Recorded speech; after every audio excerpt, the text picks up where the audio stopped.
The Night Hunting, written by Juliana Haygert, narrated by Candace, Joice, and Maxx Pinkins.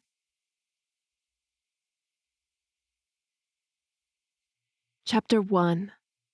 Heike. I hated this feeling, that I was walking down a foggy street and couldn't see the way to go. That was me every second of every day since I woke up 5 days ago, my memory gone. I stared at the large painting above the fireplace, a 2 feet tall slit in the wall that extended 10 feet. The painting, a modern-style watercolor, depicted beautiful black wings, the feathers floating to the ground. I should remember this place, this painting. There you are. I spun, looking at the young woman walking in the living room. Hey, I said, turning back to the painting. Ivy stopped by my side, staring at the painting with me. I gave her a quick side glance. Ivy was pretty. She had long, light brown hair, brilliant blue eyes, fair skin, some freckles on her nose. She was lean and supple, like a ballerina, and an inch or so shorter than me. She was always dressed up. Everyone in this house was, and tonight was no different. She wore a beautiful dark blue dress that came down to her heels, a slit revealing her left leg. The bodice hugged her tiny waist and large breasts. Elegant, yet sexy. Pretty, isn't it? I nodded. There were many paintings around this house, most of them colorful abstracts, but this one had bothered me in a way I couldn't explain since I first woke up. Why this painting? I asked, surprised at my words. Ivy shrugged. I don't have an answer. I think that when I saw this painting, it reminded me of the battle between the underworld and heaven. Not all demons are bad, not all angels are good. We're not defined by our species or our environment. We can be more. And this painting of the wings of a fallen angel seemed like it belonged in a demon's home, don't you think? I glanced at her. Were you always this philosophical? Once upon a time, that would have been a rhetorical question, but as it was, I really didn't know. I had woken up 5 days before in a strange bed, in a strange bedroom, with 2 strange people watching over me. Then 2 more strange people rushed in the room, and everyone rejoiced I had recovered from the attack. Until they realized I didn't remember anything. Well, I remembered a few things. My name, my age, my birthday, that my eyes were blue, that I was half demon and half wolf shifter. I remembered that a supernatural world existed, and it was hidden from the human world. I remembered how to walk, how to brush my teeth, how to use silverware, how to write. But I had no recollection of this house, of this woman standing beside me, of my past. Memory seemed to be funny like that. Ivy smiled at me. Sometimes I have a bout of inspiration. She pouted her lips and flipped her hair over her shoulder. I smiled back at her. This young woman, who was a year older than I was said to be my best friend. And my sister. My half-sister. Even though I liked her company, and she made me laugh more often than not, I had no lingering feelings for her, nothing that told me how close we were, how much I loved her. There was a huge hole in my chest that would be challenging to fill until I recovered my memories, if that ever happened. She offered me her arm. Come on, we've been away from the party for too long. I hooked my arm on hers. It's not a party. Potato, potato. I chuckled as Ivy steered us away from the living room. We crossed the large hallway that cut through the center of the mansion and walked to the far back, where a sunroom opened to a large porch and outside pool. I inhaled as we crossed the threshold to the porch, enjoying the fresh air and the day's warmth. It was nighttime, but the weather in Vancouver, just outside the city, seemed pretty good for July. I tensed when I saw the 5 men standing at the edge of the porch, wearing suits and holding champagne flutes in their hands. Higher demons, and one of them was Prince Payman of the underworld, my father. Each time I was near him, I expected a kernel of recognition, a memory to flash behind my eyelids, a feeling to come back to me. Nothing. I had nothing. But he saw Ivy and me returning, and he smiled at us. Because he was a higher demon, he looked young for his age, mid-40s, when in truth he was thousands of years old. Since I first laid eyes on him, I had been tense around him. The man was tall and well-posed, exuding power and confidence from every pore. I felt small and silly next to him, but he had been nothing but patient and caring since I woke up. I gave him a little wave, and Ivy nodded her head at him before taking us to the side where a full bar was. This mansion was incredible. A modern structure with lots of white and glass and some wood and metal details. It had a formal living room, a family room, a formal dining room, a breakfast room, a fully equipped kitchen where 10 people could cook without bumping into each other, 3 sets of stairs, a library, 2 offices, a dozen suites, and in the basement, a gym and training room.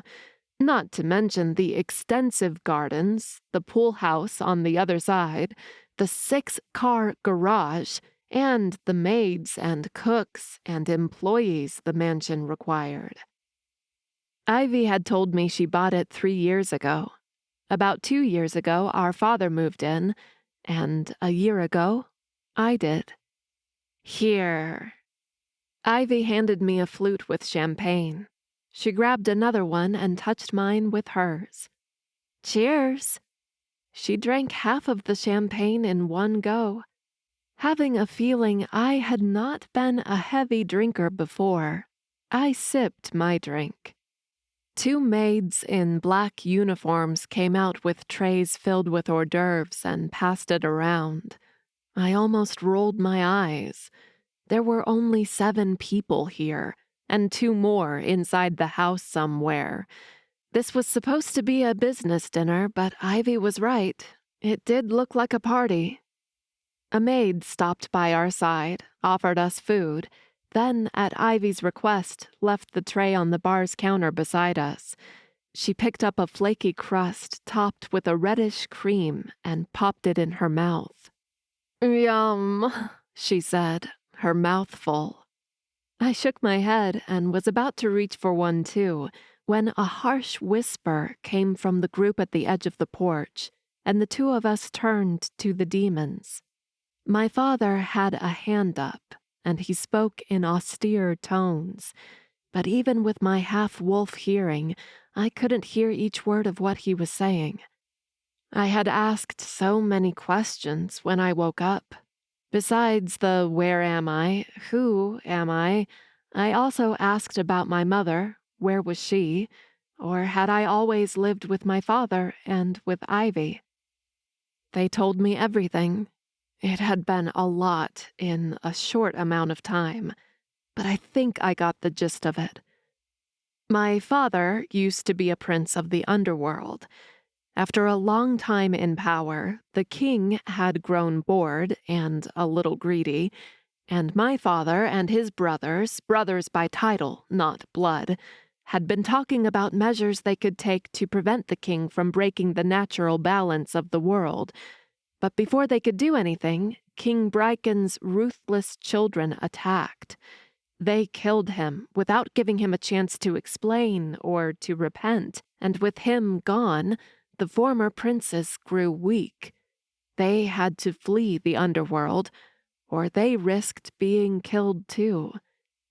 In fact, all demons taking refuge in the underworld fled, afraid of the new king and his sisters.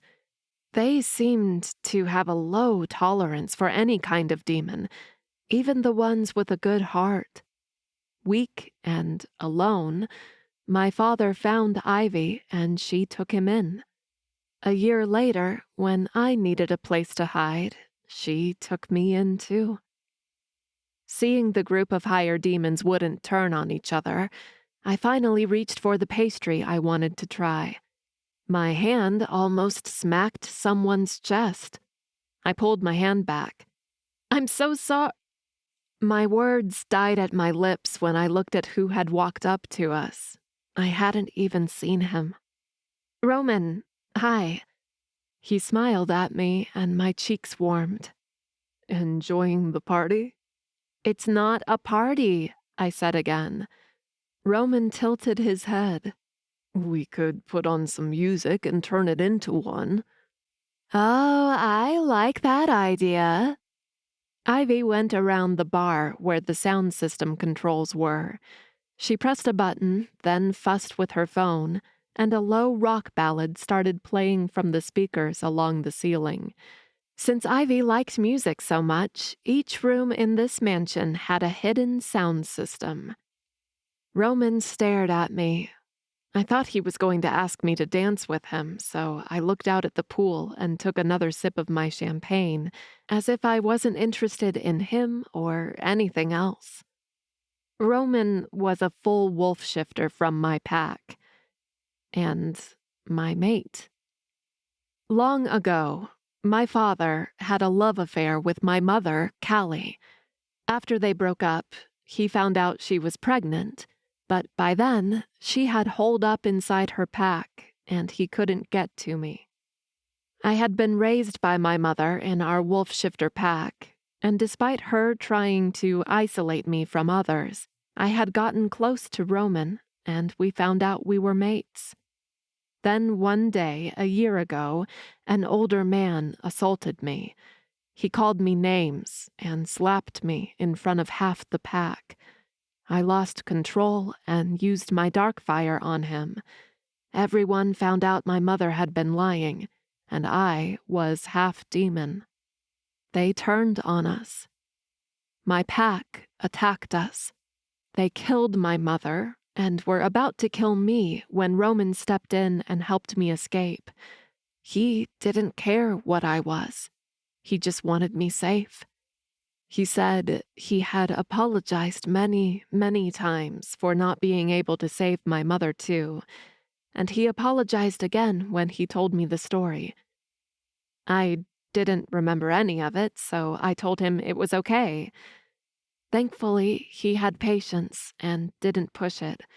He didn't even try holding my hand or touching me. He stood close by, always within my reach, for when and if I needed him. "You need time, and that's what I'll give you," he had said. I appreciated that. I appreciated him. I drank another sip of my champagne and peeked at him. Roman was handsome. He was tall and wide, and his body was hard and full of muscles. I had seen him training without a shirt yesterday. He had light brown hair and dark green eyes, which contrasted nicely with his tanned skin. Right now, he wore a dark blue suit that seemed to have been cut for him. It was easy to see myself falling for him, though with the mating bond, that would happen regardless of whether I wanted it or not, wouldn't it? I always thought that with the mating bond, I would lust after him the moment I set my eyes on him, but it hadn't happened. It could only be my memories, The damage to them was so deep it was affecting the bond. "Any news from the office?" Ivy asked Roman. "Nothing unusual," Roman said. Our father had a fake office front in Vancouver where he did a lot of business with other demons and gathered allies. Roman went there a few times a week with Roger, one of the demons standing with my father right now. The higher demon was the general to my father's army, his left arm, while Ivy was his right. Roman said he went to the office to help out. With what? I had no idea. Apparently, I used to help too, but since I woke up, they kept me away from the office, saying I should rest until my memories returned before I rejoined the family business.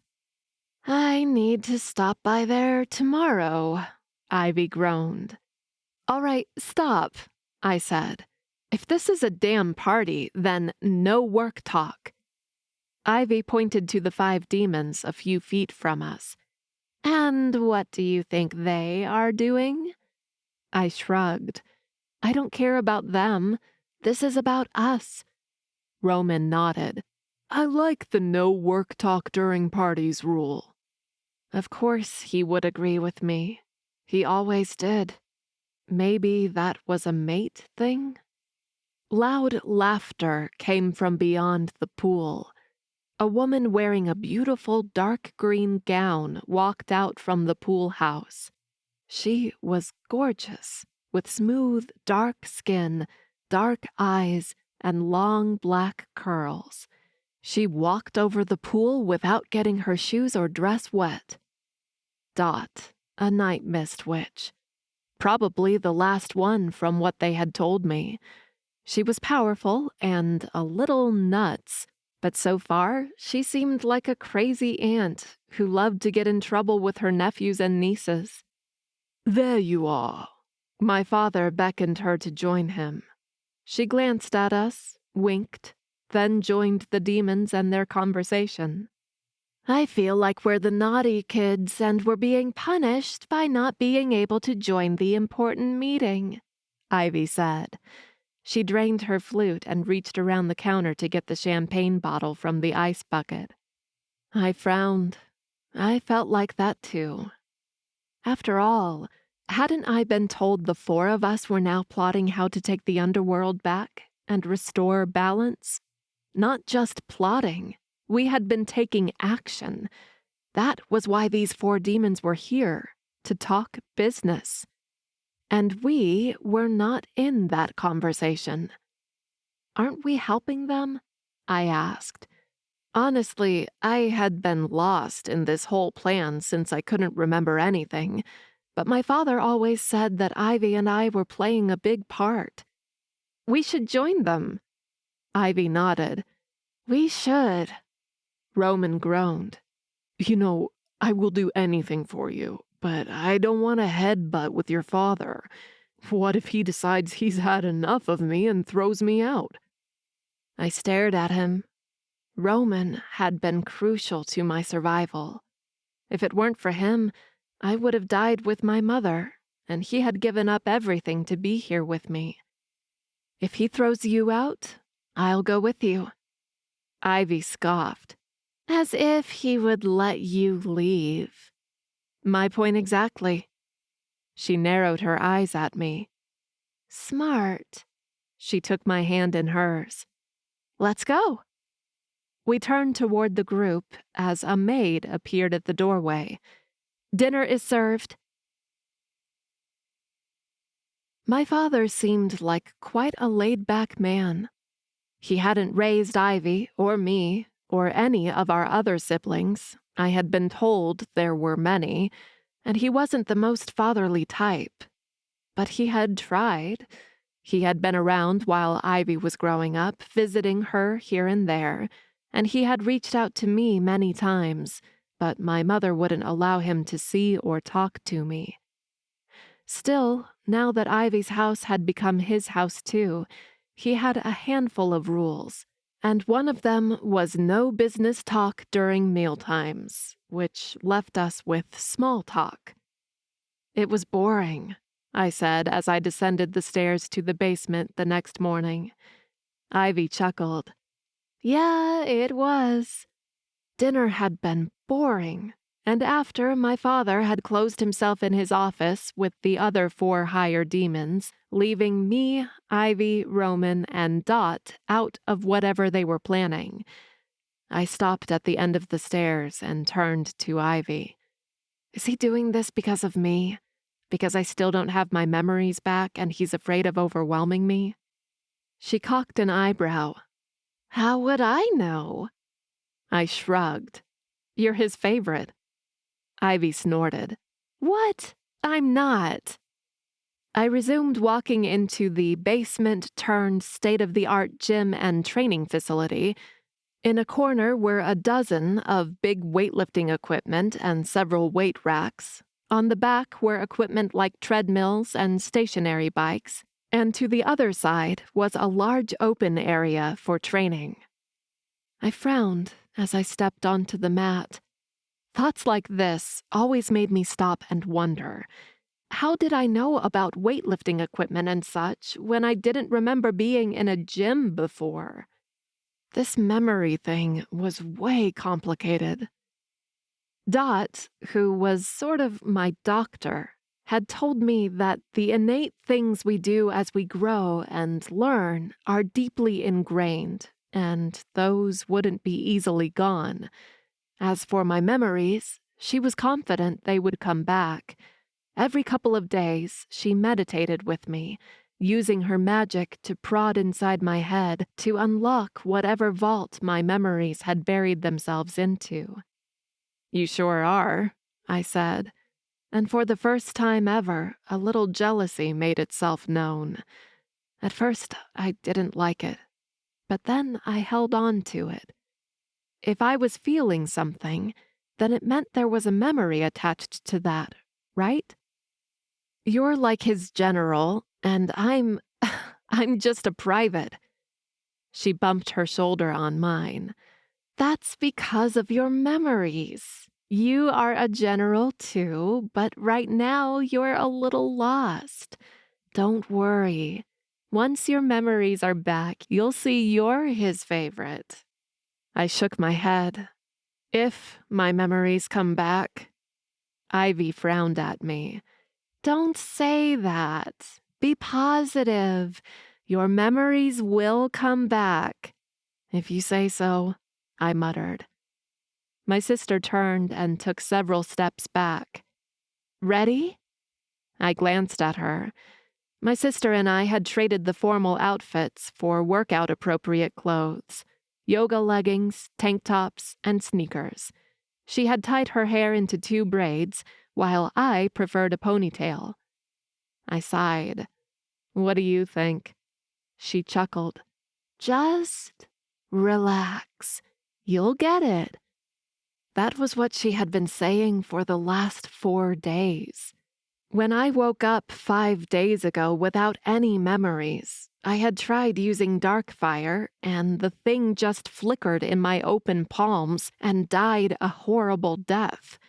When I tried again, it was inconsistent and weak. I had no real control over it. I had wanted to train right away, but they had told me to take it easy for 1 day. Maybe in that 1 day, my memories would come back, and then I wouldn't need to train, because according to them, I had been using Darkfire for over a year, and I had gotten good at it. The wolf within me had practically gone silent since I dedicated myself to my demon side now. Honestly, after they told me my pack tried to kill me, that they had killed my mother, and that the injury that had taken my memories away had been caused by them, I didn't mind. 6 days ago, a group had found me when I was out on a mission with Ivy and attacked us, intent on finishing the job they started a year ago. Good riddance to my wolf. I watched as Ivy extended her hands in front of herself, palms turned up. I mirrored her. She called on her Darkfire, and black flames covered her hands, flickering up past her head. I took in a deep breath and focused. I opened myself up to my magic. I felt it fill my veins, flooding my chest. I conjured black flames above my palms. They flickered once, twice. I held my breath, knowing they would be out in another second. No, I had to focus, to think about the dark fire, to dive into the magic, to swim in an ocean of dark fire, to breathe and eat its energy. It was part of me. I just had to trust them, trust myself. The flames held on. I gasped and stared at Ivy. Yes, keep doing whatever you're doing. She molded the flames in her palms, and they took the shape of a half-dozen darts. Keep your focus and shape them, whatever you can do. A dart, a stake, a ball, even a worm. I'll take it. I laughed and lost my concentration. The flames disappeared instantly, and my laughter died as suddenly as it came. Shit. No shit. You did it. Ivy beamed at me. Next time, I'll leave the jokes out of it. I like your jokes. Ivy was fun, easygoing, friendly, caring. She had been the most patient with me and helped me more than anyone else in this house. She did a mock curtsy. I'm glad to be of service. I laughed again, then forced myself to stop. I had to make this magic thing work. I felt like if I could reach into my dark fire, remember how to use it, then it would unlock everything else. As soon as I touched the magic, controlled it, an avalanche would ensue, and I would be myself again.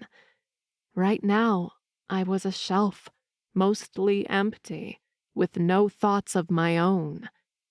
Did I like chocolate, or was that new? What was my favorite color? What was my favorite food? What was my mother like? Did she try protecting me from our pack? Was she good to me? Did she love me? How did Roman and I find out about the mating bond? I guessed I could ask him, but I wanted to remember it all by myself. I wanted to feel it. And for some reason, I was sure I could figure it out if I mastered dark fire. All right. I rolled my shoulders and let out a deep, steadying breath. Let's try this again.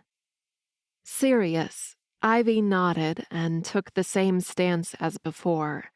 Her dark fire came easily to her, and I liked to think it was because she was a full-blooded demon. However, I just wanted to believe that to make me feel better. I wasn't a full-blooded demon, and from the tales I heard, I could rival Ivy in power regardless. I wanted that back. I called on my dark fire and focused on my hands, on my upturned palms. I envisioned the magic, a dark, oily liquid swimming through my veins, flooding every inch of me like my blood, breathing magic into each one of my pores and cells. I could do this. I knew this. It was instinctive. This magic was a part of me. Flames sparked to life in my hands. I concentrated and visualized them stronger, bigger, brighter.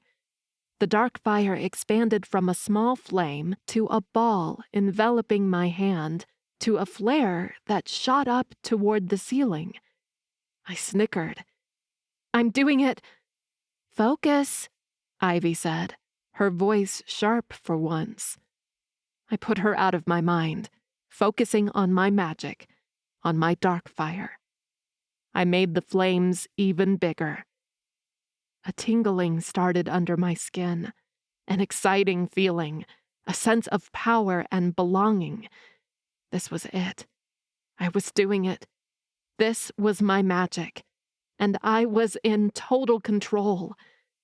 The sensation increased, a powerful force buzzing through my muscles, something exhilarating and scary at the same time. In my mind, I shaped the dark fire like two long pillars jutting out of my palms. Slowly, my hands withdrew, hovering beside the pillars. The pillars expanded, reaching the floor.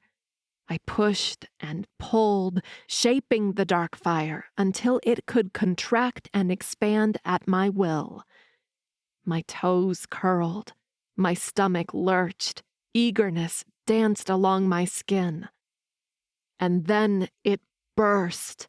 The magic exploded out of me, so strong and sudden, not even Ivy had time to control it. The pillars blew up around us, sending us flying back. Ivy hit the wall and I landed on a bench. The pillars disappeared, along with any remnants of dark fire, but my side hurt where it had slammed into the hard metal bench. "Are you okay?" Ivy's question turned into a cough. She leaned against the wall, a hand over her chest. Groaning, I pushed to my feet. Shit, I would definitely have a purple bruise on my right hip and waist tomorrow. "I'll live. How about you?" "I'm fine." I glanced around. The mat was scorched. The ceiling, too. Damn it. I had messed up again. Big time. I could have hurt you for real. "No, it's okay. I was able to push it back. That's why we still have our hair and clothes intact." I pointed at her. "See, I'm a menace." "Don't flatter yourself, Heike. That was barely something. Even if I hadn't contained it, I don't think it would have hurt us that bad. Besides, that's why I'm here, to teach you and to stop things if they get out of control. It's hopeless. You know, no one is born knowing how to use their magic. Even witches train for years before they are allowed to use their magic in public. I'm not a witch. But you went through something we have no experience with." She pressed her lips tight. Pretend you're learning it for the first time. It'll be easier." I slapped my hips, then winced in pain. Shit. It might be easier, but it'll take longer. Doesn't Father have grand plans on how we're going to save the underworld from the current tyrant king? I need my magic right now if I'm going to help. Getting frustrated won't help. No, it wouldn't. But I could do little about my emotions. Footsteps sounded from the stairs. A second later, Roman appeared in the doorway. "Hey, Ivy, your father is asking for you." Ivy frowned. "Just me?" Roman nodded. "Yeah. Apparently he found an entrance to the underworld and wants to go scouting." I stilled. "And he didn't ask for me?" Roman turned his eyes to me. "Sorry, Heike, but until you can control your dark fire, you're staying here." That hurt like a bitch. Once more, I was certain that everything in my life was tied to my magic. If I could touch it, hold it, everything would make sense. "I'm sorry, sis," Ivy said.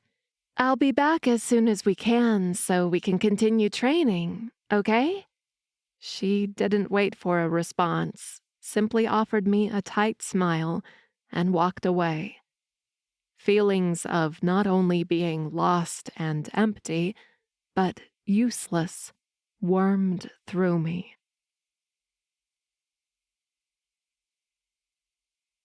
Chapter 2. Heike. After Ivy left, I stayed in the training room a while longer.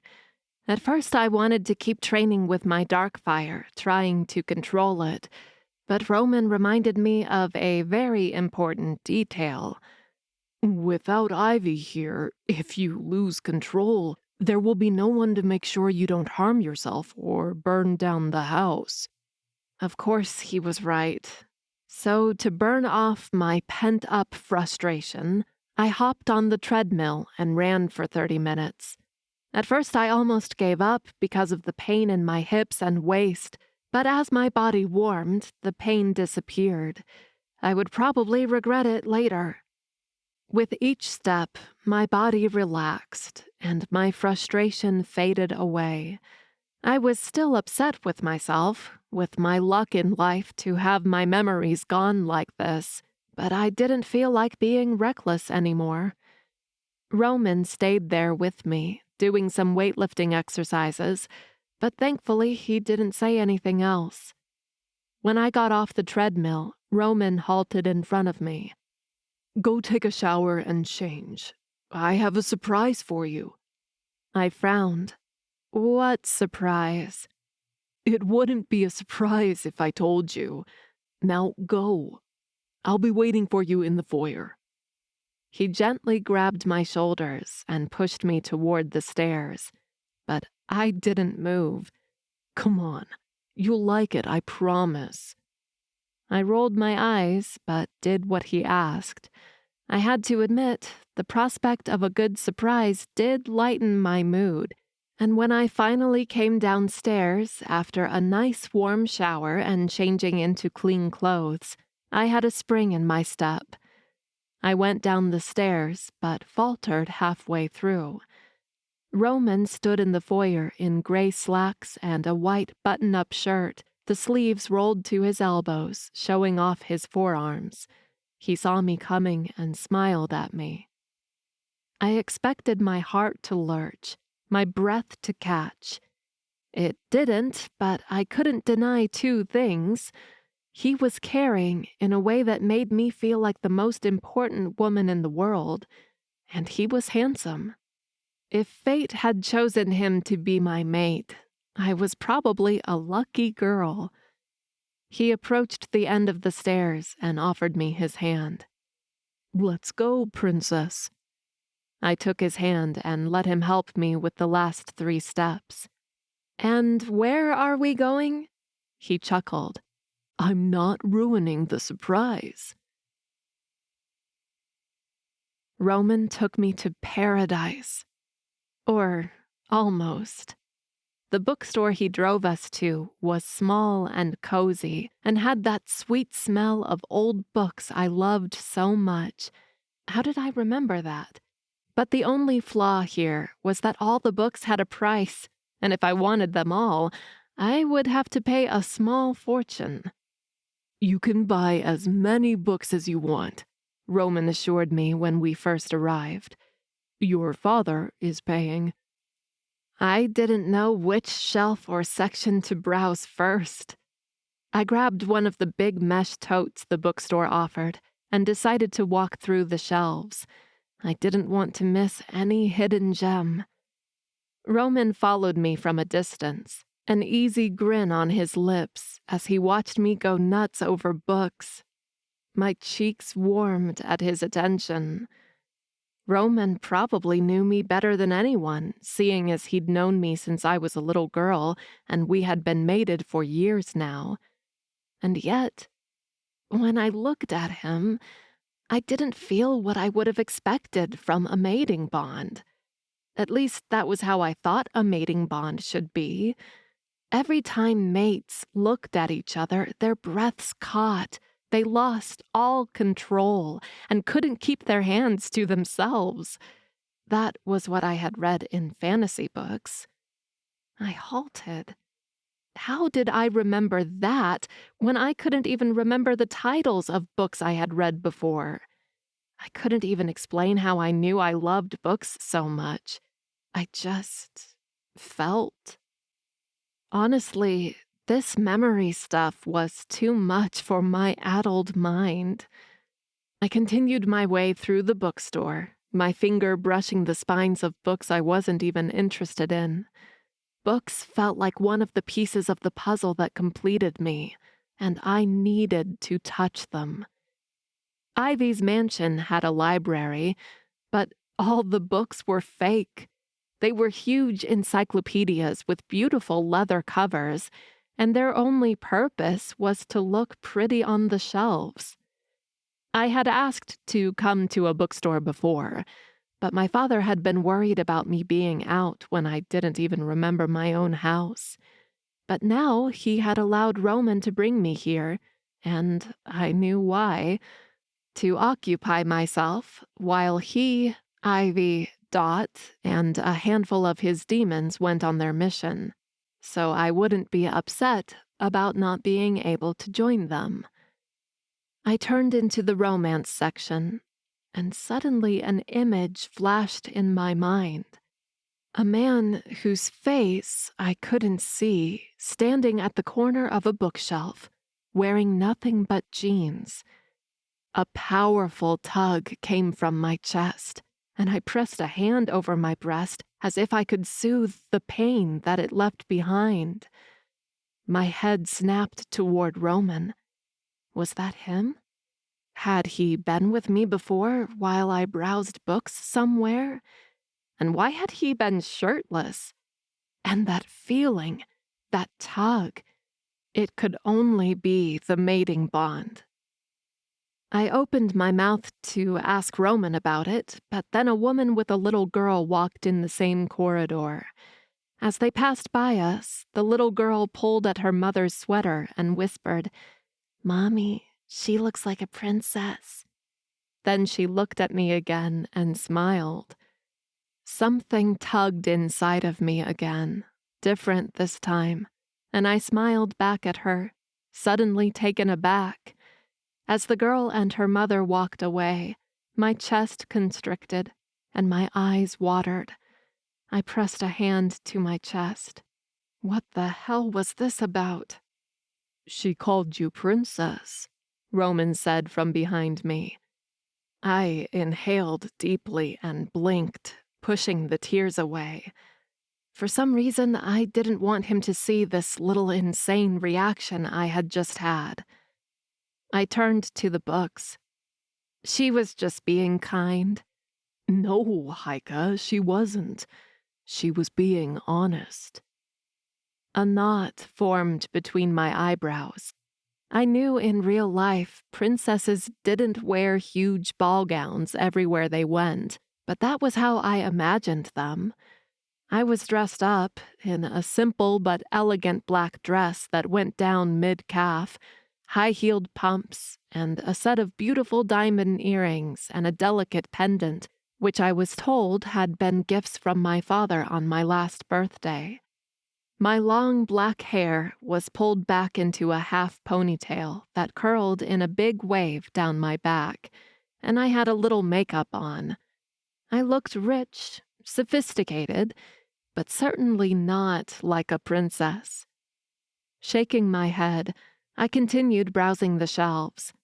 I paused again at the middle grade section, where a bunch of adventure and fantasy called to me. I picked one up and looked at the cover, a young girl holding a sword atop of a mountain.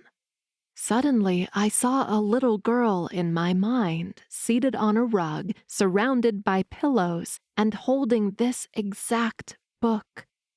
I gasped and held the book tighter. I stared at Roman. "What is it?" He approached me. His hands hovered over my arms. "Are you okay?" My throat went dry. "Tell me, when we lived with the pack, was there a little girl who liked to read? A place with a large rug and several pillows?" Roman's lips thinned, and his brows slammed down. Yeah, the rug and pillows were at the library. You loved spending time there. As for the little girl, she liked books too." Was she something to me? My cousin? My friend? It would be odd for me to have a little girl as a friend, unless this was an old memory and I had been a little girl at the time too. "Heike, I've told you before. You didn't really have any friends there. Just me. I nodded. He had told me that. He even told me the pack had hated my guts since I was born, even though back then they had no idea what I was. They had always treated me bad. I let out a long sigh. I don't know what is happening, but I just had 2 flashes, and I'm certain they are memories. 2. Giddy, I placed the book I was holding inside the tote and looked around. I should start picking more books from the shelves. Maybe more memories will come to me. Haika. Roman grabbed my wrist, but a second later he let go, probably remembering he had promised not touching me without my consent first. But this hadn't been that kind of touch. I think we should go. Why? I'm finally remembering something. You should be glad. I knew I was. I am, truly, but maybe now that you've unlocked 2 memories, you should go see Dot. She might be able to unlock the rest now. I liked that idea, but I picked up my phone and glanced at it. It had been only 4 hours since the others had left for their mission. Dot's probably not back yet. Who knows how long this mission will take? A full day? 2? A week? Even if they come back today, I think we can spare a couple more hours here. I smiled at Roman, truly happy with the idea of staying in the bookstore and recovering more of my memories, if not all. Please? Roman groaned, but nodded. But only if you let me take you out to dinner later this evening. I stilled. Dinner with Roman. Alone. We hadn't done that yet since I lost my memories. I bit my lip. What the hell? Wasn't the guy my mate? I should give him a chance to make me fall in love with him all over again. I dipped my chin once. Deal.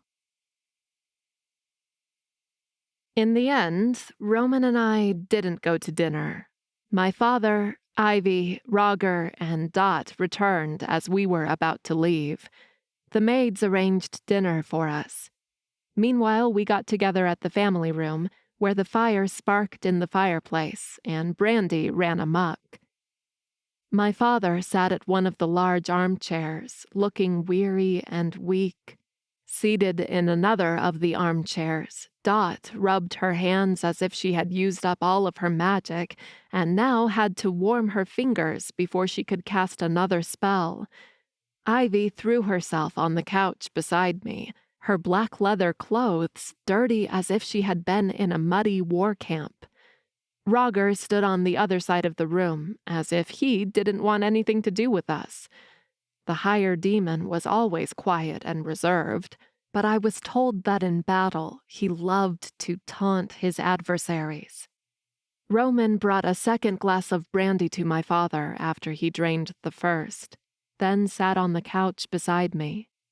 Stop this suspense. Tell us how it went, I said, glancing between them. Ivy reached down and started unbuckling her boots. How do you think? I want details, I urged. We found one of the portals to the underworld, but it was too well guarded, my father said, his voice thin. Lots of blackthorn demon hunters crawling around the place. I frowned as an image came to mind, a huge stone wall in the middle of nowhere and several people dressed in black leather uniforms around it. One of them came to me, and those damn hunters, Ivy muttered, snapping me out of the memory. What the hell was that? When we saw there were too many of them, we decided to just scout and take inventory. But one of the patrols saw us, Roger finished. I almost jumped, not noticing he was standing closer now. We got into a fight, Dot continued with a big smile. It was fun. Fun. My father scoffed. Hardly. He used too much of his magic, Ivy said, her voice low. He's weak again. I frowned, suddenly concerned. Is there anything we can do to help you? Dot, can you make a potion to restore his energy? We've tried that, she said. My potions only worked for a short while. He needs to absorb the power of some magical item. Or a magical being, Ivy added. A potion would help for now, my father said. There's one in my desk, in the top drawer. I was up and out before he finished his sentence. I walked to the home office he had made his own, and easily found the drawer and the potion vial my father had mentioned. I grabbed from the drawer, and something on the desk caught my attention. A broken, shimmering dragon scale rested on the corner of my father's desk. He had told me that when my pack found me and attacked me 5 days ago, Ivy and I had been out checking on a great power our father had sensed. It had been the dragon waking up. The Nightshade pack had been there for the same reason, but when they saw me, they abandoned the dragon and came for me instead. With the attack, the dragon escaped, but Ivy had caught this scale that had fallen from the dragon. It had been infused with power, and my father had absorbed it, and he felt energized on the spot. A single scale wouldn't fix the problem, but... I grabbed the scale and rushed back to the family room. The dragon! I stood amid the couches and armchairs and showed them the scale. The magic in one single scale gave you energy for days. What would happen if you got your hands on an entire dragon? My father's eyes widened. I could absorb his magic. If that didn't cure me, it would at least give me a nice boost to endure another year, or even maybe another decade, Roger said, his voice low. Ivy cocked her head. What are you saying? My father gestured for me, and I handed the potion to him.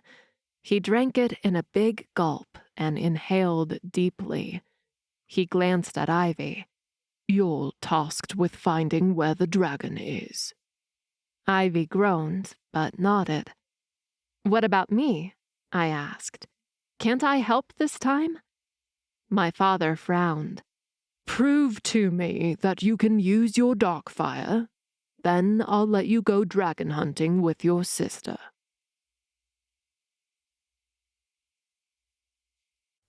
Chapter 3. Shane. There was nothing here but ashes.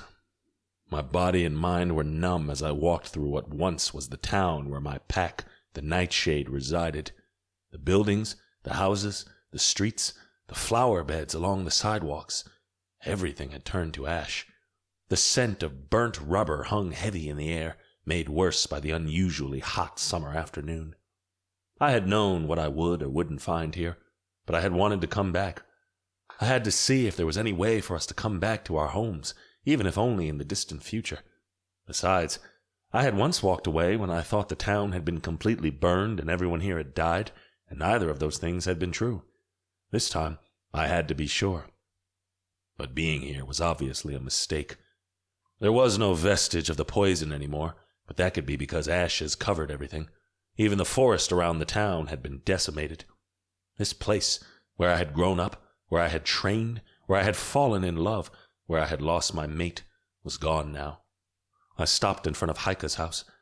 It was now not much more than black half walls. She had gotten a few things out before we evacuated, but it didn't seem enough. I wanted more things from her. Any damn thing I could salvage from this pile of rubble. Anything from her. Inhaling deeply, I stepped into her house, the charred floor creaking under my weight. Just like the outside, the inside was unrecognizable and all black. I stepped to where a shelf was before and picked up what once had been a portrait of when she had just turned 16. Now it was broken glass and a tiny piece of burned paper. Even so, I tucked that piece of paper in my pocket. I turned to her bedroom. In my mind, I imagined myself opening the door and stepping into an alternate reality. Heike would be inside her room, tidying up her things or getting dressed after a shower. She would see me and smile at me. Then she would press her body to mine and kiss me. My heart seized. The door was gone, now black and fallen to the floor. And her room? Her bed was a charred mess, everything melted or burned into pure ashes. I could see her lying on the mattress as the fire enveloped her body and took her away from me forever. Breathing hard, I turned away from the room. My heart hammered against my chest, and I had to close my eyes and focus. I counted to 10, then to 20, then to 50, but my agony and sudden panic kept growing. I ran from the house and only stopped when I was in the middle of the driveway.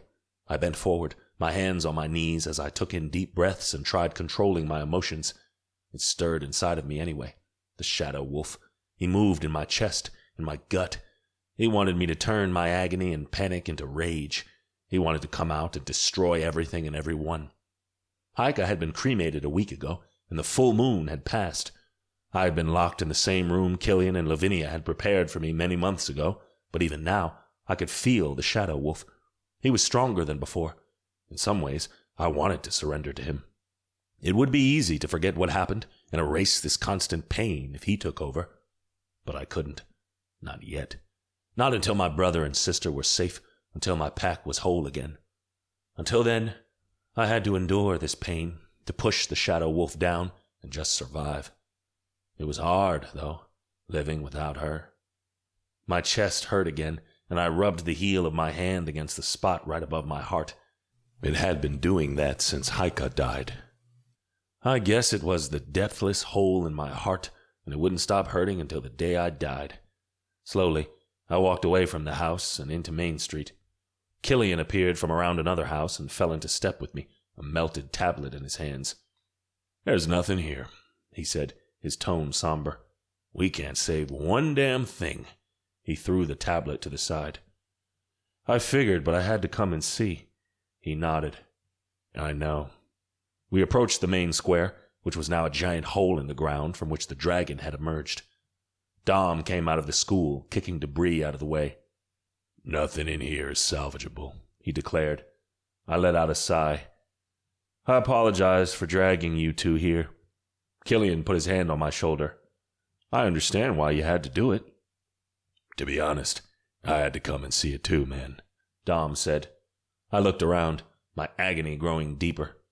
The sound of footsteps crunching over the charred terrain reached our ears, and we turned to see 4 men coming toward us.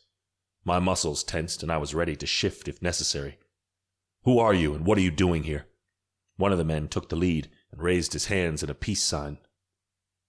"We don't want any trouble." He stopped a good 15 feet from us and gestured to his companions. "We're from the Whitecrest Pack. I heard you were back, and we wanted to talk." Whitecrest Pack. Nortrix, their former alpha, had been the one who facilitated Pyman's entrance in this town. "I have nothing to talk to you about," I said through gritted teeth. The shadow wolf was under my skin. "Get out of here." "My pack is in shambles after what happened here," he said in a rush. I took a good look at him. Short, stocky frame, graying hair, weary face. He looked to be in his 60s, which meant he was probably over 120 years old. "Most of our able wolves died when the dragon escaped, including our alpha." I frowned. I thought Nortrix had a son. "He has 5 sons, but they are all too young to lead," the man said. "The oldest is 16. With a good council backing him up, he should be able to lead." The man shook his head. "I wish it was that simple. The remaining members of our council don't want to recognize him as the new alpha." "That's not a matter of want. It's how it goes. Ask the boy to shout a command. Everyone will have no choice but to obey." "You don't understand. A war is brewing within my broken pack. We are already reduced to almost nothing. If a war breaks out, I'm not sure my pack can endure." My brows curled down. I knew what he meant. My pack was broken, reduced to almost nothing, but at least I was here to lead them. I didn't want to lead anymore. I felt broken myself without Heike, but I had a duty to fulfill. Once Tyron was old enough, I would let him lead. But the Whitecrest didn't have that option. I don't understand what you want from me." "I want your help," the man said. "What's your name?" "Ake." "Ake, I don't think I can help." "Your pack is in just as bad a shape as ours," he said, cutting me off. "If we united, in a way, and you help Gene while he's young, I believe the council wouldn't have a say in it. They would have to bow before the Alpha, and the rebels seeking to start a war would think twice before doing so." Beside me, Dom scoffed and muttered, "You gotta be kidding me." I stared at Ake. The idea was absurd, but not the worst I had heard. But if I ever considered this course of action, I needed to know more. The remaining wolves, were they in favor of what Nortrix was doing? Dom glared at me. "You can't be considering this." Ake went on. "Most wolves, even the ones involved, didn't know the details of Nortrix's plans. When the time came, he commanded the wolves to execute to his bidding without a choice." My nostrils flared. Nortrix had been a terrible alpha. "What about the council?" Ake hesitated. He stared at me for a beat too long. "The council," they agreed with Nortrix. "They didn't know the details either, but yes, they agreed with the grand idea Nortrix had painted of a bigger, more powerful pack with strong allies and resources. They wanted that. Which means they won't accept this idea. To be honest, I wasn't too keen on it myself. They can be convinced, with a strong hand." I shook my head. I already had a lot on my plate as it was. I couldn't add problems from the pack that got my mate killed on top of it all. "I'm afraid I can't help you." I turned to leave. "Please, Shane. We'll kill ourselves if someone doesn't step in." I glanced at Ake, then asked for help from the other packs. "The other alphas are as bad as Nortrix. We need someone with a fair, strong heart to guide our alpha." I wanted to laugh. Fair, strong heart. My heart had a hole the size of the ocean in it, infinite and depthless. It had shriveled and died along with Haika. There was no fairness or strength in it anymore. My heart was hanging by a thread. As soon as I could take my own pack off my plate, I would give up. I shook my head again. "I hope you find a better solution for your problem." I resumed walking again. The sooner I left this place, the better. "At least take my phone number," Ake said, his voice louder, more desperate. "In case you change your mind." I wouldn't change my mind, but I could at least take the damn phone number. I waved at Dom. He walked toward the Whitecrest wolves, and as I walked away, I heard Ake giving his number to Dom. Killian turned and followed me. I inhaled deeply, hating the scent of ashes in the air, but welcoming it as a deserving punishment. When Dom reached us, I said, "Time to go." The three of us walked to the edge of town, beyond the burned part of the forest, to where we had parked the rented car. And we drove away, and a heavy feeling settled in my shoulders. This was probably the last time I would ever see this place.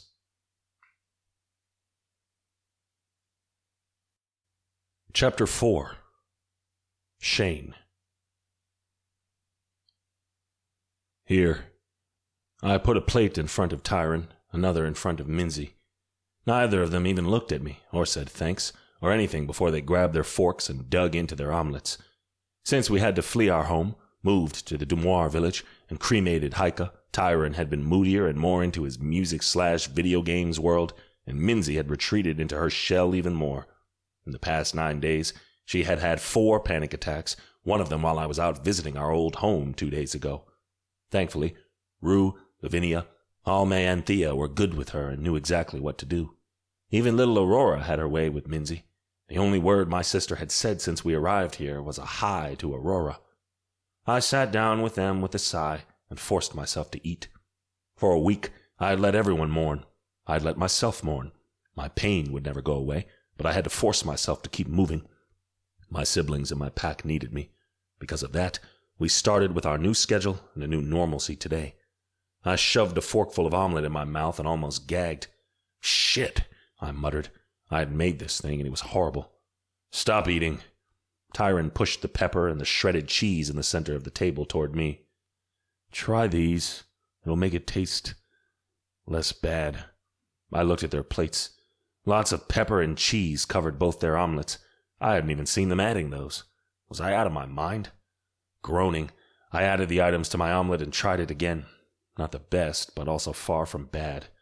I had never been a good cook, but there were certain things I could cook. Omelets, for one. Simple pasta and a butter sauce. Grilled cheese. Macaroni and cheese. Usually they tasted okay. Edible. A sigh escaped my lips, and that pain above my heart came back. I rubbed at it with the heel of my hand. Oh, Heike, my love. You were better than me at everything, especially cooking. You made delicious food for my siblings and took care of them like no other. I shook my head. No time to succumb to the pain and sink in that hole again. At least not yet. I finished eating, took my plate to the sink of the small kitchen, and wiped the counter. Tyron brought his plate and Minzy's over and put them in the dishwasher. The houses in the Demoir village were small but comfortable, and even though they dated back to the 1800s from the outside, they had electricity, plumbing, and all the appliances needed for modern life. Our house was one of the biggest, because it had 3 bedrooms, but we shared 2 bathrooms, and there was only one main area with the family room, dining room, and kitchen. Some of the houses were one-room studios. A knock came from the front door, and Tyron opened it. Rue stood at the entrance, her face sporting a soft smile. "Good morning," she said. She looked at Minzy, who was still seated at the table, now with a book in her hands. "Who is ready for school?" Minzy's eyes widened, and she looked at me. "You are, right?" I walked to her. She turned to me as her body started locking down. If I didn't avert this in 2 seconds, she would have another panic attack. I pulled a chair back and sat beside her, but angled my body to face hers. "Hey, pretty girl, you like school, especially when it's Rue teaching, because," I cupped my mouth and whispered, "she lets you read a lot, right?" Minzy blinked, and the tension de-escalated by a millimeter. "How about you go with Rue? After class, she'll take you to the library and let you pick any book you want. Then you could bring it home and tell me about it." Her eyes widened, but this time it wasn't with fear, but eagerness. She glanced at Rue, who chuckled. "We can go to the library in Demoir Castle with Aurora. Would you like that?" Minzy nodded. Rue extended her hand. "Then come, or we'll be late for class." Minzy shot to her feet. I stood, pressing a kiss to the top of her head before she slipped away from me. With small steps, she made her way to Rue. I met Rue's eyes above her head. "Thank you," I whispered. She nodded at me. "I'll take good care of her." I knew she would. Minzy waved at me, then disappeared with Rue. My heart squeezed. I didn't know what to do with Minzy, and I felt so freaking lost. For now, the Silverblood witches had made a potion we could give her when the panic attacks began, but I hated it because I felt like we were numbing her. I didn't want this for her. I didn't want this for anyone. A moment later, Tyron showed up back in the living room wearing shorts, a t-shirt, and sneakers. "I'm off for training," he said, as he walked to the door. "Sure." Tyron." He halted by the door and looked at me. "What?" I stared at him. I didn't even know what to say to him. I felt like everything was falling apart, but everything had already fallen apart, and I had no idea how to fix it. "Nothing," I told him. "Have a good training." He nodded at me before walking away. Out he went, with Hugh and the other male wolf shifters to train with Killian and Dom. I had promised to join them and oversee training myself. As much as I wanted to believe he would have peace now that I could practically retire, hanging on to the memories I had of Heike, I wasn't that naive. The world wasn't black and white, and I was sure there was more to come. What? I had no idea. But before we were caught by surprise, I wanted everyone in this damn pack to be trained, even the females. Lucille had wanted to practice with the males before. She got it. She and the others were probably headed to the training grounds right now. I walked out into the backyard and looked at the small garden behind our house. The sun was already halfway up in the sky, and its warmth felt nice against my skin. I closed my eyes and tilted my head up, soaking it in. If only life was this simple. With a grunt, I sat on the small porch steps and looked at the new red rose bush right in the yard's center. After Heike's cremation, Minzy was hysterical. To try to calm her down, Thea told Aurora to bring Minzy a present. The 7-year-old half-witch, half-vampire had brought a green stem, but nothing more. Holding hands, the two of them had come to the backyard, and Aurora had magicked the stem to come alive. It floated between them, planted itself, grew larger and wider, and 8 bright red roses blossomed in a few minutes. For Haika, Aurora said in her mature voice. Minzy watched over the rose bush like a hawk, and I did too.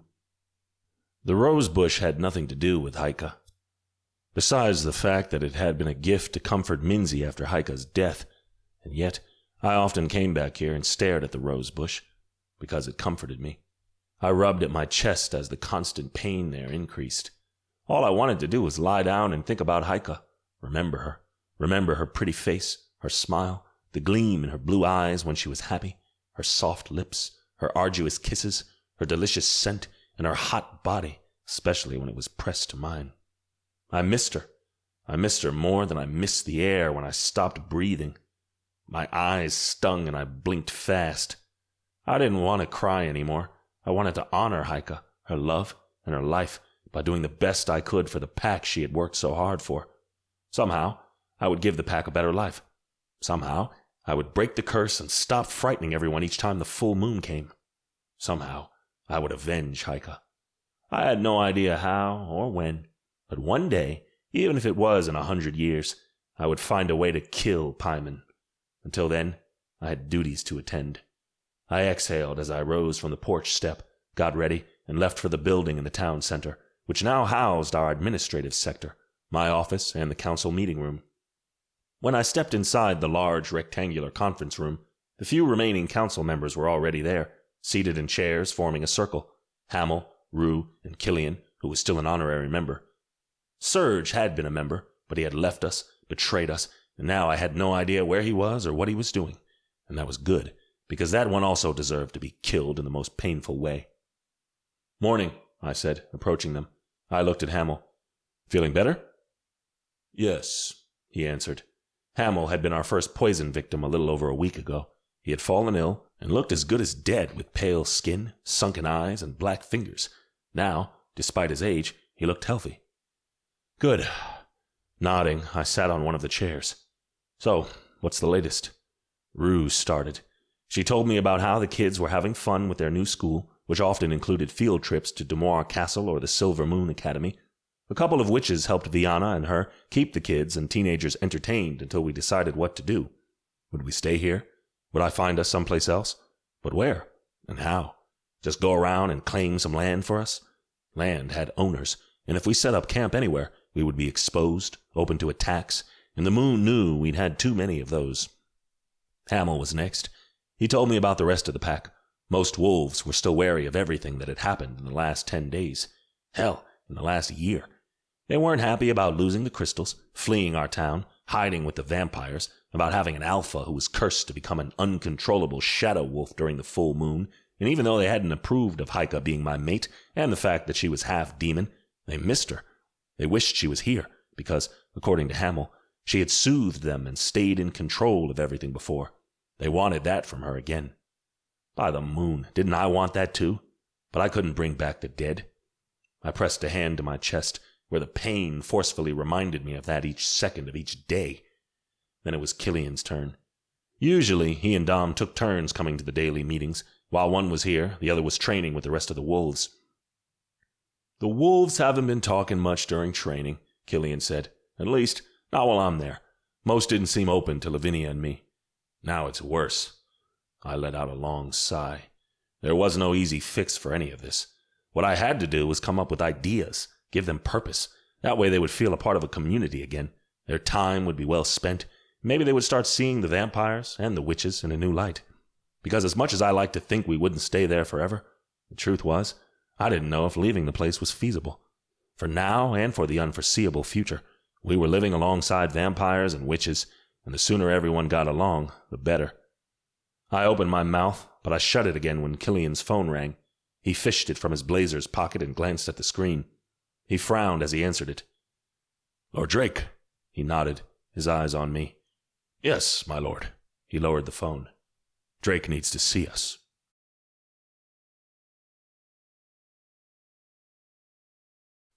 Chapter 5. Shane. Rue went back to Viana, Minzy, and the other kids. Hamel went to train with Dom, Tyron, and the other wolves, and Killian and I set off to Demoir Castle. Though the castle was a short distance from the village, Killian had one of his cars parked beside the assembly building, a brand new McLaren. He told me he had one 20 years ago, and it was totaled when the warlocks attacked him and locked him inside a box that was actually a door to another realm. When he got back, the first thing he did was to buy another one, and now he drove the thing to and from the castle since he had nowhere else to drive it. "What's the problem this time?"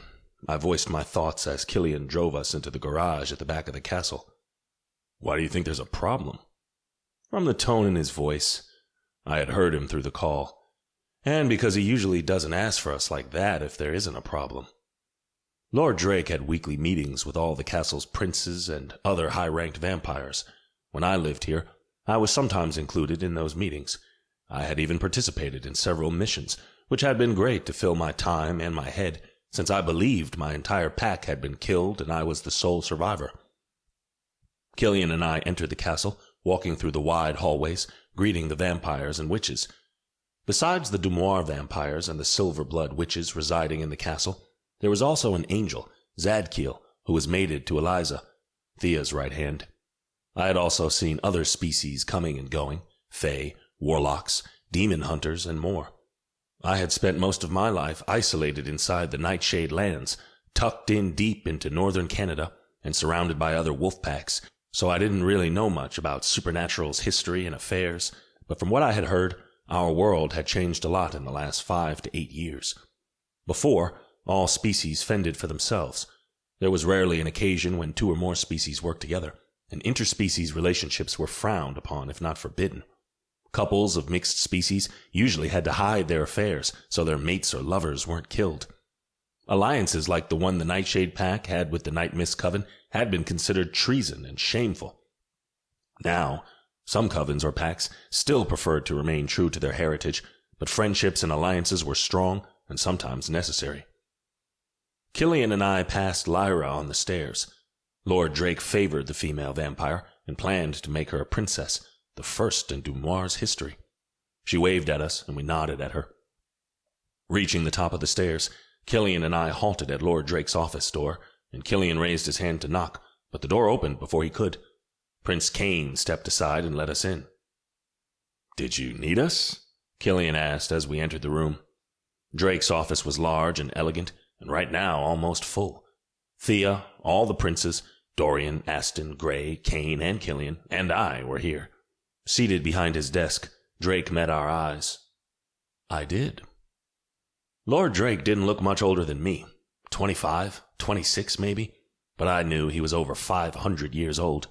He had been a prince of Dumoir Castle for hundreds of years, and had become the lord about 8 years ago, when the previous lord was assassinated and Drake was framed for his murder. That was when he met his mate, the witch Thea, the current queen of the Silverblood Coven. Aurora was their daughter, and said to be the next queen of all witches, a witch whose power was so great she commanded all witches in all covens. Killian and I stood beside Cain, Aston, and Gray behind the 2 chairs occupied by Thea and Dorian. "What is it?" I asked, knowing this involved me or my pack. "I received word from the Blackthorn demon hunters." Drake's eyes met Cain's, which told me it was probably Nora who had called Drake. Then he looked at me. "Yesterday, Payman and a handful of demons were at the underworld gate outside of Winnipeg." I went still. "He's trying to go into the underworld," Thea said, her voice low. "We always thought the princes wouldn't just hide after having the underworld taken from them, but I didn't expect Payman to be this direct." Drake nodded. "I've talked to Hadrian and Ray." Hadrian was the new leader of the Blackthorn Hunters, and Ray was the headmaster of the Blackthorn Academy. "And we've come to the same conclusion. Payman is likely to be assembling an army to attack the underworld." "So he was scouting." Cain crossed his arms. "But doesn't it sound odd to you? If we were getting ready for war, you wouldn't go scouting the terrain yourself." "Not unless the open war was Plan B," Drake said. "His Plan A might have been to sneak inside the underworld and attack the source. If he took Tanner down, along with his sisters, he wouldn't need a war. The underworld would be his." "But the gate was too well guarded," I said, my voice strained. "Exactly," Drake said. "He didn't expect that. But now he knows all gates might be like that, and he won't risk coming again unless he has the army to attack and win. "You're saying we should get ready for a war?" Dorian asked. He was older than Drake and had a shorter temper. Drake stared at Thea. I always had the impression that these two could read each other's thoughts, probably because of their mating bond. "It's the demon hunters' call, as this is their fight," Drake said. "But if the underworld is attacked and falls again, it'll be everyone's fight," Aston said. There were a few agreeing murmurs around the room. Drake nodded. "I agree, but for now, we should proceed with caution." My nostrils flared and my rage spiked at that. Caution? Did that make sense? "The demon hunters are currently searching for payment. Gray, you're to take a handful there and help." He paused. "And report to me whenever possible." Gray lowered his head. "Yes, my lord." "The rest of you, be ready. If the demon hunters call for a war, we'll take our entire army to them and make sure our side wins." Drake sighed. "You can go now." Everyone started moving, me included. "Shane?" Shit. I turned and faced Drake, who was now standing behind his desk. "Yes?" He looked at Thea as she was the last to walk out of the room. She offered me a soft smile before closing the door behind her. Then his eyes turned to me. "I know hearing about Payman and learning he was spotted must be difficult to you. I also know you're probably plotting how to go after him yourself." For a half-second, I thought about denying. I had heard stories about all Thea and Drake had gone through, all he had done for her. At least his mate was still alive. Mine. I inhaled deeply. "I want to kill him myself," I confessed. "I don't care if it's now, if it's tomorrow, or in 10 years. If this war happens, if Payman is really starting this, I want to be there." Drake's dark brows curled down. "What about your pack? Don't you think they need you? Shouldn't you be taking care of them instead of chasing a hired demon?" My hands closed into fists. "My pack can survive without me." "I'm sure they can. But what about your brother and sister?" A snarl started low in my chest. "Leave them out of this." "I'm not trying to play the bad guy here, Shane. I'm laying out all the cards in the game before you choose your next move. I know I'm saying this, and yet I would probably jump in head first if I had the opportunity to avenge my mate. Consequences be damned. But when the odds were stacked against Thea and me, I didn't have someone with a little more experience trying to help me. And that's what I'm trying to do. I want to help you." "Then promise me that when the time comes, I'll be the one to kill Payman." Drake shook his head. "I can't promise you that, because the demon hunters will lead this one. But I can ask them to include you in their plans if it comes to that." That wasn't what I wanted, but I would take it, at least for now. "That's fine," I said it through gritted teeth. Drake pressed his lips tight. "I'm really sorry, Shane. I heard Haika was an amazing woman. You have every right to avenge her, and I'll help you with what I can." Something caught in my throat. "Thank you." Without another word, I left his office. Thankfully, Killian wasn't waiting for me outside. Everyone was busy with possible war preparations. Great, because I had preparations of my own. Chapter 6. Haika. Small balls of dark fire danced in my hands. They were little, the size of my closed fists, but they were all mine. I focused on them, molding them with my thoughts. A twister, darts, and I even united them to create a beautiful dark dagger. I picked up the dagger, tangible in my hands, and threw it at one of the targets along the wall. The dagger hit the target the wrong way, and I lost my grip on my magic. The dagger became a cloud of smoke before hitting the ground. I groaned, and Ivy pressed her hand over her mouth, hiding her laughter. "Just laugh, evil woman, that's what you want." Ivy took a deep breath, trying to calm down. I rolled my eyes at her. It had been 5 days since my father had challenged me to finally get a grip on my dark fire. I had been practicing in the basement for at least 8 hours per day, and I could feel myself gaining ground, though it wasn't as fast as I wished. I still couldn't cast waves or giant walls, or throw 300 bolts of dark fire like Ivy could, but this was something. I was doing it. I was controlling my dark fire. The bad part was I had thought when I got to this point, something would snap inside of me and my memories would rush in and everything would go back to normal. No such luck. "Patience, Heike," the witch told me. "They will come back at the right time. You'll see." If only it were that simple. "What about a break?" Ivy asked. She had been practicing with me, even though she had to find the dragon. She had sent a group of demons out to do the job instead, with Roger, of course. He didn't seem happy about it, but he had to do what she told him to. I picked up my phone from the mat and looked at the time. No, I can still train for another hour without a break. Ivy let out a sigh that sounded like a groan. "Come on. You're doing great. You'll be annihilating entire armies soon enough." I cringed at that.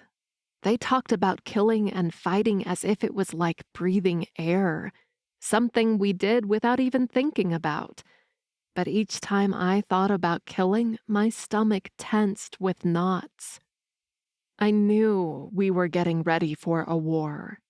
I just hoped my memories returned before that.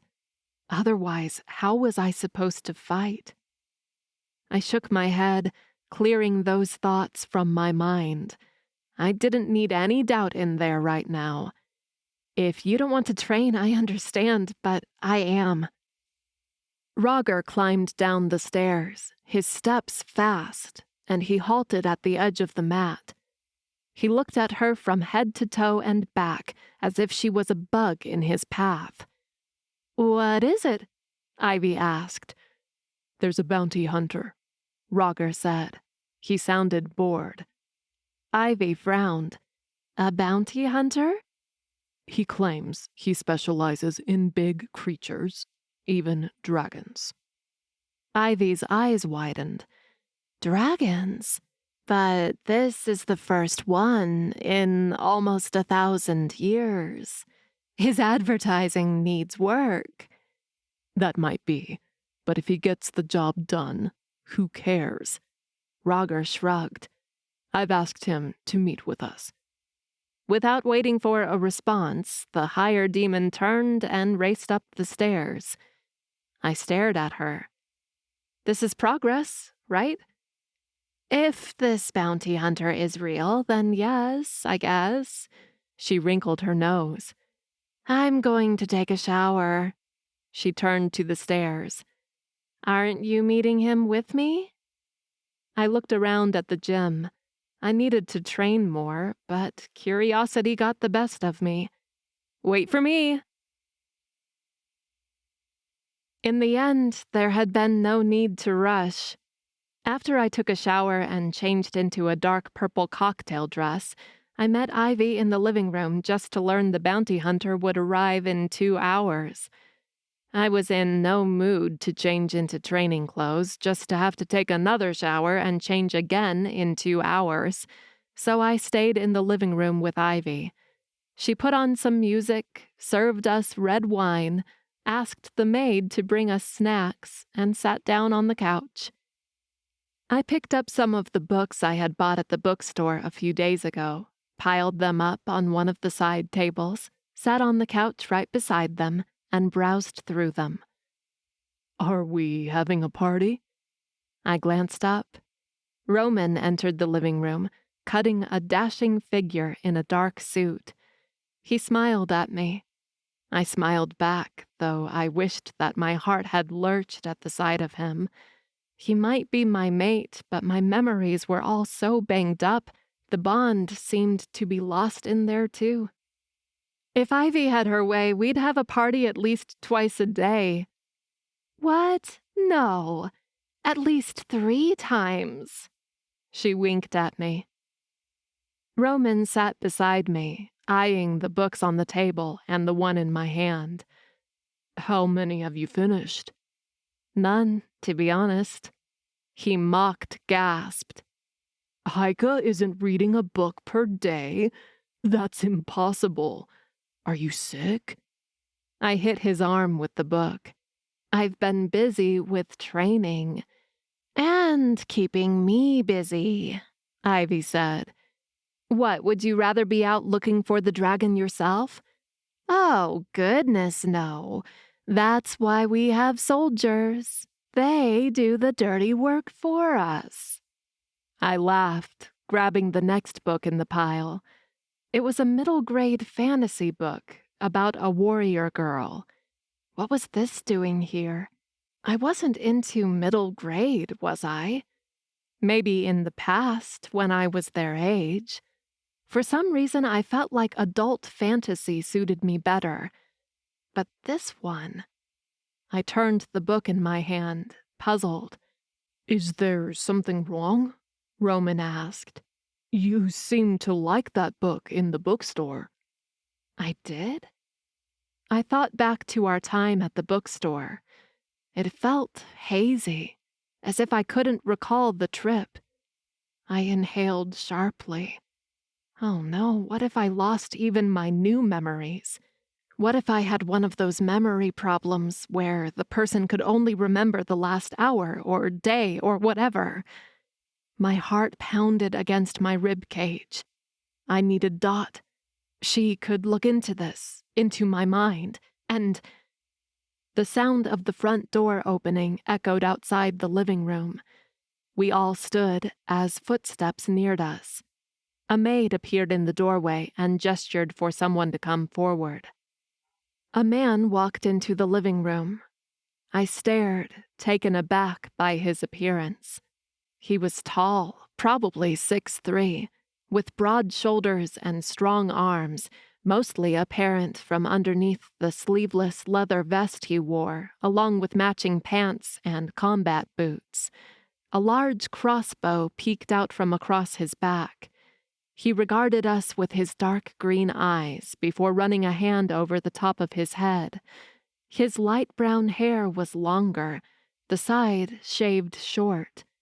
However, the most intriguing part of him was the deep, light red scar across his left eye and eyebrow. It didn't take one bit away from the beauty of his face and the sharpness of his features. Ivy stood. You must be the bounty hunter. The man inclined his head in agreement. Cass, at your service. His voice was deep and rough. Come. She beckoned him forward. My father will join us shortly, and... I'm here. I snapped my head at the sound of his voice. My father marched through the entrance from the dining room, Roger close at his heels. My father wore a nice suit and looked slightly better. Dot's potion must have done the trick, for now. I stood to meet him, but he waved me off. Roger stood by the wall again, while my father took his usual armchair and gestured for Cass to take a seat. The bounty hunter didn't hesitate. He slipped his crossbow from his back. Ivy and Roman tensed. Knowing Ivy, she had her dark fire at her fingertips, ready to blast the stranger if he as much as looked at our father the wrong way. I frowned, realizing I hadn't had the same reaction. I sat there, watching everything as if it was a movie playing on the TV. The bounty hunter rested the crossbow beside the armchair right across from my father and sat down, facing him fully. Didn't he know who he was dealing with? Or was he always this brazen? Shooting a veiled look at me, Ivy sat too. My father narrowed his eyes at Cass. We heard you're the one to hire to capture big creatures. Yes, sir. Anything you need. My father rubbed at his chin. What about dragons? Even dragons? Have you ever hunted dragons, Cass? Ivy asked. I thought dragons had been extinct for a long time. People believe whatever they want. Cass looked at Ivy. Yes, I have hunted one dragon before, the only one I had ever heard about, though that seems to have changed. My father nodded. A dragon awoke from a magical slumber in northern Canada, but now we don't know where he is. Interesting. How much for you to capture him and keep him alive until I get to him? Cass seemed to consider this. Capturing, but not killing, will be harder. $500,000 to start. Ivy sucked in a sharp breath. Another $500,000 when I deliver him to you. That's too... Deal. My father extended his hand toward the bounty hunter, ignoring whatever Ivy was about to say. Cass shook my father's hand. Would you have anything from the dragon? Or maybe a weapon used against him? Or even the clothes you were wearing the last time you encountered him? It'll help me track him. The scale, I said. Oh, yes. My father jerked his chin, and Roger walked out of the room. 2 minutes later, he strolled back in, taking his sweet time, the scale in his hands. He handed it to my father. Will this do? May I? Cass reached forward. My father placed the broken dragon scale in the bounty hunter's hand. He wrapped a hand around it, closed his eyes, and inhaled deeply. When he opened again, a lopsided grin adorned his lips.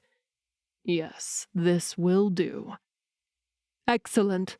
When can you start? As soon as you make the first payment. My father smiled. Of course. He pulled out his phone and started messing with it. Just one more thing. My demons will go with you. Cass's gaze hardened. I work alone. My father held Cass's stare, impassive. Not this time. My demons go with you. Cass's jaw worked overtime. Something about that tickled my mind, as if a memory wanted to come forward to blast through whatever wall was holding it back. But when I tried grasping at it, it slipped between my fingers. Fine, but if they slow me down, I'll leave them behind. They won't slow you down. He shot a look at Ivy, one that said you better not mess this up. Wait, what about me? While my father and Cass exchanged account numbers, I scooted closer to Ivy and whispered, What was that look? What look? The one he gave you. Like he was telling you that you are in charge, but he didn't even look at me. He won't let me go? I don't know. He hasn't said anything. But I'm able to control the dark fire. I might not be able to do all you can, but I can defend myself. If he says I can't go, you have to help me. Ivy's brows curled. I don't. Promise me you'll help me. You'll ask for me to go with you. I needed this. I didn't know why. I wasn't even that excited about hunting a dragon. But I had to go. Finding my dark fire and being able to use it hadn't worked to bring my memories back. But maybe being outside this house would. I couldn't explain it, but I knew I had to do this. Please, she sighed. I'll try. My father and Cass continued talking about what Cass needed, supplies for the tracking and the trip, an off-road truck or SUV, and time. How long until you capture the dragon? My father asked. It'll depend on where he is, Cass said, his tone flat. If the dragon is already on the other side of the world, it could take up to a month. If it's close by, then maybe a week." My father nodded and pointed to Ivy. "My daughter Ivy is a higher demon, and she'll be going with you. Whatever supplies you need, tell her, and she'll make sure you have everything." Ivy opened her mouth to speak, but I was faster. "I'm going too." My father's hard eyes found mine. "Is that so?" I puffed up my chest. "I've been training nonstop, and I have control over my dark fire." He glanced at Ivy. "Is this true?" She nodded. The fact that he didn't believe me right away, that he had to ask Ivy, hurt. He looked at me, really looked at me, as if he could feel my magic inside me. Perhaps he could. "Very well. You can go with them, but you follow Ivy's orders. Understood?" Eagerness filled my chest, and it was all I could do not to bounce on my toes. "Yes, sir." "Just go see Dot before you go," he said. "It'll be good to do a meditation session beforehand." He turned to Cass. "She'll need a few minutes." Cass didn't seem bothered by that. He had been stoic and closed off since he arrived, so that didn't say much. "We leave in 1 hour."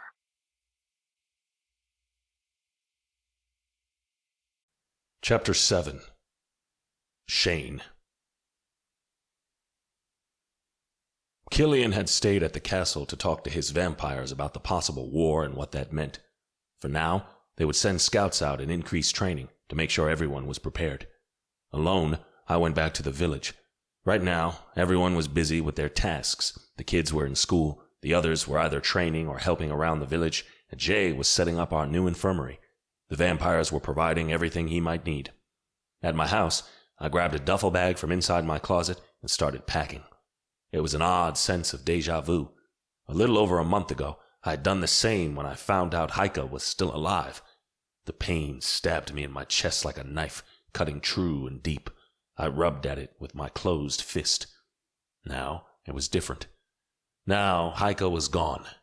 Now I would avenge her.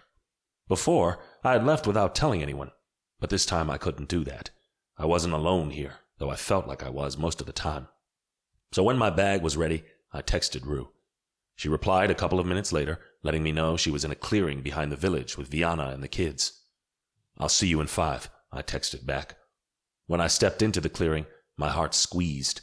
The kids ran around, laughing and yelling. Some played tag, others sat on a large blanket and played instruments, while others ate snacks spread over another blanket. Minzy sat alone on a blanket, with her nose stuck in a book. How I wished she would break through that shell and play with the other kids, even if for a moment. I didn't wish for her to stop reading, to go out and be the most extroverted kid I ever met, but I sighed. It couldn't be good for her to be this isolated. She was among a dozen other wolves, and yet she stayed in her world the entire time. Rue saw me standing there and walked up to me. "You have me worried." I frowned. "Why is that?" "It isn't common for you to want to talk to me in the middle of the day." I nodded. "I wanted to inform you of my plans because I owe you that much and because I'll need your help even more than what you already offer me. Us." Rue tilted her head, her long gray braid moving with it. "What is going on?" I told her about my plan and asked, "Could you watch over my siblings while I'm away, especially Minzy?" Rue pressed her lips tight. I knew she wanted to argue with me, but nothing she or anyone else could say would change my mind. "Of course I will. Just, please, come back." "I will," I said automatically. She rested her hand on my arm. "I know how it is to lose your mate, Shane. The constant pain inside your chest. The renewed grief when you wake up in the middle of the night and suddenly remember they are gone. The non-existent will to live. But you're not just another wolf in our pack. You're our alpha. You need to be strong for all of us, for Tyron and Minzy too. Tyron is too young to become alpha, and Minzy?" She sighed. "Minzy needs you more than anyone else." I nodded. I didn't want to live on, but I had to do it. "Thanks. After a pat on my arm, Rue returned to the kids. I felt torn about walking up to Minzy and giving her a hug before leaving. But what if I did that and she realized something was wrong? She was alone, but she was peaceful. I didn't want to disturb that peace. On my way back to my house, I grabbed my phone and texted Dom. "Where are you?" "Finishing up training. Why?" I started typing my answer. I didn't want to face him or argue about my choice. I wanted him to read my response and just follow my orders. "Shane." I stopped walking, looking in the direction of the voice. Lucille walked out of her house and jogged to me. The sun reflected off her blonde hair, and for a moment, her beauty struck me. It was a shame she didn't seem able to move on from our past relationship. She really deserved to find a mate and be happy with him. "What is it?" I asked, pocketing my phone again. "Nothing," she shrugged as she fell into step with me. "I just saw you and wanted to talk to you." "How are you?" "Good." Another automatic answer and a complete lie. She cocked her head to the side. "Shane, I've known you since we were little kids. You can't lie to me." I shook my head. "What do you want me to say, Lucille? I've been feeling wretched and in agony every second of every day since Heike's been gone. Is that what you want to hear?" "If that's the truth, then yes." A knot formed between my brows. "No one else needs to live in misery with me." "Shane, we're all living in misery. Everyone here has lost loved ones, lived as slaves, and then lost our home. We're now forced to shelter with vampires. Besides, Heike made her mark on us. Everyone misses her." A lump rose in my throat. Finally, after a week of forcing myself to get up in the mornings, to breathe and keep going, I had a reason to live, even if brief. I was going to find Payman, and I was going to kill the bastard, and I was going to make him suffer. I wanted to focus on that, and only that, because it was better to hang on to my anger than my sorrow. "I appreciate the concern, Lucille, but I'm fine." I halted in front of my house. "You should go." Lucille's face fell. "Of course." Without another word, she left. I was about to head inside my house when I caught sight of Dom running this way. For a moment, I froze. What was wrong? But then he stopped a few feet from me and took a deep breath, his expression neutral. "You didn't reply to my text. I was worried there was something wrong." "Sorry." Lucille found me. I gestured toward where she went. I was about to reply now. Dom crossed his arms. "I'm here now. Just tell me." I groaned. I really didn't want to do this face to face. I didn't want to have to explain myself or argue with my friends.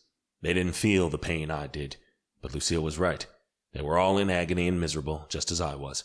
It wasn't fair of me to think I was the only one suffering here. "Drake got word that Payman is plotting to take the underworld back," I told Dom. His eyes widened. "But that would mean a war." I nodded. "Precisely. However, I won't let that happen." "What do you mean?" "I'm leaving. Right now. I'm going after him. I'll kill him myself." Dom stared at me. "You do realize he is more than a higher demon? He's a former prince. His power is unheard of, and with all due respect, I don't think you're up to par to take him down." I sighed. "Maybe not me, but my shadow wolf. I'll let him out, and he might be what we need to take him down. If not that, then I could at least do some good damage until the demon hunters came and helped me finish the job." "The full moon was a few days ago. If you let the shadow wolf out now, it'll be harder to control him." I scoffed. "I can't control him. Once he takes over, my consciousness is gone." "Isn't he taking more and more of you?" Dom's voice rose. He was upset with me. "Do you want to risk letting him out now and losing yourself to him?" "If I'm not near my pack, I'm not afraid. Just promise one thing. If I do lose it, you'll find me and you'll kill me before I kill innocent people." Dom closed his eyes for a moment and cursed under his breath. "Dom, please." He cursed some more. "Fine. I promise." He extended his hand to me. I clasped his forearm in a tight grip. "Don't make me do it, though. Don't lose to the shadow wolf, and come back to us." I nodded. "Keep everyone safe while I'm gone." "I'll do my best." I let go of his arm and stepped inside my house. I grabbed my duffel bag from my bed, slung it over my shoulder, and went back out. Thankfully, Dom didn't wait for another awkward goodbye, and I was able to run to Demoir Castle without anyone bothering me. I found Prince Grey in front of the castle. He and 10 vampires checked their bags and supplies. A frown curved his lips when he saw me coming. "Where do you think you're going?" "Where do you think?" "That's not what Lord Drake ordered." I stood a foot from him and gave him my best "I don't fucking care" glare. "I'm going with or without your help, so why don't you make this easy for the both of us and let me hitch a ride?" Gray stared at me, clearly not pleased. "Fine, come along, but I'm reporting this to Drake." I shrugged. "Do whatever you have to." We didn't drive to Winnipeg. That was a 25-hour trip, and even though vampires slept a lot less than most species, we would need to take too many breaks, making the trip even longer. Instead, a portal opened and a warlock walked out from it. Aspen worked directly with Kieran, who was good friends with Lord Drake. Kieran was Almay's son and Lavinia's cousin. Aspen guided us through the portal. We walked through and appeared outside the underworld gates in Winnipeg. The situation here was much different from a couple weeks ago. There had been a lot of demon hunters protecting the portal before. That was nothing compared with the number of demon hunters swarming now. It was a dark sea of movement and flashing weapons. A group of demon hunters came over to greet us, including Nora. "Prince Gray," she said, shaking the vampire's hand. She shot me a glance. "I thought only the vampires were coming to aid us." I cocked an eyebrow. "I have a tab to settle with Payman." Her face fell. "I heard about Haika. I'm so sorry." I nodded. "But if you're here for revenge, I'm afraid it won't be so simple," Nora went on. "What do you mean?" Gray asked. "Come with me." She gestured for us to follow her through the crowd. Beside the portal was a dark green tent with open sides. Underneath it, a large dark green rug, a long table, and several chairs had been erected, and a handful of demon hunters filled the space. I recognized a couple of faces at the table. Ray Lowe, the Academy's headmaster, and his partner, Erin Belmont, princess of the underworld and a famous demon hunter. They greeted Gray, the other vampires, and me. "I wish we were meeting under better circumstances," Ray said. "We can celebrate when we kill Payman," Gray said. Ray nodded. "Please, sit." "Before we start, I have a request," I said. I had no time to waste. If they were working on plans, I wanted to be included in them. "I want to be the one to kill Payman." Ray frowned. "No offense, Shane, but I'm not sure a wolf shifter, even an alpha, can take a former prince of the underworld alone." "I'm not asking to do this alone. I'm asking to deliver the killing blow." Erin put a hand over Ray's. "I understand why you're asking. We're still trying to navigate away from a full-blown war, and there are many moving pieces on the board, but I promise you, I'll do my best to include you in our plans." I would take whatever they could get me. For now. "Thank you." The meeting dragged on for hours. Demon hunters came and went. King Tanner and Princess Jasmine joined the party, but everyone was so worried about Tanner's security, it was agreed he should remain inside his castle, which was also swarming with demon hunters. My phone kept blowing up with calls and texts from Killian and Drake. I ignored them all. Half of the demon hunters here were divided into small groups, along with our vampires and me, and sent to scout the area around the portal until possibly finding Payman or his allies. The same was being done with the other portals to the underworld, in case Payman planned to enter the underworld from another entrance. I was paired with Doreen and Thierry, 2 experienced demon hunters, older than I was. Though I had met Doreen before, I wasn't happy about it being included in a scouting party, but it was a lot better than sitting back at home and waiting for news. I slung my bag across my shoulders, grabbed another pack of food, and set off with my companions into the forest.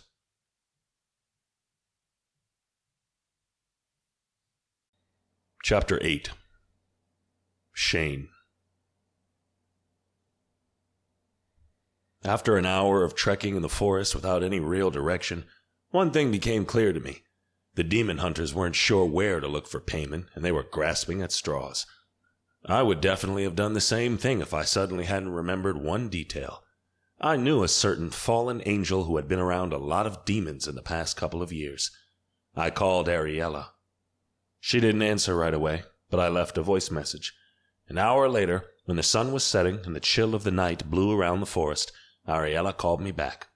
Thankfully, I still had a cell signal. I explained to Ariella what was going on and asked if she had heard anything about Payman and his allies. "Actually, I have," she said, her tone clipped. My breath caught. "You did?" "Where are you?" "Around Winnipeg." "Shit. Can you come to Denver in about an hour?" "That wouldn't work. Give me 2 and I'll be there." "Great. See you then." I turned to Doreen and Thierry. I might have a lead. They both stared at me as if I was speaking another language. "What do you mean?" Thierry asked. He had short black hair and brown eyes. "We need one of the warlocks to open a portal for us." "A portal to where?" Doreen said. The wind ruffled her red-orange hair. "Denver." I started walking back. "Shane, wait." Thierry caught up with me. "Our orders are to search for Payman." "That's exactly what we will be doing, but more efficiently." I halted and faced them. "Believe me when I say this. No one wants to catch this demon more than I do. I'm not joking around. Come with me and see it for yourself." "Fine place," Doreen said, eyeing the dilapidated barn with peeling brown paint, a rickety porch, and a hanging sign twisting in the breeze by one chain. I didn't choose it. I walked past her and Thierry, entering the place. I bet Ariella had chosen it because it looked like an abandoned shack in the middle of nowhere. After we crossed the portal into Denver, Ariella texted us the address to this bar. It was just outside of Denver, but to get there we had to rent a car. While we drove there, Doreen told me how supernaturals borrowed cars instead of renting them. I guess I would have done that if I was trying to hide. As soon as I stepped through the door, the scent of cheap beer, cigars, sweat, and sweet perfume hit my nostrils. I wrinkled my nose, choking on the foul air. That was what I got for having a wolf's sense of smell. There were games to the right, pool tables, foosball, and darts, counter-height tables and stool chairs to the left, and a bar at the back. Behind it, we could peek at a kitchen where smoke curled up from the order pass-through. There were a few patrons, looking just as raggedy and decaying as the bar. Low country music played in the speakers, and a couple danced beside the bar. Ariella waved at us from a table in a dark corner. Despite everything going on, I walked to her with a smile on my lips. I hadn't had much contact with the fallen angel, but she had been a pretty good friend to pretty good friends of mine. I had seen and spoken to her a handful of times, and every time she seemed a little uptight and focused on her mission, to find her stolen wings. Without them, she couldn't go back to the place we called heaven. For many years now, she had been on Earth, searching, fighting demons, tracking them, trying to find the ones who had stolen her wings in the first place, without any success. She stood from her chair and embraced me. "It's good to see you." She patted my back. "I'm sorry about Heike." I pulled back, looking at her. She looked the same, a head shorter than me, with a lean frame, silver gray eyes, and white blonde hair. She wore leather pants and a blouse, and looked way too well dressed for a shanty dive bar. "Thanks," I whispered, "and thanks for meeting me." She turned to Doreen. "Nice to see you again." Then to Thierry. "Nice to meet you." "Same," Doreen said at the same time Thierry said, "You too." We sat down around the table and a waitress halted beside us. "What can I get for you?" I didn't want anything but a beer for me. Thierry asked for the same, and Ariella and Doreen ordered wine. We also asked for 2 portions of fries to be shared. Once the waitress was out of earshot, Doreen leaned over the table, her eyes on Ariella. "So, what do you have for us?" "I met a demon who was in hiding," Ariella started.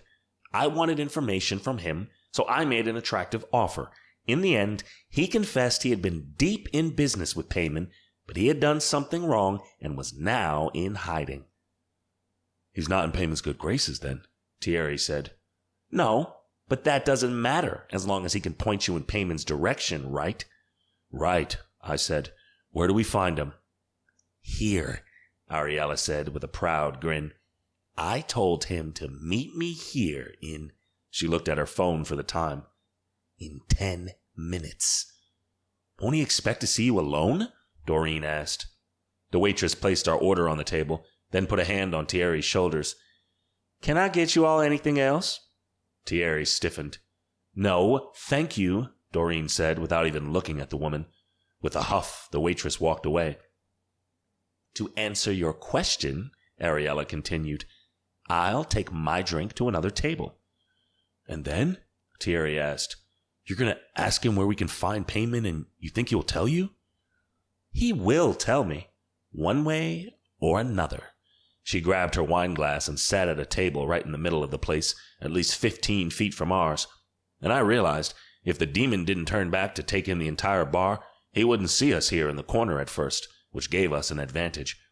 I hoped this went smoothly, but nothing was that simple, not in the supernatural world. Ariella sipped from her wine, her gaze fixed on the entrance. Thierry drank 2 gulps of his beer before setting it aside, but Doreen and I didn't touch our drinks. But I nibbled at the fries. They were mushy and cold, but I needed something to occupy my hands and my mind. I heard what payment did to your pack, Doreen said, catching my attention. I stilled, a French fry halfway to my lips. I'm sorry. I flinched at her words. I was sick and tired of everyone saying they were sorry. I didn't want their pity. I wanted action. I shoved the fry in my mouth. We'll get through this. I know the Dumour vampires can provide anything you might need, but know that the Blackthorn hunters would also help if given the chance. Right now, I want to help you take payment down. That's all I want. Doreen nodded. You know, revenge won't bring her back. Doreen, Thierry hissed. What? He has to understand. She leaned over the table again. My brother was a hunter, and he was killed by demons. All I wanted was to avenge him, but in doing that, I was pulled away from my family, from Kayleen, my younger sister, who needed me more than ever. I pushed the rest of the fries away, turning to the side to see Ariella in the entrance better. Curses and rage bubbled in my chest, traveled up to my throat, burning like the frickin' sun, but I swallowed them down. I was here on a mission, and I wouldn't let anyone or anything distract me. Doreen, drop it, Thierry said again. No, listen. She shut up when the front doors opened and a man entered the bar. I turned back to the table and held on to my warm beer, as if I was interested in the 2 people sitting across from me who were now engaged in small talk. From the corner of my eye, I followed as the man glanced side to side and dragged his feet to Ariella. He was short for a male, but with broad shoulders, clad in a heavy black jacket and dark pants. He pulled the hood down as he sat across from Ariella, revealing a buzz cut and matching stubble all over his face. He had a nasty scar on his cheek and down his neck, giving him a badass and dangerous air. I focused my hearing. What do you want? The demon barked. Nice to see you too, Soggin. Ariella gestured for the waitress. The woman didn't seem happy to have more customers as she made her way to their table and asked what they wanted. My friend here wants to order something. He glared at Ariella, but then he said, A burger and a beer. And you? The waitress asked. Ariella pointed to her untouched wine glass. I'm good for now. Thanks. The waitress left. What is your game? Soggin asked. No games. It's simple, actually. I want an answer to a question, and you will provide it to me. He crossed his arms. What if I don't? Remember last time we met? I kicked your ass. Do you want to repeat that? You said this would be worth my time, he mumbled. Ariella grabbed something from her back pocket and placed it on the table, a thick white envelope. The demon's eyes widened, and he snatched the envelope and hid it inside his jacket. He peeked inside, and his eyes rounded some more. What could you possibly want? Where can I find payment? He cursed and stood. No. Just answer the question. Soggin shook his head and turned to walk away. I got up from my seat and put myself between him and the doorway. Shit, he muttered. I shifted my hands into claws and let him see them. Answer her question or I'll be the one kicking your ass. Cursing, he feinted to the left, but went to the right into Doreen and Thierry. The demon was surrounded. You've got to be kidding me. He turned to Ariella.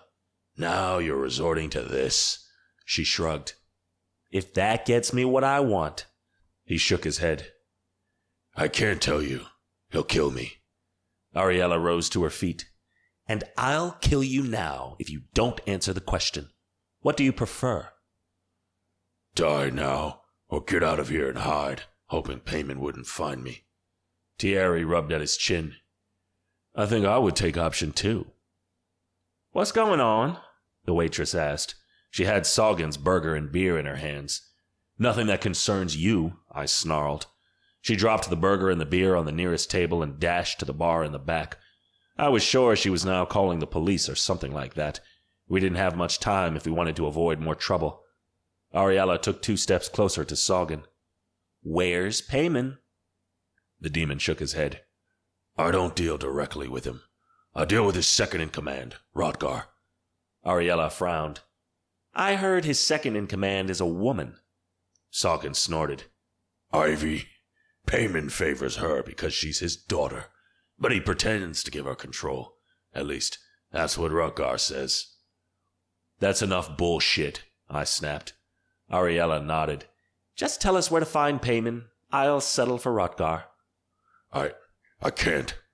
Losing my patience, I grabbed the demon's throat and squeezed, pulling him up. He grabbed at my forearms and rose on his tiptoes. Answer the lady, I snarled. I said no. In a flash, the demon shifted. His human form melted away, giving way to gray, rough skin, a shaved skull, 2 curling horns, black eyes, and razor-sharp teeth. His neck became twice as large, and I lost my grip on him. I gaped at him. He was still short, but he looked ugly and built like a bull. And just like a bull, he charged at me. I shifted my arm and swiped at his face. He ducked under my strike and twisted away, avoiding Ariella, but facing the demon hunters and their dawn blades. Around us, the patrons screamed and fled. The waitress disappeared inside the kitchen and closed the door. The demon called upon Darkfire, the magic wrapping around his arms. I felt the familiarity of his magic tugging at my shadow wolf. No, I wouldn't lose control now. Ariella lifted her hand and flashed a bright light at Soggin's face. He blinked and stood still. Thierry and Doreen grabbed his arms, holding him in place. I loomed close to him and he pushed off the floor, hitting me in the stomach with both his feet. I stumbled back 3 steps, bumped into a chair. With the force of the impact, Soggin took Doreen and Thierry down with him, over 2 tables and a few chairs, breaking most of them. Groaning, Doreen and Thierry let go of the demon and he ran. I jumped and shifted midair, my clothes ripping apart in the process. The demon ran from the bar and I followed. He was 10 steps out when I jumped and landed right on his back. The force took us down, but I stayed on top of him. When he tried to turn, I bit down on his neck and pressed my teeth around his throat. He stilled. 2 seconds later, Doreen and Thierry were by our side. Their dawn blades pointed to the demon's head. I backed away, snarling at him. Slowly, Soggin turned around. He sat up on the rough ground, his hands raised. Ariella walked toward him, her fingers poised with dancing light. Now, tell us where the hell Payman is hiding.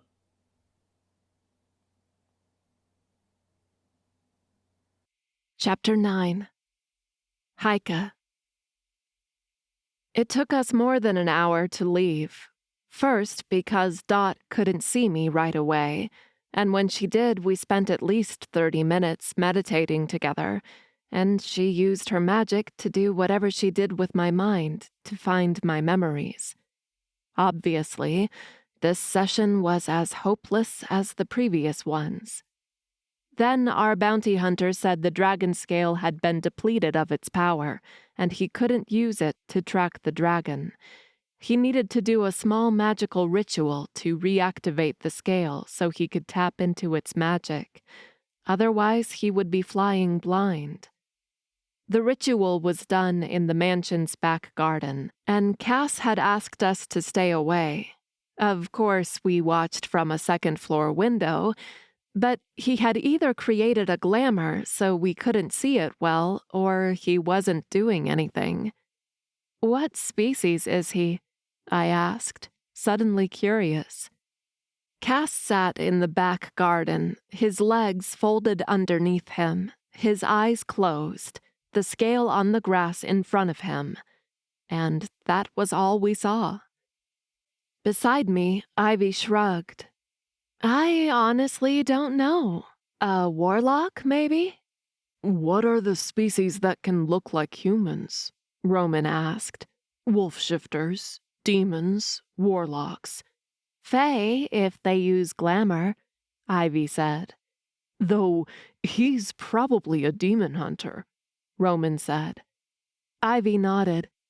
That would make perfect sense. When Cass was done with his ritual, he grabbed the scale from the ground and entered the house. We met him in the sunroom downstairs, and he announced, "The dragon is in Maine."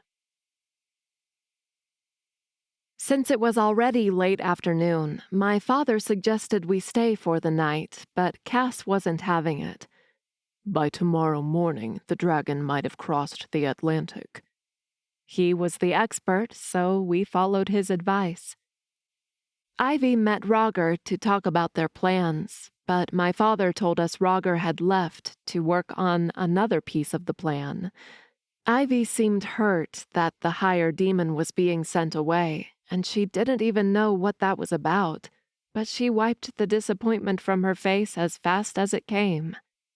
Because of the distance, we chartered a flight to Maine, then rented an off-road truck that was the size of a small house. The flight had taken 10 hours, and we slept most of the time.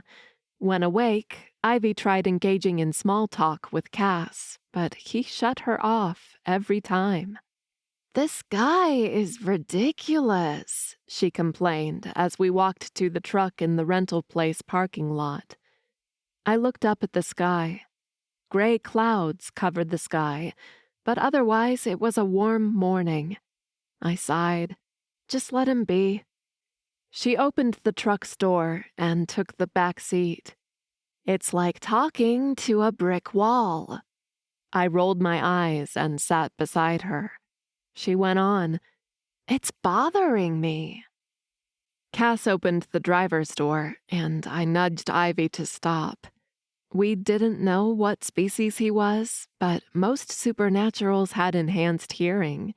Even from outside, he might have heard her, and the last thing we needed was our guide to be mad at us and ditch us. Cass slipped behind the wheel while Roman sat on the passenger side, and off we went. Every 20 to 30 minutes, Cass stopped the truck and did some tracking. He sat there with the dragon scale in his hands and his eyes closed. Suddenly, he opened his eyes and drove again with purpose. Cass dropped the scale and brought the truck back to the road. "What are you doing with the scale?" Roman asked. After my father allowed me to join the party, Roman insisted he had to come too. As he had said it, he couldn't be away from his mate. If only I felt like that. "The scale points me in the dragon's general direction," he said. Ivy leaned forward between the front seats. "Why so often?" "Dragons are big creatures, and they are fast when flying," Cass said, his tone flat. "He can change directions and go toward New Hampshire at any time." "You check to make sure we're still on the dragon's tail," I said. Cass's eyes met mine through the rearview mirror, and he gave me a curt nod.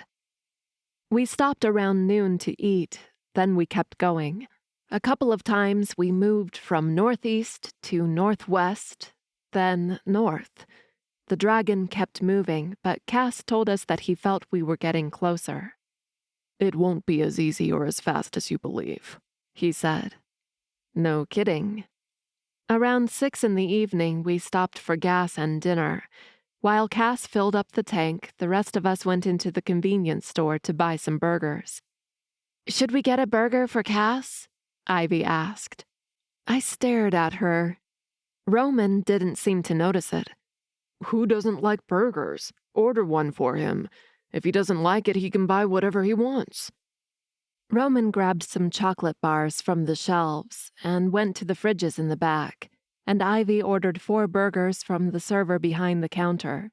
I kept staring at her. "What?" she snapped. "What is going on?" I asked. She shook her head, as if telling me she had no idea what I was talking about. "Cass, you've been talking about him since he first showed up. Are you—" I lowered my voice. Are you into him? What? No! Then a small smile graced her lips. Well, not really, but he's hot, and this brooding mood of his is getting to me. I put a hand over my open mouth. Holy shit, you like him. Wait up a minute. No, I don't. I barely know the guy. She leaned into me and whispered, but if he wanted to meet me in the bed of that truck and have his way with me, I wouldn't stop him. I slapped her arm and laughed. You're so into him. She shrugged. Can't a girl just want sex because the guy is hot? No feelings involved? I chuckled. Of course she can. And I truly believed that. My eyes wandered to Roman, who reached inside one of the fridges and grabbed some sodas. What about you? I snapped my gaze back to her. What? Ivy leaned on the counter while we waited for the burgers. You haven't remembered anything about him? She jutted her chin in Roman's direction. What do you feel when you look at him? Horny?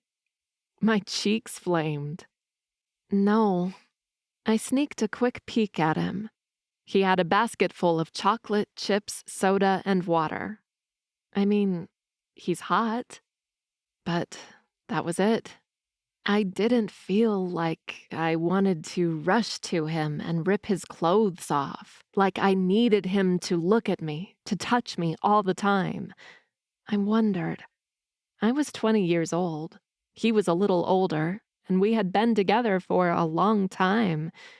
We probably had sex before, didn't we? I wanted to remember how it was, how it felt, how everything about him with me had been. Having a mate for life and not remembering one bit of our past together sucked big time. And? Ivy prompted. I shrugged. I don't know.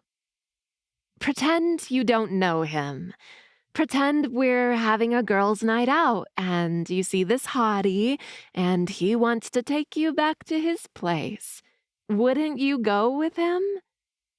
I wasn't so sure I would. I didn't know why. He was my mate, wasn't he? Should I feel the attraction, the pull toward him, even without knowing who he was? Once more, I wondered if having my memories damaged had also damaged the bond. Maybe I should ask Dot. I sighed. I'll take a rain check. We should talk about this when I have my memories back. She scoffed. You're no fun. The lady behind the counter came back with a bag and our burgers, and we met Roman at the cashier to pay for our stuff. Ivy handled the money part, while I stared at the truck parked beside the pump, and Cass leaning on the side of the truck, his arms crossed. A silver sedan stopped right behind the truck, and a young couple hopped out. The girl pointed to Cass and asked him something. He shook his head, said something back, and looked at us. The girl followed his gaze. Shit. Roman jumped in front of me and lowered his head, his back to the front of the store. I looked at him, at his strange behavior. What happened? Roman grabbed my hand and pulled toward the back. Ivy, take care of this. Ivy cursed under her breath. Just go. She pushed us behind her. What's going on? I asked, confused and anxious. Holding tight to my hand, Roman guided us to the back of the convenience store. We entered an employee-only area, and he didn't stop. In the middle of what looked like a storage room, I halted and tugged hard on his hand. Roman, what's going on? He turned to me, his eyes wild. Those two, they are from our pack. They're here to kill you. My knees weakened. What? He held tighter to my hand. Now do what I tell you so we can get out of here safely. Understood?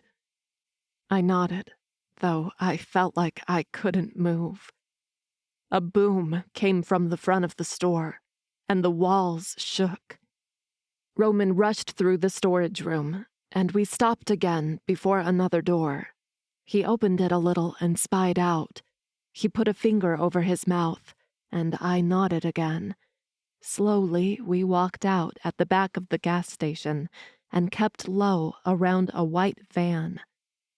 Another boom sounded, louder now that we were outside, and I covered my ears. Was it always like this? The fights, the chases, the missions, running, loud sounds, the heart pumping so fast it felt like it would burst from the chest. Maybe I wasn't cut out for this, not without my memories, not without knowing how to fight and how to use my dark fire properly. If I was here and chickening out, it was my own damn fault. I had been the one who insisted on coming. I wanted to be a part of this. Now I was here, and I wouldn't chicken out. I closed my eyes and inhaled deeply. A scream, a grunt, and the sound of metal scraping against concrete came from the other side of the building. My insides nodded again, but I told myself I couldn't do this. I couldn't allow fear and apprehension to win. I exhaled and shook my shoulders, trying to calm down. Could one calm down in a situation like this? The sound of screeching wheels rounded the corner, and the truck appeared right beside us. "Get in!" Ivy yelled, half her body hanging from the passenger's window and dark fire dancing in her hands. Roman jumped to his feet and pulled me with him. We ran to the truck and hopped in the back seat. The door wasn't even closed yet when Cass sped off and away. I looked back at the couple standing in the middle of a half-destroyed gas station. Why was the man holding a sword? Wasn't he a wolf shifter too? I frowned. They probably couldn't see me now, but I could see them, and they looked around my age. We could have been friends, but Roman told me I didn't have any friends. It was just him. When the two of them became little specks in the distance, I turned and sank into the seat. Cass glanced at the rearview mirror. His brows knotted. "What happened back there?" Ivy asked. "Who were those two?" Roman grunted. "They're from our old pack. I think they were here to kill Heike." Cass snorted. Roman frowned. "What?" "They weren't wolf shifters," he said, his tone flat. I stared at Roman. "Not wolf shifters?" He shook his head, dismissing Cass's words. "Of course they are," he said in a low voice. Cass probably didn't hear what Roman said as he went on. "And they're here for the dragon." "What? How do you know?" Ivy asked. "Because the girl said I reeked of dragon, probably from the tracking spell I've been doing with the scale," he said simply. "And she confessed to tracking the dragon." "Shit," Ivy muttered. "This means we have competition." Cass nodded once. "It does." "Then what are you waiting for?" Ivy gestured to his legs. "Floor it." Cass stepped on it. He was already driving over the speed limit. Now it felt reckless, but I wouldn't be the one to say anything. I looked out the window, the world speeding by me, and a sense of confusion and loneliness wrapped over me like a heavy blanket. I was missing something. I just didn't know what.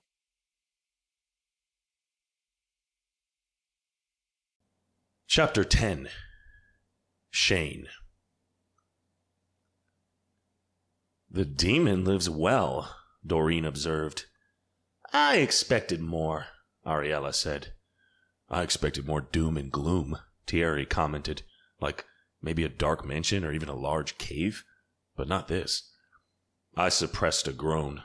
What did it matter where the demon lived? As long as we were able to get to him, it didn't. After extracting the information from Sagan, Doreen killed the bastard anyway. She said he had a file with the Blackthorn hunters, and she couldn't let him go, even if he wasn't in trouble at that moment. He told us Prince Payman had an office in a building in the business district in Vancouver. Once more, we had asked a warlock to portal us here. He seemed pissed, but Doreen had a high rank with the demon hunters, and he was supposed to collaborate with anything the demon hunters needed right now. The building was a modern high-rise with glass sides where many suited men and elegantly dressed women came to and from. We parked our car in a parking area close by and watched from the bus stop on the other side of the street. I had a newspaper in my hands. Thierry and Doreen had earbuds, though nothing was playing, and Ariella messed with her phone. We looked like 4 random people waiting for the bus, though if we stayed here for more than a few minutes, then we could draw attention. Ariella stiffed. I smell demons. I sniffed the air and didn't pick up anything but pollution, gas, and other city scents. I don't. She tapped her nose. Special angel power. Which ones? I asked, eyeing the building's main entrance. I can't tell. What if you got closer? The scent would be stronger. I folded the newspaper and left it on the wooden bench. Then let's go. Wait! I didn't. I looked both ways and crossed the busy street in the coming traffic. Ariella rushed after me. I was dressed in jeans and a Henley shirt, and Ariella had the same pants from last night with a gray blouse. We weren't dressed for this kind of place, but hopefully we could sneak in anyway. The building lobby was a huge room with white tiles for floors, high ceilings, and a handful of guards. Right in the center was a round counter with 3 ladies behind a welcome desk. Behind them was a line of badge gates, and beyond that, the hallways, elevators, and stairs. Shit, how would we get past that? Ariella grabbed my arm and stopped me. 2 of the guards are watching us. I looked over her shoulder and saw them. How's the scent now? Stronger, but leading back there? She jutted her chin to the back. I can't tell where they went from here. Then we need to get you back there. Unless we want to start another fight, I don't see how. I took stock of all that was around us. The place was well lit from the glass walls, but there were plenty of lights in the ceiling and the internal walls. Could you use your magic to cause a short circuit in the electricity? Make the light bulbs burst, or maybe even fry the computers? She frowned. My magic isn't electricity, Shane. But I think I can do it with the lights if I touch a switch or outlet that is connected with the rest. As for the computers, it should be the same principle, right? Ariella walked up to the welcome desk, and one of the ladies turned and smiled at her. Welcome to Empire Terrace. How can I help you? Hi. I think I'm lost. Ariella rested her hands and her phone on the counter. I'm supposed to have a meeting with attorney Douglas Ashley. He's a divorce lawyer. She cupped her mouth, leaned forward, and whispered, I'm trying to get rid of that big guy right there. Pretending I hadn't heard anything, I stood there. The receptionist took a good look at me.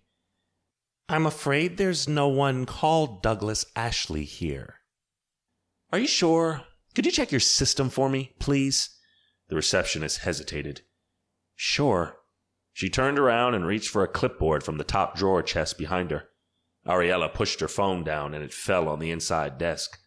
Oops! She reached for it, but first she placed her hand over the outlet installed on the desk and sent a spark of her magic. Instantly, all the lights flickered. Some even burst, sending shards of glass everywhere. The computers were down, too.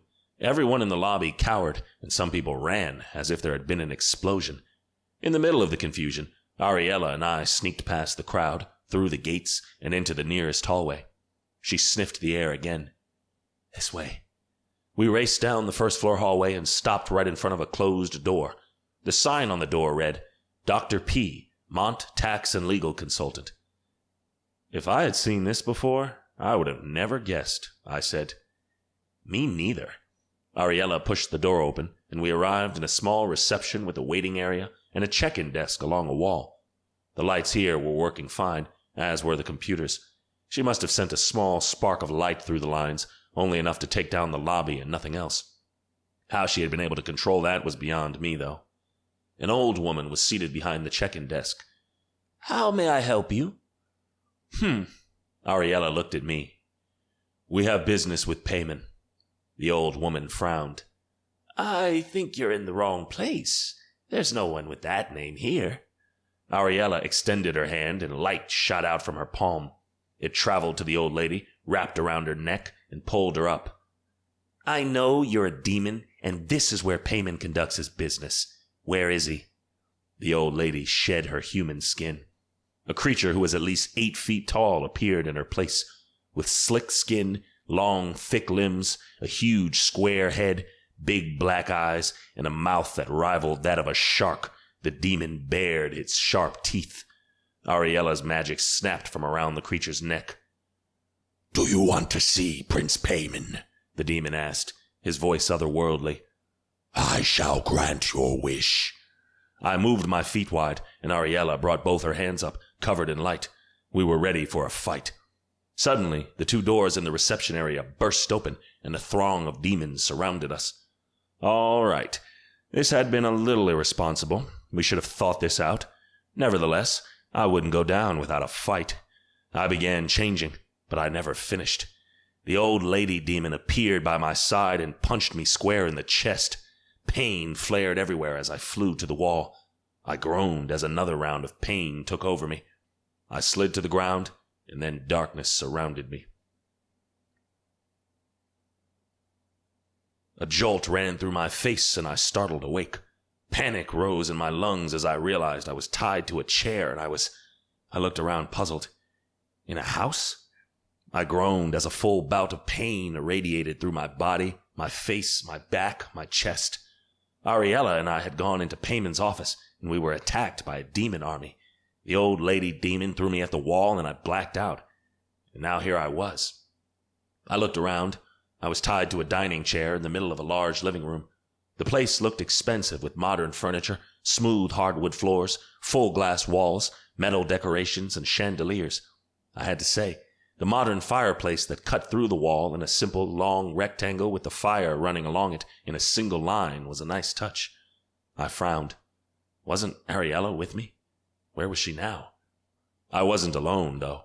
There were at least 10 demons standing in the room's corners and openings, and probably more behind me, where I couldn't see them. From the corner of my eyes, I saw 2 demons talking, then one left the room. A moment later, I heard footsteps approaching and stiffened. This couldn't be good. My heart seized when the man who had been in front of Haika, who had pierced her heart with a shadow sword, now stood not 5 feet from me. Payman. "Ah, I see you're awake." The demon smiled at me. I jerked in the chair, but the ropes tightened and dug into my skin. Payman tisked. "Enchanted ropes. The more you move, the more they tighten." I exhaled heavily. It took all of my restraint to stop moving, but I did. "I will kill you," I said through gritted teeth. "You have no idea how many times I've heard that throughout the centuries. How about you, Rotgar?" One of the demons who had been talking before approached. So this was Rotgar. He looked like a regular human with unimpressive features and a nice black suit. One corner of Rotgar's mouth tilted up. "Too many to count." "Same." Payman opened his arms wide. "And yet, here I am." I stared at him, wanting nothing more than to jump over him, to punch that smug smile off his pretty face. He seemed sophisticated and rich in his suit, but I knew the truth. This demon was evil, pure and simple. He was the worst of the worst, and for that, he had to die. "You killed my mate." The words I didn't plan on saying tumbled out of my lips. I hadn't been there when Payman appeared in the main square with Nortrix. My friends told me about his short monologue. The demon revealed being Haika's father, and he was there to take the crystals because he needed their magic, and to take Haika too. He wanted her by his side, for whatever reason. Payman nodded. "Yes, you're Shane, right? Nightshade Alpha and my daughter's mate." His daughter? Rage filled my veins, and I acted. I jumped off the chair, ropes and all. I let my fangs out and shifted my arms. The ropes dug into my skin a little more, but I didn't care. I opened my mouth and jumped at Payman's throat. He lifted his hand and sent a blast of dark fire to me. It exploded in my chest and I fell back over the chair and onto the floor. But Payman wasn't done. He wrapped dark fire around my neck and shoulders and pulled me up. "Impressive," he said, looking genuinely amazed. "But not enough. I'm too strong for you, even when I'm at my weakest." He sat me down on the chair again. I breathed hard, my muscles trembling. I might not be strong enough to take him out now, but I would find a way to end him. Payman glanced to the left. "Did I forget anything?" I followed his gaze, and for the second time in less than 5 minutes, my heart stopped again. Dot. Dot was here. The night mist witch smiled at me. She turned her gaze to Payman. "There's one more thing." The rage started inside me like a small stream, but grew into a river going down the hill and preparing for the waterfall. It came unbound and strong. If I had been standing, it would have brought me to my knees. My chest heaved and the shadow wolf tickled the back of my mind. "He's cursed." Dot pointed at me, and a spark of dark magic flew to my chest. Like a shock, it spread through my body, numbing me. My head lolled forward, and I inhaled a ragged breath. "The shadow wolf," Payman said. "You told me about that. Won't that be a problem?" Dot shook her head. "I can keep it under control." "Splendid." Payman walked to me and leaned closer. He grasped my chin and made me look at him. "I'll keep you locked in my prison until the next full moon. When you shift into your shadow wolf, I'll kill you." I frowned. "Why wait until the full moon?" "That's when the shadow wolf will be stronger," Dot said. I shook my head. Wouldn't that be worse for them? That didn't make sense. "Take him to the prison," Payman ordered. Rotgar advanced on me along with another demon. Hands wrapped around my arms and pulled me up. The ropes, still enchanted and strong, never let out as the demons dragged me away from the living room. 2 held my arms, while another 4 surrounded me. Dazed from Dot's spell, I couldn't focus on my surroundings, but I did my best. We went through a hallway and passed a door to the outside. A short set of steps followed, and I tripped over one of the demons carrying me. I fell back on the stairs and took a deep breath. I needed to think clearly, to pay attention, but this damn spell was making me feel like I had drunk too much. A voice came from the top of the stairs. "We've got a report, sir." The voice was faint, probably from being so far, but despite my drunkenness, my hearing was still good. "They are closing in on the dragon." The dragon? The same dragon that had been sleeping underneath my packland for centuries? "Where are they now?" "Northeastern Maine." "Excellent," Payman said. "I'll be ready to travel when they call me. The sooner we kill this dragon and I absorb his power, the better." Payman was weak, and he weakened easily. He lived on small bursts of magic and sacrifice from others. I gulped. That was why he wanted to wait until the full moon to kill me, because my shadow wolf would be stronger. He could absorb more magic. And now it seemed he was after the dragon. Dragons were powerful creatures, by far the most powerful of all supernaturals. If he absorbed the dragon's powers, it was likely Payman would recover from whatever ailment afflicted him. The demons tugged at my arms, and we continued our trek outside. We passed a pool and a pool house and into the woods beyond. Where were they taking me? The terrain was uneven, and a short mound covered half of 2 big trees. In that mound was a metal door. One of the demons opened the door, the others pushed through it. We went down a flight of stairs, through another reinforced door, and into a long, dark, and cold corridor with several doors. The prison cells. Rotgar pushed me into one of the dark, humid cells. I tripped on the uneven floor and almost fell face first. Once the door was locked behind me, the ropes around my wrists and torso disappeared. I stared at my free hands, then at the door. Rotgar's impassive face showed up in the small window at the top half of the door. "Don't even think about it. The doors are reinforced with magic. You would have to be Prince Payman to be able to escape them." I rammed against the door. The demon took a large step back, his eyes wide. The doors shook, but didn't give. He was right. I could try to escape, but there was no getting out of here, at least not this way. Resigned, I sat down on the rough floor and closed my eyes. Let them think I had given up. When they least expected, I would get out of here. And then I would go after a freaking dragon. Because if I couldn't kill a former demon prince by myself, then I would at least take away the one thing that could make him whole again. Without his powers back, Payman wouldn't be able to fight. Without his powers, he would weaken more and more. And when he was at his weakest, I would strike. I would kill him.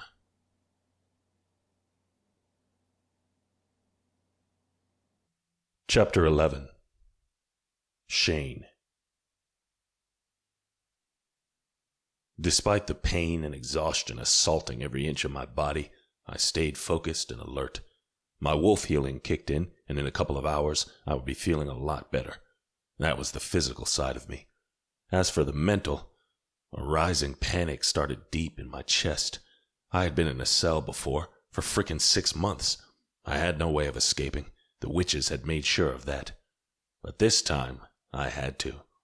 I hoped Dot hadn't remembered the wards she and the other witches had put in places when I was in the lodge with them, or that she alone couldn't do the spells. I took a long breath.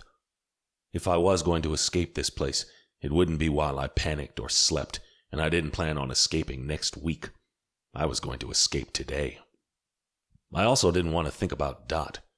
Here was a witch who could undo my damn curse, but I couldn't take her with me, and killing her wasn't an option, as she was the only one who could reverse the curse. I would deal with her another time. Hours passed, and no one came to check on me. I could hear them, though.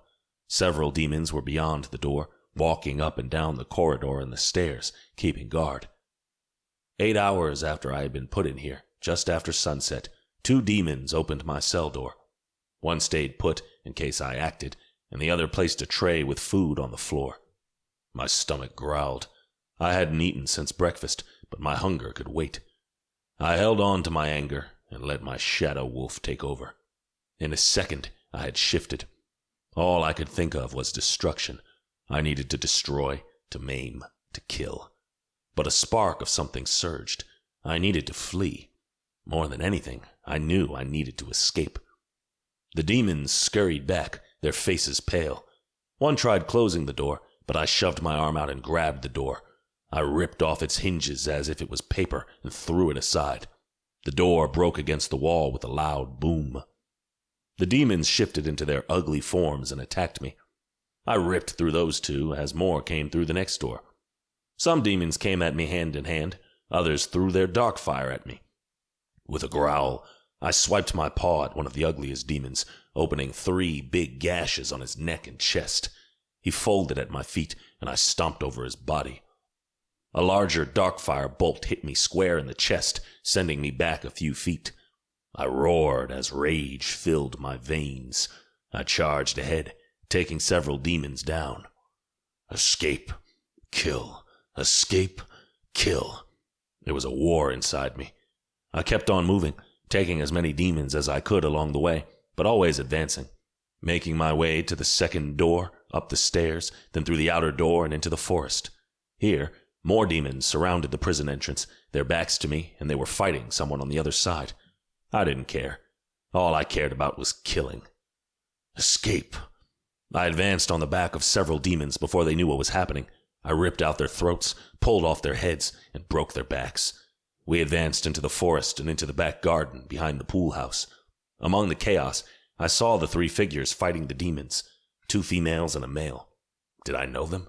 It didn't matter. I had to kill them. Kill. Escape.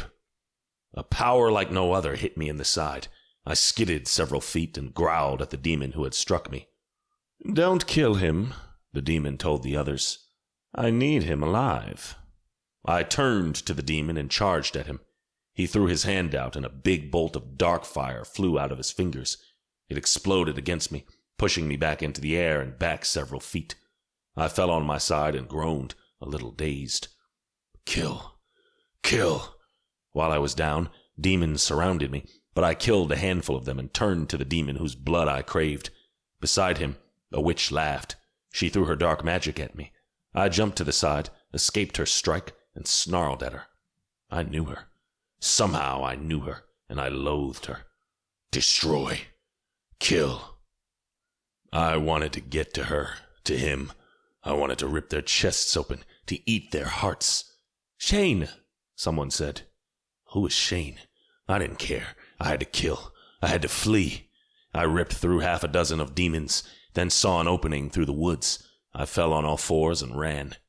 Escape. I zoomed past the trees and bushes and thorns. I could hear the fighting behind me, and I wanted to turn back and kill. No, escape. Several times I hesitated. My steps faltered. Kill. But I kept moving forward. To where? I didn't know. It didn't matter. I just had to go. Go back. Destroy. Kill. I stopped in a small clearing and let out a painful howl. Shane! I turned in the voice's direction. The two females and the one male I had seen fighting the demons stepped into the clearing. They had their hands up and kept their distance. Kill. I snarled at them. They shouldn't be here. They shouldn't have come. My mouth salivated with the need to jump on them, to close my mouth around their necks. Kill. I rushed them. 3 steps in, and a bright light flashed before my eyes. I blinked and turned away from the light, but then it was everywhere. The light surrounded me like a bubble.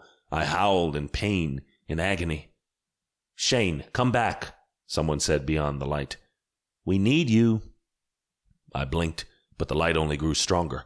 It pushed beyond my fur, against my skin, until it was in my nostrils, in my pores. I screamed.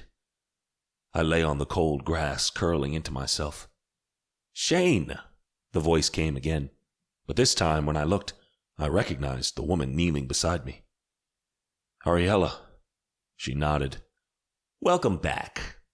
Thierry and Doreen stepped closer, and Thierry threw me a jacket. Thanks. I slipped it around my arms and zipped it up. It was tight on my shoulders and went down to my mid-thigh. I felt ridiculous in it, but it would serve for now. I looked up at my companions. Not just for the jacket. Ariella stood up. They didn't get you? She shook her head. They tried, but they wanted you. I decided to pull back so we could rescue you. Doreen put her hand on her waist. Pretty bold of you to escape Payman's house by yourself. Didn't you think we were coming to get you? I hoped you 3 were smarter than to risk your neck for me. Thierry shook his head. When we work together, we work together. No questions asked. We should go, Ariella said. We outran the demons, but they won't stop searching until they find us. We started the long trek through the forest. 15 minutes into it, I grew tired of how slow it was going. They told me where they had hidden the car. Another shifted into my normal black wolf and raced there. A handful of times I had to take a detour to avoid the demons searching the forest, but I found the car a lot quicker than we would have if coming on human legs. I shifted back, put on clothes, and drove down the road to the closest point where the others could get to me. They were beyond the tree line, hiding and waiting for me. Once Ariella was in the passenger seat, and Thierry and Doreen in the back seat, I stepped on it. I'm still amazed Payman didn't kill you right away, Thierry said, breaking the silence in the truck. About that, I told them what Payman had planned on doing with me, and that he was after the dragon. I listened to half a conversation, but I believe he plans to find the dragon and use his magic to power his own. With a power like that, he might be too strong for any of us, Ariella observed. Doreen inhaled deeply. We can't let him get the dragon. My thoughts exactly, I said. The good news is that I heard where the hunting party is right now. You want to go after them? Ariella asked. I want to go after the dragon. Wait, Doreen raised a finger. You want to kill the dragon? I pressed my lips tight. No, I don't. I want to protect it or put it to sleep, but if it comes between that and letting Payman get his hands on him, then yes, I will kill the dragon. Dragons aren't easy to kill, Thierry said. I looked at him through the rearview mirror. I know that, and that's why I need your help. Doreen and Thierry exchanged a look. Shane, what you're planning makes sense, but I think there's more pressing things to do, Doreen said. We now know where Payman is hiding, and because of that, he'll certainly move and fast. We need to warn the demon hunters and get ready for an attack right now. I understood her point, but by the time the demon hunters get there, he'll have already moved. We'll take those chances, Thierry said. You want to go back? I asked. Both of them nodded. We spoke little while I drove to the nearest town and left them at a rental car place. When I stopped the car in front of the store, Doreen looked at me. "Are you sure you don't want to come with us? You wanted to have your shot at payment." I shook my head. I was certain they would find the mansion empty by the time their army got there. Payman would be in hiding, and the only way to stop him, even if only temporarily, was to catch that dragon. "No, I'll stay." Doreen nodded. "Thank you for your help." "Right," Thierry agreed. "If it weren't for you, we wouldn't have known where Payman was. Now we at least have a hot lead." I nodded. "Thank you for letting me tag along." Doreen patted my shoulder before exiting the car. Thierry offered me an army salute and followed her. Ariella and I watched as the two of them entered the rental car place and talked to a sales associate. Ariella looked at me. "Are we going to catch a dragon now?" A lopsided grin spread through my lips. "We sure are."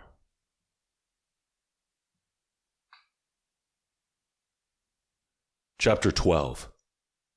Shane. Ariella and I got an overnight flight to Maine and rented a Jeep at the airport. The only thing we knew was that we were looking for a dragon in northeastern Maine. But, damn, a giant dragon couldn't be hard to spot, could it?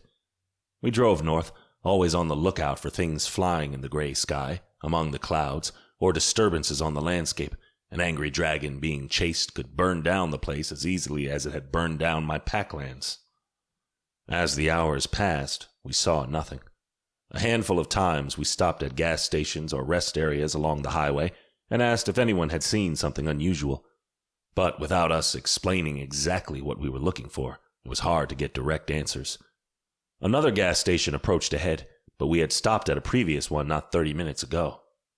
"Look!" Ariella pointed at the gas station. Half of the roof had collapsed, smoke rose from one of the pumps, a car was overturned, and the doors to the convenience store were gone.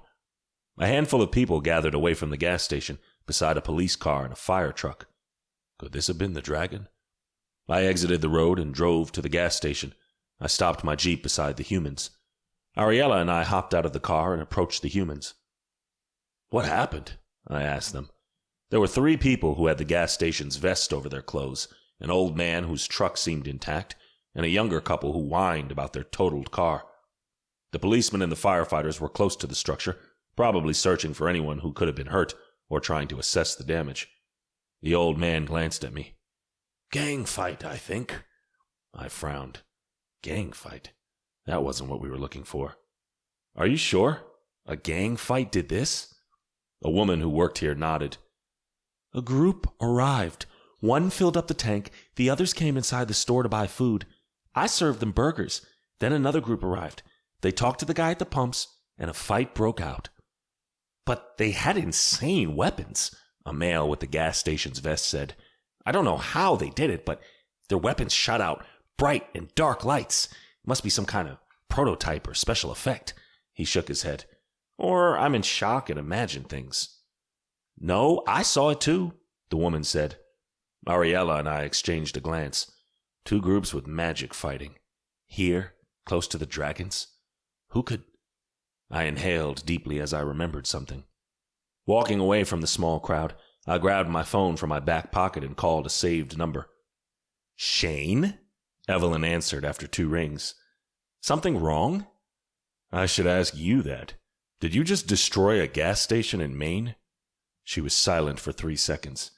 "How did you know that?" "Bingo. Because I'm right in front of it." "Wait, you're in Maine?" I nodded, even though she couldn't see me. "I am, and I think we should meet." Sure. We'll stop at the next town, and I'll text you the address." "That works." I pocketed my phone and turned to Ariella. "We should go." We hopped back into the Jeep, and Ariella asked, "So, are you going to tell me what you found out?" "Friends of mine are tracking the dragon," I said. "They want to help him get to safety. So the 2 gangs are Payman's demons and my friends. We're meeting them, and hopefully they'll let us help them. We'll be stronger together." I parked beside a silver sedan outside a fast food restaurant, and Ariella and I got out of the Jeep. She stared at the empty car. "This is their car?" I believe so. I looked at the restaurant's door. Let's go see if... The door opened, and Evelyn and Ash walked out, carrying a paper bag with their lunches. Evelyn's eyes widened at the fallen angel beside me. Ariella? Evelyn? Ariella said, matching Evelyn's disbelief. Wait, you two know each other? I asked, confused. The girls smiled at each other. Yeah, Ariella came to my shop over a year ago, I think, Evelyn said. She had been attacked by some demons and was in pretty bad shape. Ariella nodded. She helped me once when I got injured. Right, it was right when I met Ash, too. She gestured to her boyfriend. Ash, this is Ariella. Ariella, this is Ash. The two of them shook hands. Yeah, I've heard about you, Ash said. Evie didn't know much about you, but she said you were one badass angel. Ariella rolled her eyes and grimaced. If I was really badass, I would have already caught the demons who stole my wings. Evelyn shook her head. You are badass. Since the new king took over the underworld, things have been crazy. There are more demons topside, and also a lot of them in complete hiding. But I believe in you. You'll find your wings. Ariella waved her hand. Okay, but that's not why we are here. Right, Ash said, facing me. What are you two doing here? I looked around to see if there were any bystanders. We were standing between our two cars in front of an old fast food restaurant in a town that didn't seem to have a lot of movement, if any at all. Still, I wanted to be sure. The group you met at the gas station? That's Payman's demons coming after the dragon. Evelyn frowned. So now Payman is after the dragon? I nodded and explained to them why. Evelyn gasped. We need to help this dragon ASAP. I would do my best to help Evelyn and the dragon, to get him away from here and Payman somehow, but if we sent the dragon across the ocean and Payman followed him, I didn't see many options other than killing the dragon. But I didn't say that to Evelyn. If I did, she wouldn't let me tag along. I nodded. Exactly. We came to protect the dragon from them. Great! Evelyn opened their car's door. Then we stick together. It'll be easier to fight the demons if it comes to that. After some logistics, we agreed it was better if we all took the Jeep, since it was sturdier than the sedan and could probably go off-road. Ariella and I bought us lunch, and the four of us resumed our trip. This time, though, we had Evelyn. She could sense dragon magic, and she told me which direction to go.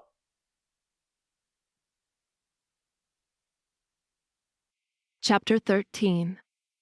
Heike. We drove northeast for a couple of hours, then we moved straight north. Soon, we would be driving into Canada. At some point, I rested my head back and napped. When I woke up, my head was on Roman's shoulder and my hand on his over my lap. I quickly stiffened and straightened, pulling my hand from his. Roman smiled at me. Sleep well? Yeah, I mumbled. Sorry for leaning on you. He frowned. Sorry? Why? I'm your mate, Heike.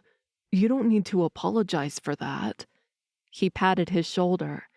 If you want, this spot is now available. I'm good, I said quickly. I picked up my phone and opened up the internet browser. I didn't have any social media, and other than books, no real interests, not that I could remember. There wasn't much for me to do other than searching about memory loss, which I already had done many, many times. Finally, in the middle of the afternoon, Cass said, "We're close." Not long after that, we drove by a farm on fire. This can't be a coincidence, Ivy observed. No, it can't, Cass agreed. We drove onto the farm's entry road and stopped the car a safe distance from the fire. We ran toward the handful of people working together to save the cattle and everything else around it. What happened? Ivy asked. Feeling like I couldn't just stand there and watch as they desperately tried to save their farm, I sprang into action. I joined an older woman as she tried to usher the cows to go through a gate and into a small pen away from the burning field. In the distance, a truck with a water tank drove beside the fire, sprinkling water. A man with graying hair turned to us. I don't know. I couldn't say, because it sounds crazy. Was it a dragon? Cass went right for the jugular. The man's face paled. Yes, it was. How do you know? Where did the dragon go? Ivy asked. The man pointed to the horizon beyond his farm and field, where a forest extended before a bulky mountain. A spark of fire burst from the middle of the field, billowing to the sky. It was advancing fast. Did you call 911? I asked. The man nodded. The fire station is a little ways from here. It'll take them a while to get here. He pointed to the truck watering the field. That's why I've got my son doing what we can. That wouldn't be enough. In a few minutes, this fire would consume everything around it. I turned to Ivy. Is there anything you can do? Use your magic to contain the fire? Snuff it out? Ivy frowned and shook her head. Use my magic in front of humans? They already saw a dragon, I snapped. Will it be worse if they see some magic? Ivy blinked. No, I suppose not. She exhaled a long breath. I'm not sure this will work, though. Just try it, please. She nodded. Sir, you and your family should back away a little. He looked confused. But we need to get the cattle out, and my son needs to contain the fire. I held the man's arm and pulled him back gently. Sir, trust us. We'll help you. At least, I hoped we would. Numb, the man nodded and let me take him back. He called his family, and he also called his son's phone and told him to back out a little. Ivy closed her eyes and focused. I felt her magic as it built up inside her, then reached out, brushing against me. Damn, she was a powerful higher demon. She sent a ball of dark fire to the center of the field. It hovered above the fire, and slowly it changed. It stretched little by little, becoming a dark cloud over the fire. Ivy groaned, the magic's demand too high even for her.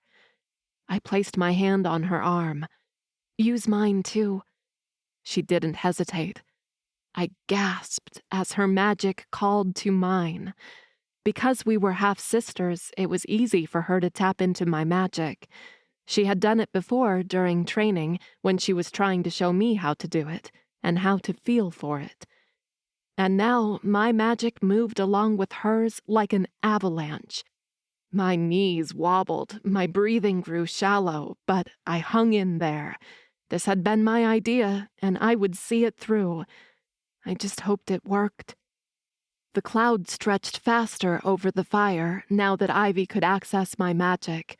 It stretched as wide as the fire had. I half focused on not passing out and half watched the sight in front of me. What was Ivy doing?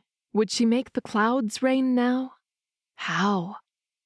Groaning, Ivy lifted her hands a few inches. Then she brought her arms down fast.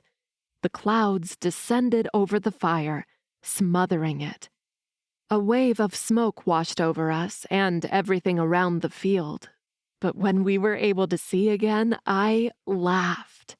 Ivy had done it. The fire was gone. I squeezed her hand.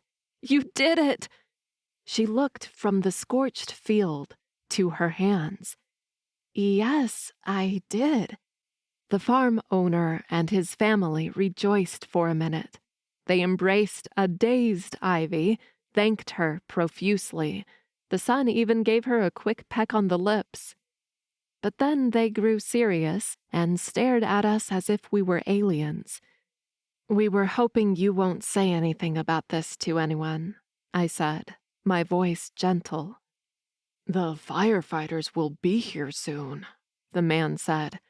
"What will I tell them?" I shrugged. "I can't help you with that." I looked at my friends. "We should go before they arrive." Everyone nodded and turned to our truck. My heart tugged as the family looked at the field. It would probably cost a fortune for them to recover this, but at least they hadn't lost more, and they were all alive. I was the last one to enter the truck, and Cass drove out as soon as I closed the door. Cass threw us a side glance. "I thought you were all demons." "We are," I said. Well, I was half, and Roman was, by association, sort of. Why? "Demons usually don't help others if it doesn't benefit them," he said simply. My brows curled down. I didn't like that. Not all demons are equal. I looked at Ivy in the front seat. She still stared at her hands in shock. Was she surprised she had created such a massive spell? She shook her hands, took a deep breath, and looked at the mountain in the distance. "Are we hunting a dragon, or not?"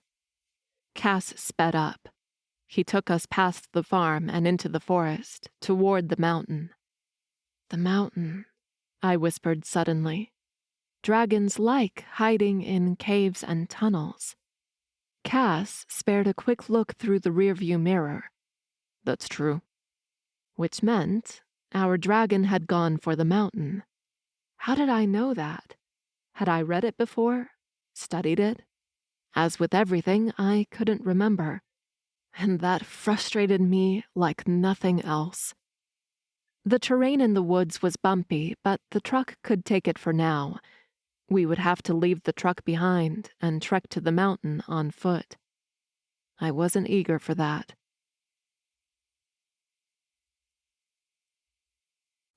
Chapter 14. Shane.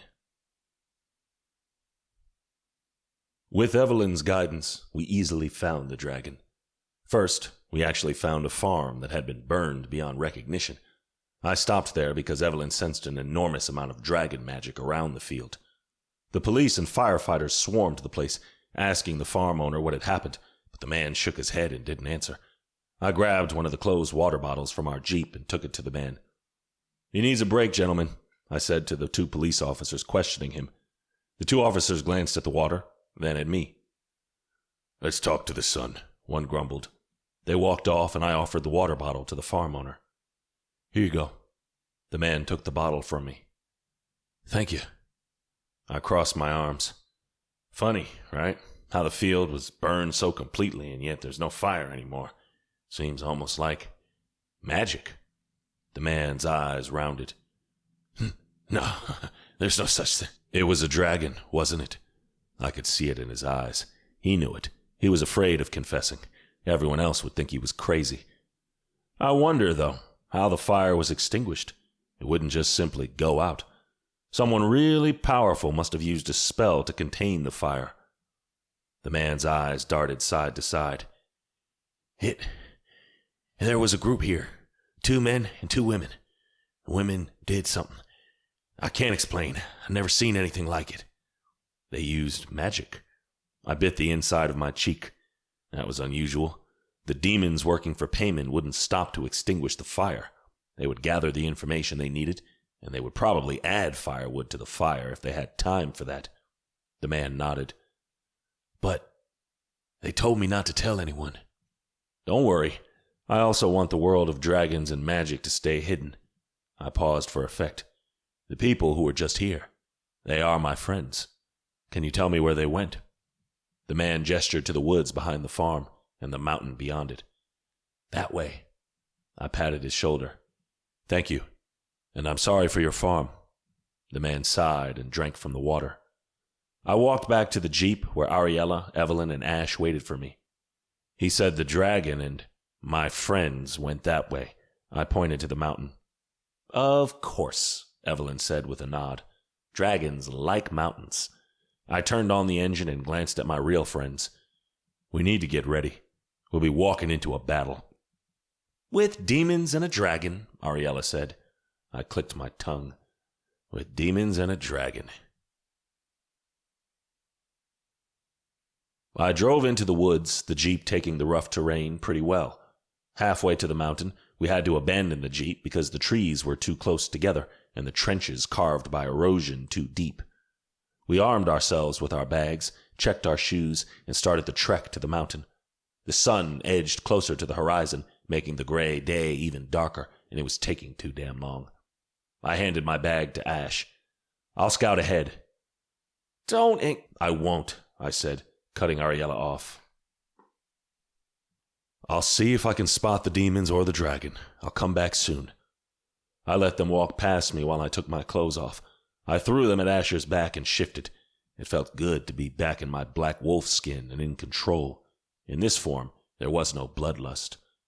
I raced past my friends, zooming through the trees and up the mountain. I slowed down when the trees thinned and I could see the mountain's base below.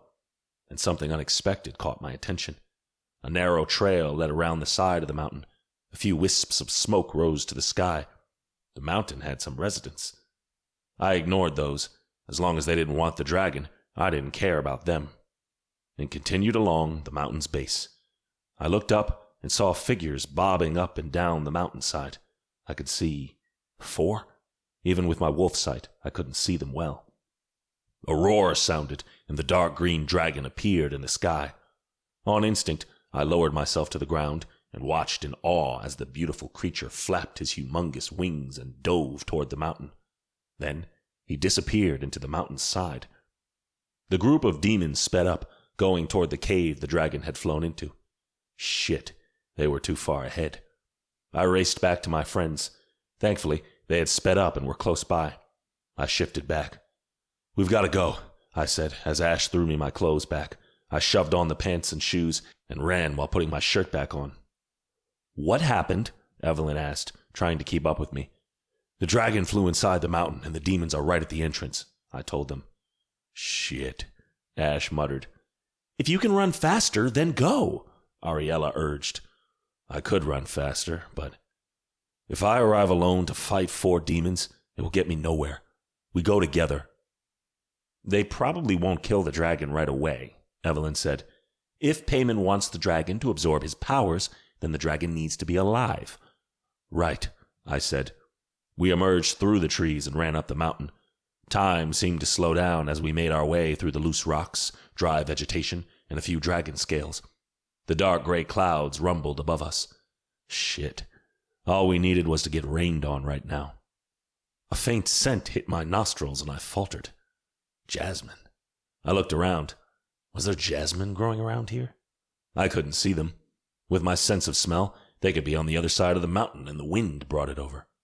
I shook my head. The huge cave opening came into view, giving us renewed energy, and we sprinted forward. We emerged inside a long, dark tunnel, and the first thing I noticed was the jasmine scent was stronger here. I frowned. I didn't understand anything about flowers. Did jasmine grow inside mountains? That couldn't be. Or I was going crazy.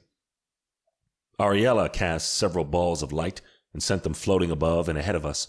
We ran through the tunnel, and more than once I sniffed the jasmine in the air. Then, just before the end of the tunnel, the pain in my chest surged hard, like a hand squeezing my heart. I almost doubled over. Ariella slowed down when she saw me. "Shane, are you okay?" I rubbed my hand over my heart, the scent of jasmine stronger now. I don't know. Evelyn and Asher disappeared from the tunnel, and Ariella and I followed. We emerged into a huge cavern with another 6 tunnels on the perimeter, and our enemies right in the center. They held flashlights and faced the other tunnels, but when Ariella's lights flooded the room, they turned to us. My heart stopped. My breath caught. My knees gave out. "Haika," I whispered, clearly delirious. The pull of the mating bond tugged deep in my chest. "I'm seeing things." She stared at me with her brilliant blue eyes as if she had spotted a dead rat in a corner. "No, you're not," Evelyn said, just as shocked as I was. It couldn't be. A man stepped in front of her. Roman. What the? Rage filled my veins. "What is going on here?" I snarled. "Ivy!" Roman shouted. A fight broke out. I watched, baffled, as dark fire covered Haika's hand and she threw her magic at me. At me? Ariella cast a light shield in front of us. Bolts of dark fire exploded against it, shaking the cave.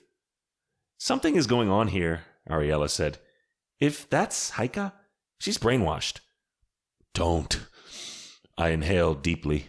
My mind, my emotions, I couldn't make sense of anything. All I knew was that Haika, my mate, the woman I thought was dead, the woman I had held dead in my arms, the one I had cremated and put to rest was here. She was here. She was alive. And so was Roman. "Don't hurt her." Dark magic covered Evelyn's hands. Ash held his sword, ready to fight. They nodded. Ariella pushed the shield out like a wave, but with the amount of magic being thrown against it, the shield broke, and the mountain shook. Evelyn went for the other male in their group. Ariella faced the one called Ivy. Ash turned to Roman, and I dove for Haika. "Haika, what's going on?" I asked, my voice trembling. She threw a dark bolt at me, and I dodged it easily. "Don't listen to him, Haika," Roman shouted. He shifted his arms only. "He'll tell you lies." My shadow wolf stirred inside of me, asking for release. It would be so easy to let it out now, but I couldn't. I gritted my teeth and hung in there. Ash thrust his sword for Roman's chest, but Roman was agile too. He ducked and then used his wolf arms and strength to slap at the sword. It flew away several feet. Haika retreated, throwing dark fire at me. "Stay back." "Haika, no!" Roman stepped between us. I hesitated. What the hell was he doing? How was he alive? "Shut the fuck up, Roman." I would deal with him later. Ivy and Ariella's fight crossed over ours, their dark and light magic firing at all angles, and most of it exploding against the cavern's walls. Each time the mountain shook a little. I rushed past Ivy and Ariella and looked at Haika, my hands up, my palms out. "Haika, I don't know what is going on, but..." Roman growled. He grabbed her wrist and ran with her toward one of the tunnels. The mountain shook again, a lot harder than before, and began to fall. "Watch out!" someone yelled. I didn't think. I ran after Haika and Roman. Bigger rocks fell. Shit, this would be bad. I caught up with them as they reached the mouth of a tunnel. With all my strength, I dove at Haika as a smaller rock fell right on top of her. I wrapped my arms around her waist and pushed us farther inside the tunnel. The flashlight she was holding fell from her hands. In midair, I did my best to turn us around, but there was no time. We landed hard on the rough ground on our sides. A moment later, the mountain stopped shaking and the rocks stopped falling. I sat up. I couldn't see anything since it was dark, but I could feel Haika's body still half over me. "Here," I said, holding her arm to help her sit up, but she didn't come with me. "Haika?" I called. No answer. Panic bloomed in my chest. No, not again. By the moon, I couldn't take this. I patted down the ground beside us, making sure it wasn't too rough. Then I gently rolled her off me and laid her down. I scurried away, running my hands on the ground, searching for the flashlight Haika had been holding before. I found the flashlight and turned it on. Light illuminated what was once the tunnel's entrance. It was now covered by giant boulders. Shit. Then I scooted back to Haika and pointed the flashlight to her. I panicked for a second when I saw the blood trickling along her pretty face, but then her chest moved up and down and relief washed over me. She had fainted, thank the moon. I pointed the flashlight to her head. There was a nasty scratch right on her hairline, probably where that small stone fell, and that was what knocked her out. I examined the scratch and decided it was a little worse than I first thought. If she didn't have wolf healing, she would have needed a stitch or two to close it. I moved the flashlight along Haika's body to make sure she was all right. She had a few scrapes along her arm. Her pants were ripped on the side, but that was it. I returned the flashlight to her face. She put a hand over her eyes. "Turn that thing away."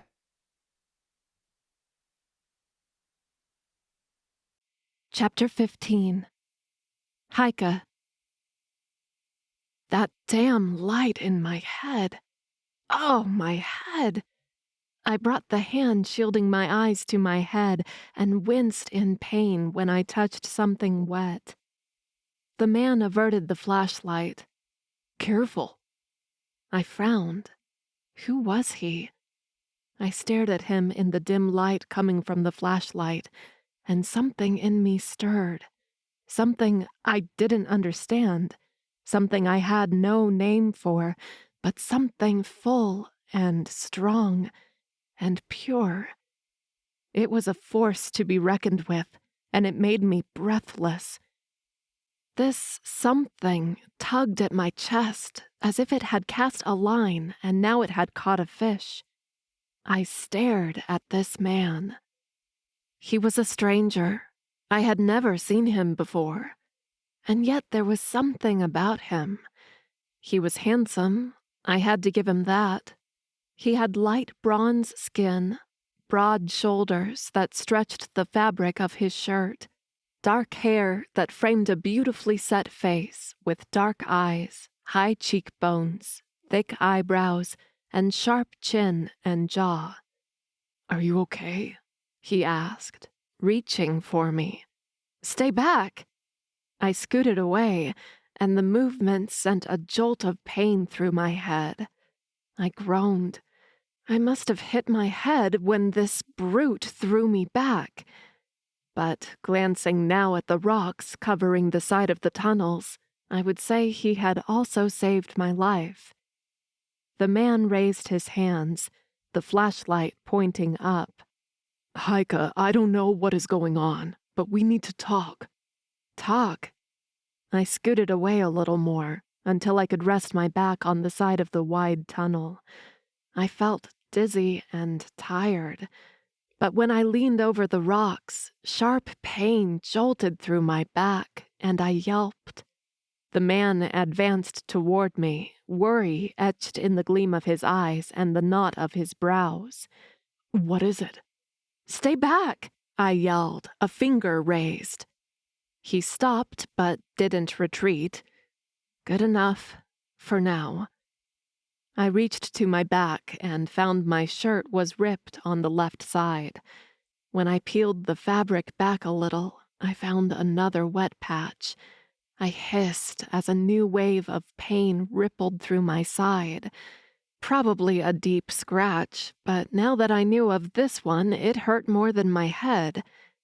"Haika, you need to let me see those cuts." He glanced to the side, to where my bag had dropped off my shoulders when I fell. "Do you have a first aid kit there?" Funny thing was, I did, but I wasn't going to tell him that. Besides, didn't he want to kill me? From what Roman had told me in that gas station, this brute and his friends were part of my former pack. They had found me and they had followed me here. They were here to kill me. Why did he need the first aid kit for that? With his size and visible strength, all he had to do was pin me down and squeeze my neck. I probably wouldn't even be able to move or scream. I shook my head, and another pang of pain bounced around my skull. I groaned. "Haika, talk to me." "What's there to talk about? Do you like to taunt your victims?" He balked. "Victims? Wait, I'm confused. What is going on? Why are you running from me? Why aren't you letting me help you, hold you?" "Hold me?" I scoffed. "I don't even know you." "What?" He ran a hand through his hair, and his bicep contracted. Damn, he really was ripped. I blinked. What the hell was I thinking? "Haika, you don't remember me?" I lifted my chin. "When you and your pack tried to kill me 2 weeks ago, I lost my memories." "I tried to kill you? My pack? Our pack, Haika. And we would never try to kill you." "Stop, stop!" I searched for an exit. There was only one way to go, and from the little I could see in this barely illuminated place, it seemed to be a long tunnel. Then I remembered. "Where's Roman?" The man shook his head. "I don't know. I'm hoping he is on the other side of those rocks." He gestured to the pile of boulders blocking the tunnel's entrance, "and not under them." I flinched. I hoped so too. "I need to get to him." I braced myself against the wall and pushed up. He told me he feels pain when I'm hurting. I don't want him to suffer. My head grew dizzier. Why would he feel pain when you're hurt? He's my mate. Darkness swam at the corner of my eyes. The man advanced on me so fast, I didn't even see him coming. He put his hands on either side of my head, caging me against the rocky wall. He bared his teeth, his eyes yellow. He's your mate? No, Haygert, he's not. He lowered his head and looked right into my eyes. I tried melting into the stone behind me, but there was nowhere to go. An image flashed in my mind. This man, in this same position, but shirtless and holding me against a rock, like now. And me, wanting him. A force too strong for words pulling me to him. Just like I felt now. I blinked, confused and dazed, and pushed hard against his chest. He didn't budge. "Get off me!" I yelled. He took a small step back. I made to turn and walk away wherever this tunnel led me, but the dizziness and the pain won. I tried catching myself on the rocks, but my hand slid past them as I fell back and blacked out. A warm hand cupped my face, and I turned my head toward it. This hand, this warmth, this touch, it was welcome and familiar. I miss it. I snapped my eyes open and stilled. I was seated against the rocks, and the man leaned over me, his face so close. One of his hands was on my face, tilting it up, and the other on my head. He pressed something to the cut there. I hissed. "Welcome back," he said, his voice deep but soft. "Brace yourself." I gritted my teeth as a burning sensation started at the cut. "What are you doing?" "I've found your first aid kit. I'm applying an antibiotic cream to your cut. Your healing will speed this up, but this and a small bandage should hold it for now." He pulled back and reached for something beside him. The first aid kit. I stared at him, not understanding a thing. "Why are you helping me?" His eyes found mine, and he looked at me as if I was crazy. "While you were out, I thought about your situation. I don't know exactly what happened or how, but I'm convinced your memories were erased and that you've been told something completely different from the truth." I scoffed. "Does that even make sense?" "After everything we've lived through this last year, I would say it could." "We." He said we. I crossed my arms, which pulled at the cut in my back and made me wince in pain. I ignored it as best as I could. "Then tell me what you know." His brows curled down. "What's my name?" I stared at him. "I don't know." The pull inside my chest tugged harder. "Yes," it said. "You know." Maybe I did know when I was part of his pack before they had tried to kill me and I ran away. He let out a sigh. "My name is Shane." He shifted his position, coming to sit right by my side, his torso facing my side. I leaned to the other side. "What are you doing?" "I'm going to tell you what I know while you let me look at this cut." It wasn't a question. I bit down on my cheek, wanting to tell him no, but the damn thing was hurting. If he could put some healing salve on it and bandage it well enough so I could then fight my way out of here, great. Fine. I twisted a little bit, giving him better access to my back. "This will be long." Shane said, and then he launched into a crazy tale. According to him, he and I found out we were mates when witches who were once allies to our pack, the Night Mist Coven, Dot's former coven, attacked after his little sister's birthday party.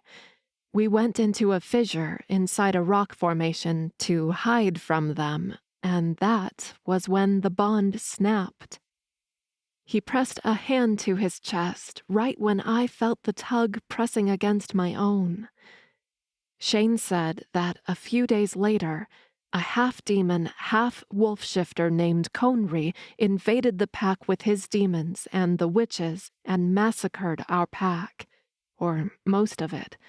He was taken away, believing we were all dead, while we thought he had balked at the challenge and fled, leaving us to die. Conry treated me well and allowed me perks the other wolves didn't have because Conry wasn't working alone. He was working with Payman, my father, and Payman had ordered Conry to not hurt me. Conry was there to find the crystals that powered the barrier around the Packlands and kept enemies out. However, we had recently learned the crystals were powered by something else, too. The dragon we were now hunting. Shane found out we were alive and came back for us. He killed Conry and claimed his title, the Pack's Alpha. However, 2 of the crystals had been stolen, the barrier was gone, the White Crest Pack had been threatening us, and so many other little things that didn't matter now. Shane tugged at my shirt, and I nodded. I helped him fold the lower half of my shirt up over my breasts, and I held it in place with my arms. Payman had Nortrix challenge me away from the Packlands, but Nortrix never showed up. Meanwhile, he was in our town to open a portal and allow Payman to come over and take the other crystals. He applied some antiseptic to the cut, and I tensed and gritted my teeth as it burned. Sorry. Just go on. I didn't want to listen to him. So far, everything he had told me made no sense whatsoever, but it was something to keep my mind off the wound on my back. The town was supposed to be deserted, but some wolves refused to leave, so you went there to convince them to come with you. And Nortrix and Payman caught you. It seemed Payman had planned on going after you anyway. His tone was hard, angry. He smeared some cream on the cut, and I bit my tongue so I wouldn't scream. Without meaning to, Payman released the dragon, and he burned our town. In the confusion, Roman took you aside, and right into Payman's arms. It was then I arrived, and I was looking for you. And then I saw it. He placed a full hand on the center of my shoulder blades. My breath caught. Payman killed you with a sword right in front of me. His voice broke. Then he was gone. You fell in my arms and died. He leaned forward and rested his forehead on my shoulder. My head told me to push him away, to not let him do this. He couldn't touch me like this while telling me all these lies. But my heart, and that insane pull coming from it, told me something else, something so crazy I didn't dare to listen. But I also couldn't pull away. I took your body, Haygert, he whispered. I cremated you. His lips touched my shoulder, and I shivered. I don't know how it's possible. I thought you were gone. Do you know how it feels to see you again? To have you here with me? I closed my eyes and leaned into him. I have you back now, and clarity filled my head, and I scooted away from him. You have nothing, no one. I pulled my shirt down, but a story full of lies. Look me in the eye and tell me you feel nothing for me." His voice was hard, hurt. I looked at him, and my emotions rose from my chest, fast and hot, and oh, by the moon, this man! I averted my eyes. "That doesn't mean anything." He crossed his arms. "Then tell me your version of the story. Who am I? Who's that blonde woman, that other guy, and how did you lose your memories?" Not wanting to talk to this brute, I reached for the bandages, lifted my shirt again, and applied it to my cut myself. Though when I pulled my shirt down, the bandage stuck to it and crumpled at the hem. Shit. "Give it to me." He extended his hand. I eyed his hand as if it could bite me. "I'll behave. For now." I didn't like that. Lies, my body liked that very much. I could feel my heart thumping faster just thinking of him coming closer. This was crazy. Without another option, I handed him the bandage and turned my side to him again. Then I told him the truth. A little over a year ago, his pack attacked me when they found out I was a half-demon. They killed my mother, but Roman, who was my mate, helped me escape the pack. We ran into my father, who took me to live with him and Ivy, my half-sister. I didn't tell him about Payman's plan for the future because he didn't need to know that. About 2 weeks ago, I was out with Ivy on a mission when your pack found us again and they attacked, I said. Shane pressed the bandage against my skin and pulled my shirt back down. I almost died in that battle and ended up losing my memories. I turned again, making sure I kept at least a good foot between us. The look on his face caught me by surprise. His brows were curled, his jaw worked hard, I thought he would break a tooth, and his hands were clenched by his side. This was the alpha of my former pack, a pack who wanted me dead for what I was. And here I was, trapped with him without any chance of a quick escape. I moved another foot back. "What can I do to prove to you what I'm telling you is the truth?" "Nothing, though I would appreciate it if you don't kill me." He let out a hollow chuckle. "Haika, you're my mate, the woman I've been in love with since you were 5 years old. I've lost you twice already, and I thought I would die in agony and pain both times. My body, my heart, and my soul are yours. Do you really think I could ever hurt you?" The intensity of his gaze made me uncomfortable, bothered, hot. Shit, I needed to get away from here. I put a hand on the wall and stood slowly. Shane jumped to my side and held my elbow, keeping me steady. His warm hand on my skin, A wave of dizziness hit me, and everything went dark for 2 seconds. As soon as I recovered, I pulled my arm from his grip. "Haika, if I wanted you dead, I could have done it 300 times already." He picked up his bag and mine from the ground, never losing grip on the flashlight. I gave him a side glance. That was true enough, I guess. But then what? Why would he spin such an elaborate tale? To trick me again? Why? Did he want something from me? Maybe he hoped if I fell for his story, I would reveal my father's plans, and he would use that knowledge to defeat my father. That had to be it. That was the only reason I could see. Right now, I didn't have a choice. I would have to go with this brute.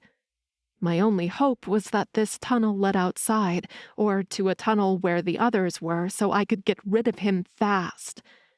For some reason, being around him made me uncomfortable. Also, hot and bothered.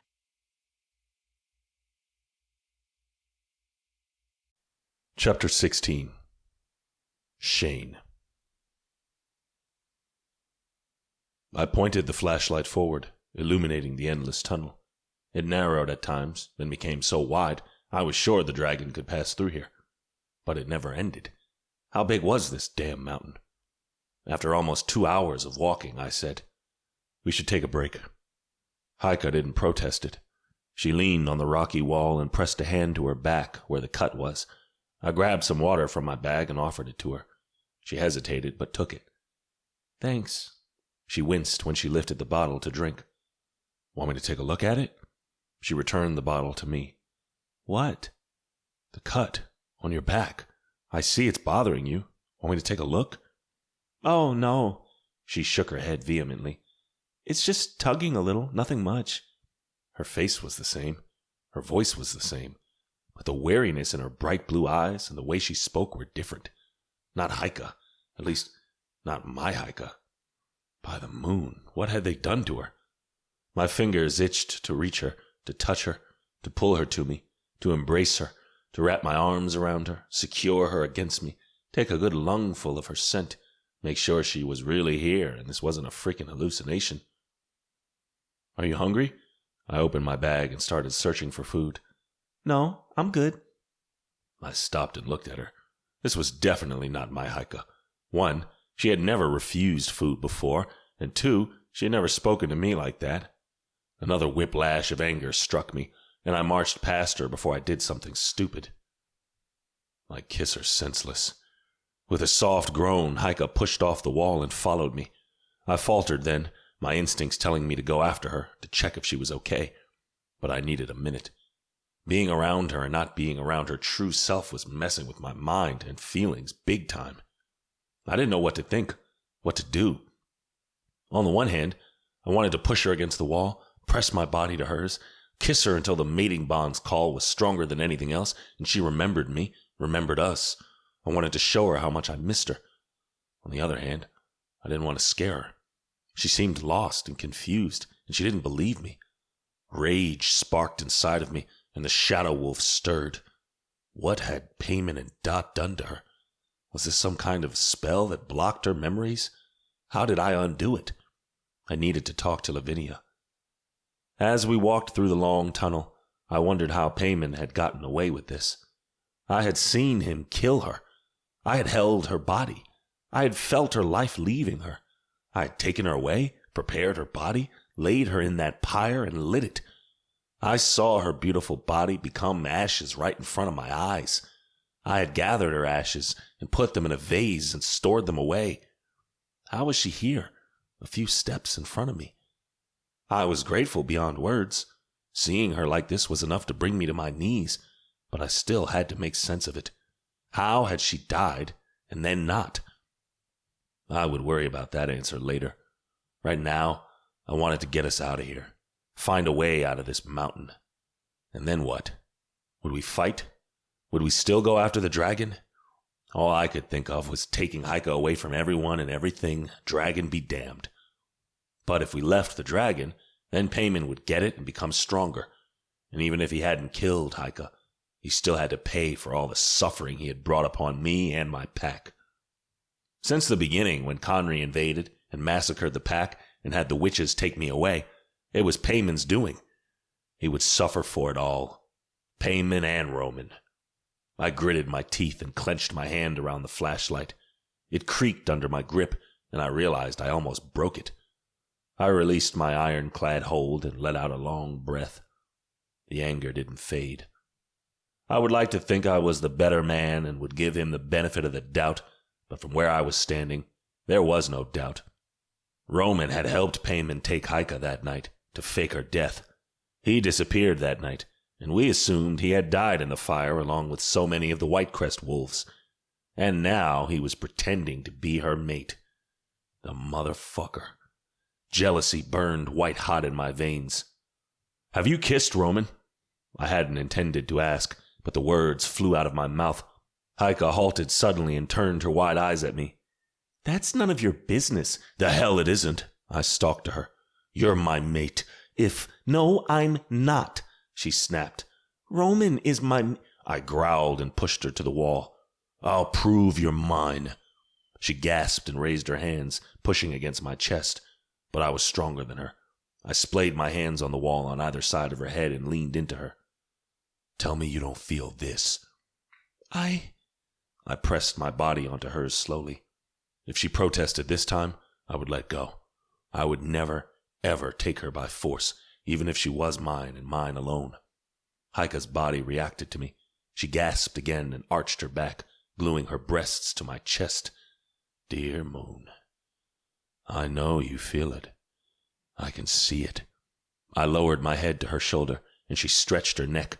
I smiled as I grazed my nose along her throat.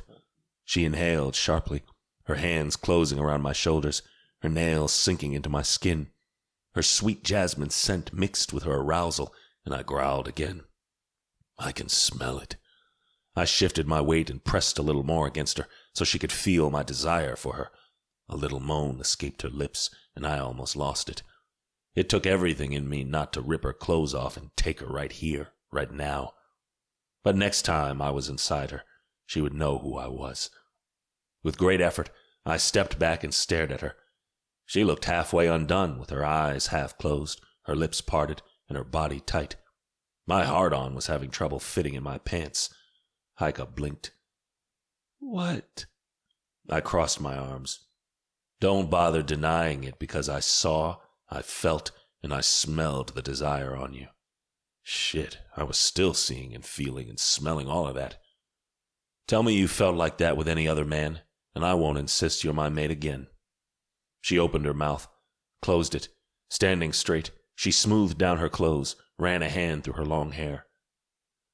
I have no memories of the past, only of the last 2 weeks or so. I don't know how I felt for Roman before." I shook my head. "This is not about remembering. You don't remember me, but tell me what you felt just now. Wasn't there something here?" I pointed right in the center of my chest, beside my heart, "pulling you toward me? A force you couldn't explain, but couldn't deny?" She averted her eyes. "Good." She chewed on her cheek. "That doesn't mean anything." I scoffed. "Right. Keep telling yourself that." Suddenly, an idea popped in my mind. I didn't know why I hadn't thought of that before. I picked up my phone. "Here." I opened the picture library and handed my phone to her. With wary eyes, Heike took the phone from me. The knot between her brows only deepened as she flipped from picture to picture. There weren't many, but there were several of her. Hell, the majority of my pictures were of her with Minzy, or with both my siblings. But there was a handful of the two of us together. Slowly, the knot in her forehead smoothed and her eyes widened. Tears brimmed in her eyes. Shit, I hadn't wanted to make her cry. I had wanted her to see. "Heike, She raised a hand to stop me. Then she pressed that hand to her mouth. "I can't." She pushed the phone to me. "I can't." She took off. "Heike!" I yelled. I glanced at the phone. It was a selfie I had taken of the four of us. Me, her, Minzy, and Tyron. All of us smushed together and smiling wide like a happy family. I shoved my phone in my pocket and ran after her, pointing the flashlight ahead of us before Heike ran into a wall or a cliff. I didn't have to run more than 15 seconds to catch up with her, as she had halted where the tunnel widened into a bigger cavern, full of shiny blue flowers. Their odd glow illuminated the entire place. "What the?" Heike inhaled deeply.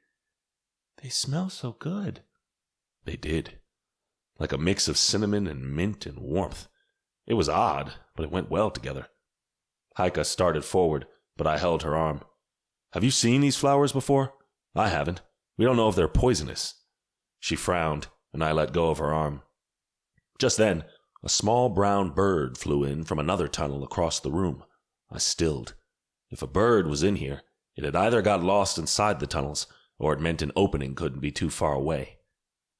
"Look," Heike pointed to the bird. It dove into the flowers, then surged up again, unharmed. The bird perched on a crevice in the cavern's side, and we watched him for a moment. Nothing happened. "I think it's safe," she said, before tiptoeing among the flowers. They seemed okay, but I was still wary as I followed her into this meadow, doing my best to not step on the flowers. What were these flowers? How do they bloom in here? I could only guess they were magical. I plucked one and looked at it. It didn't seem much different from a rose, but the petals were pointier and smoother, like velvet, and the center had a small yellow center. I put it in my bag. I would give this to Lavinia later so she could figure out if these flowers were useful or not. Heike knelt in the center of the meadow and ran her hand over the flowers. They're so smooth. The bird flew away and into one of the tunnels. We should follow the bird, I said. It must know the exit. Right. Heike stood and walked toward the tunnel. Then she halted, pressed a hand to her neck, faltered 2 steps to the side, and went down. My heart stopped. Heike! I ran to her, but I never made it. Something pinched my neck. I stumbled forward, my vision darkened, my limbs grew heavy, and down I went. A pounding pain shook my skull, and I woke up with a groan. It all returned to me in a second. Heike and I went down in the flower meadow, and I sat up with a start. Where was Heike? I glanced around. The first thing that registered was the handful of naked light bulbs hanging from the ceiling, and the 3 narrow windows with wooden bars cut through the top of the opposite wall. It was dark outside. I was in some sort of wooden cell, clearly not made for someone as big as me, in a room with at least 5 cells like this one. One of the prison walls was the rocky side of the mountain, so we were probably in a bigger cavern inside the mountain, or we were at its side. That must have been the chimney smoke I had seen earlier. Heike rested on the rough ground of the cell next to mine.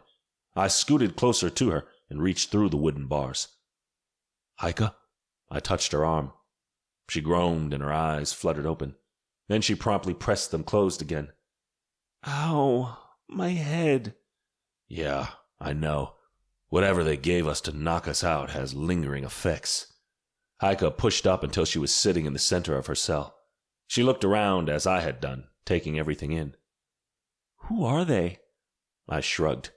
I hadn't seen anyone before blacking out, and so far I couldn't tell where we were. It would be easy to let panic call the shots now, but I wasn't going to give in. I had escaped from worse situations, and I would make sure Heike and I got out of this one too. I reached for my phone, but of course it wasn't on me.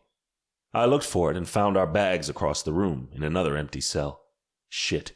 Calling Ariella or Evelyn was out of the question. I grabbed the thick wooden posts and gave them a nice tug.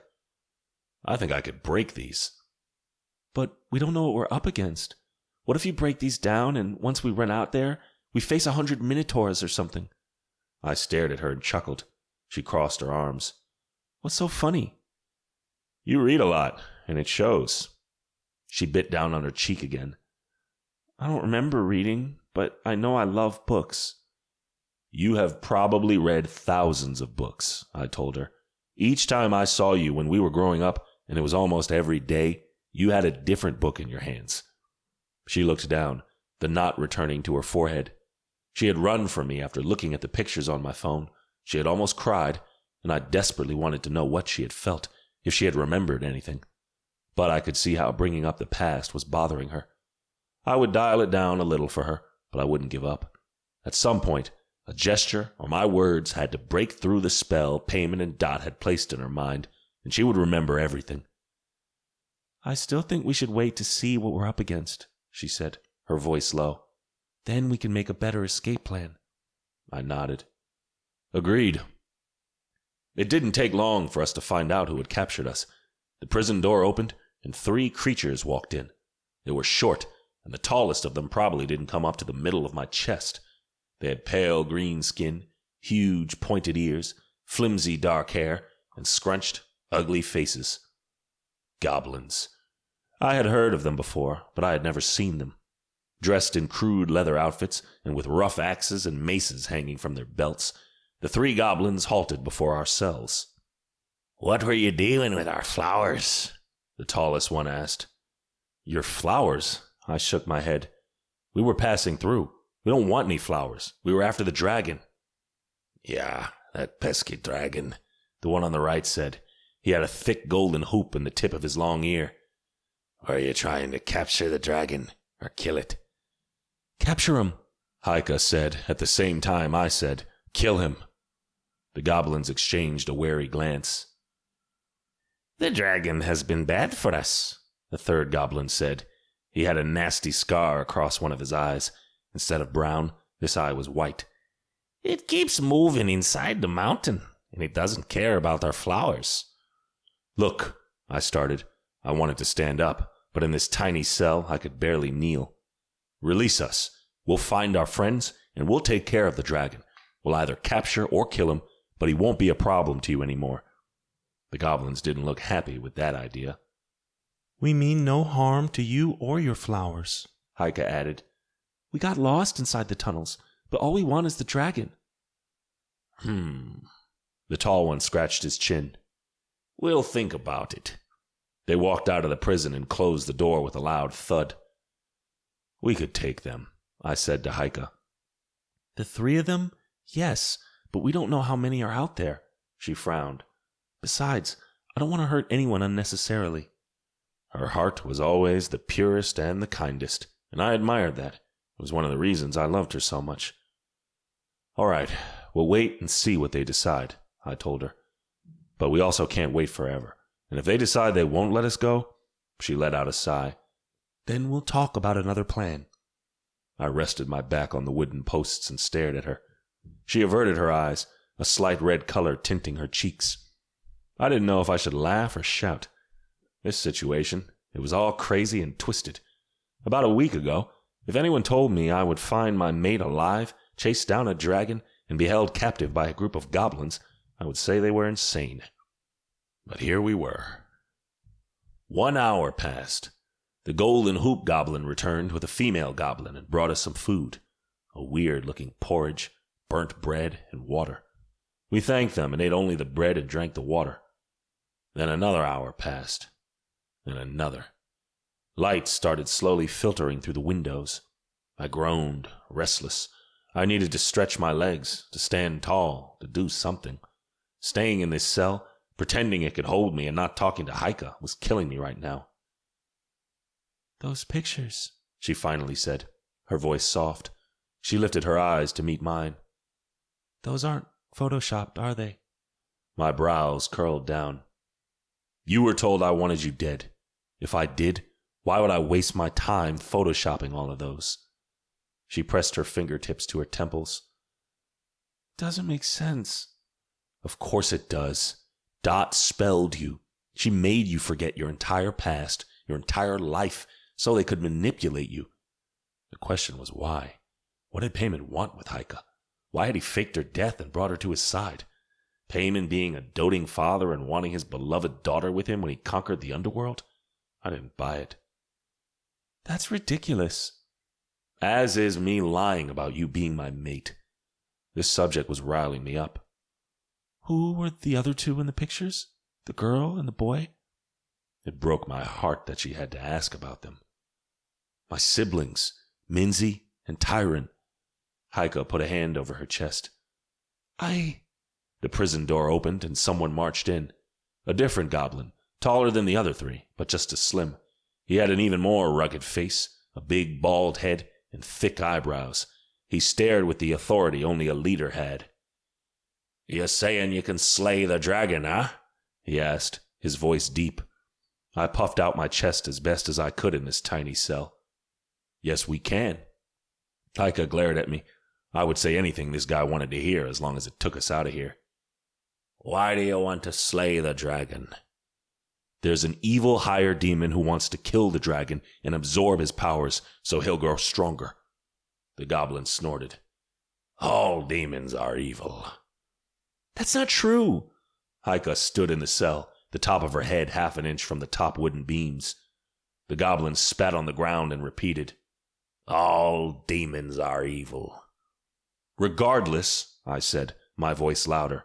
I threw Haika a look that said, Please let me handle this one. If she really was my Haika, she would know what I meant. This demon needs to be stopped. Haika groaned and turned her back to us. If he grows more powerful, he'll try to take back the underworld. The goblin pursed his lips. Maybe that isn't a bad idea. I wasn't expecting that. Why? His dark eyes fixed on mine, and he seemed to consider if he should tell me or not. We live at the base of the mountain, And now that demons aren't welcomed in the underworld anymore, they come crawling into our village and claim our mountain. We wouldn't care if they didn't destroy our flowers or attack our people. The wheels in my brain turned fast. I'm an honorary member of Dumois Castle. Those pompous vampires have a werewolf in their midst. Wolf shifter, and yes, they do. And also several witches and an angel.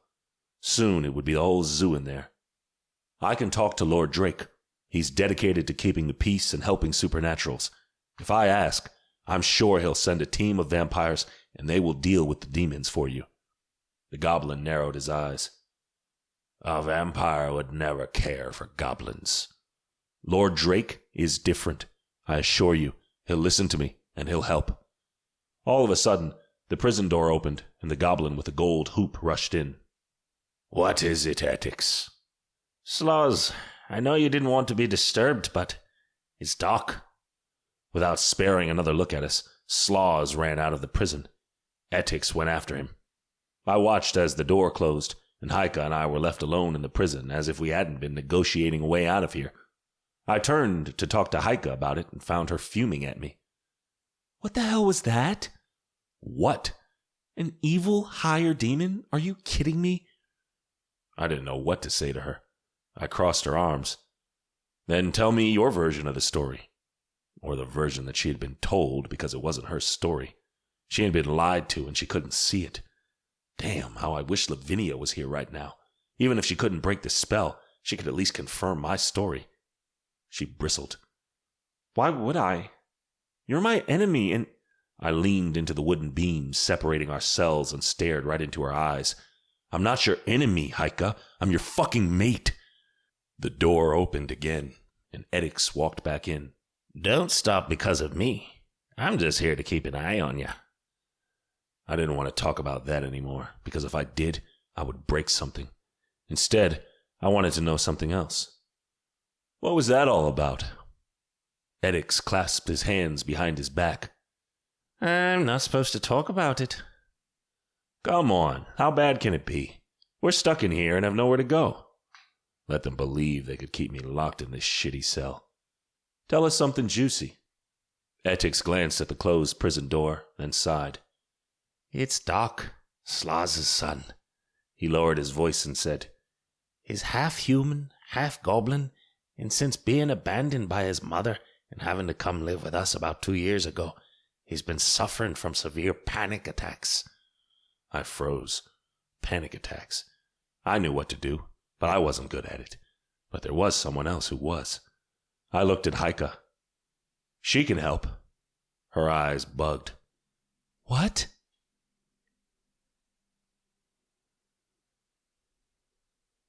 Chapter 17. Heike.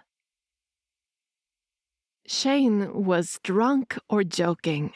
I had no idea how to help someone with panic attacks.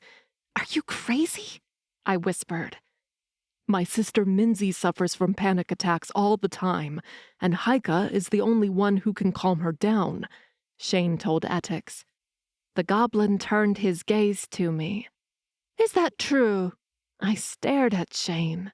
He nodded his head. Shit, I knew what he was doing. He was lying so we would be let out of these cells. I gulped down and said, Yes, it's true. I'll be right back. Etix marched out of the prison. Instantly, I turned to Shane. What the hell? Why did you lie? I expected him to argue with me on this, but his eyes softened. Heike, I didn't lie. Minzy really has panic attacks, and you're her healing balm. You taught me how to deal with her, but really you're the only one who can calm her down. I huffed. If that's true, then what? Your sister is suffering right now? He looked at me. No words. No gestures. Shit.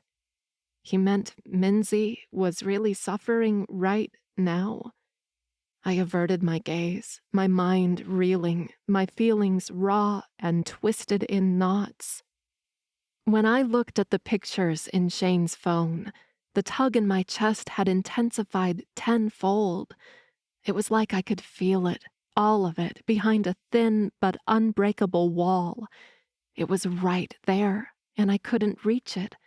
Those people, the feeling behind the smiles in the pictures, the way they looked at each other, that they hugged and touched.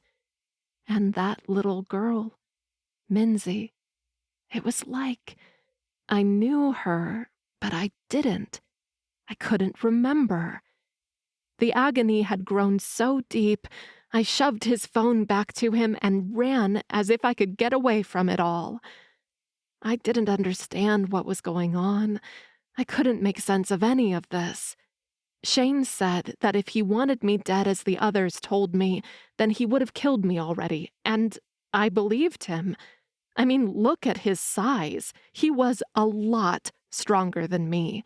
Even with my dark fire, I bet I was no match for him in a fight. He had said that if he wanted me dead, he wouldn't be showing me these pictures and telling me I was his mate. I touched the center of my chest, right between my breasts, where a crazy pull had started the moment my eyes met his. When he had pushed me to the wall, when he had touched me, the tug beat as fast as my traitor heart, and it was like I couldn't control myself. In that moment, I had never wanted or needed anything or anyone else in my life.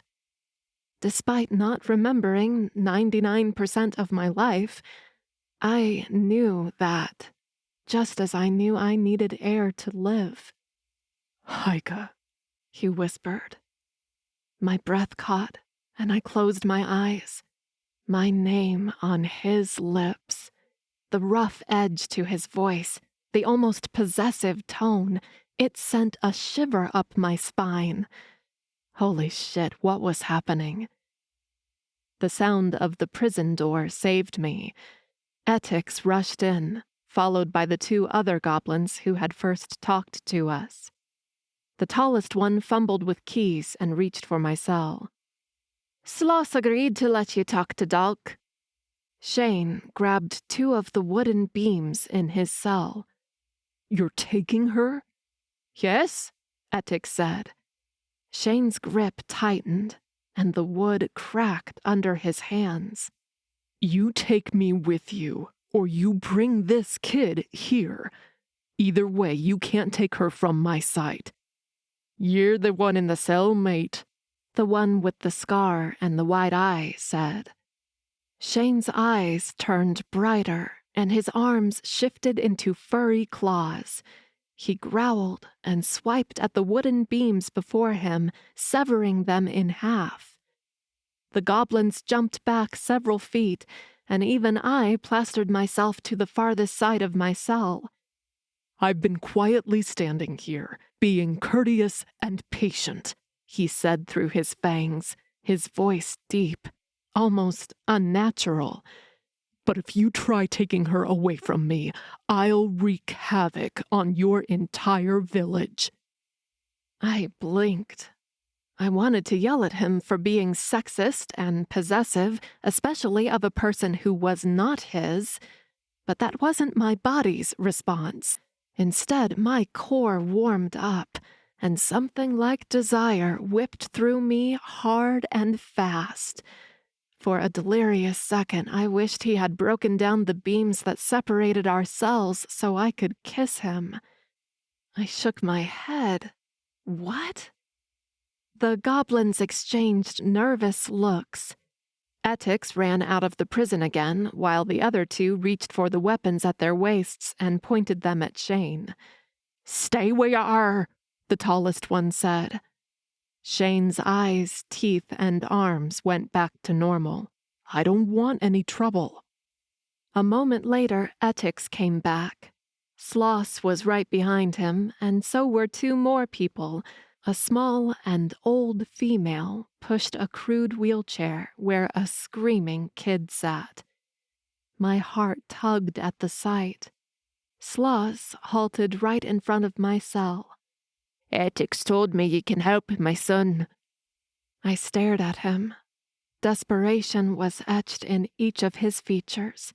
He loved this kid, and I wanted to help. I nodded, even if I didn't really know anything. Just had to try. Hug him, maybe. Comfort him. Do something. My cell door was unlocked, and weapons were raised, their tips pointed at me. "Try anything funny and we'll kill ye," Etik said. I walked out of the cell and approached the boy. He stared at me, but he didn't see me. His screaming ceased for 2 seconds, just to start again. He rocked back and forth, his hands closed into fists in his temples. I knelt beside his chair and took a good look at him. He seemed taller than the other goblins, probably because of his human side. His skin was a smooth green-grayish tone. His face wasn't as wrinkly.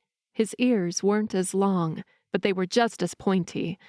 If I had to guess, I would say he was 9, maybe 8, but he was small for his age. Just like someone I know. My eyes bugged. Who did I know? I reached for the boy and rested my hand on his arm gently. "Hi, Dolk." He didn't move or flinch or acknowledge me. He was lost in his own world. "It's okay. Everything will be okay." Not really sure what I was doing, I started singing. Some random lullaby I wasn't even sure how I knew. My voice wasn't the greatest, but I could carry a tune, especially if I didn't try anything too crazy with it. I kept my voice low and mellow as I smoothed my hand up and down Dolk's arm, always singing. Slowly, the boy's screams lowered in volume. When he lowered his hands and glanced at me, I smiled. He flinched from my touch, so I retreated my hand, but I kept singing.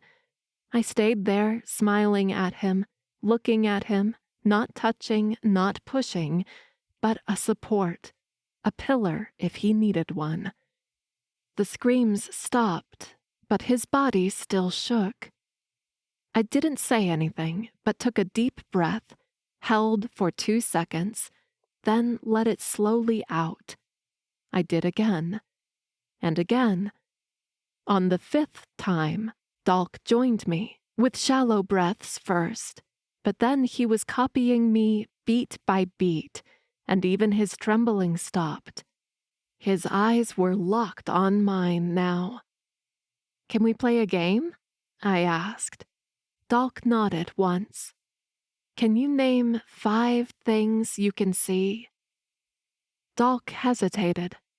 "A pretty woman, a big man, my father, his friends, the cells." "Good job. How about 4 things you can touch?" He nodded and listed the 4 things. Just then, an image popped in my mind. A little girl and me in her bed, me holding her tight while I asked her these same questions, and the shaking in her body slowly went away. Minzy. A pang cut through my heart, and when I spoke next, my voice broke. "Now, 3 things you can hear." We went on until this game, which I had no idea I knew, ended. By then, Dolk wasn't screaming or shaking anymore. He still looked confused and alarmed, but we had stopped the panic attack. After saying thanks, the female goblin took him away.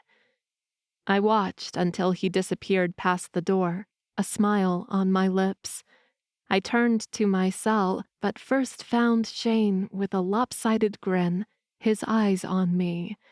His gaze was half "I told you so" and half "I'm proud of you," and I had no idea what to do about that.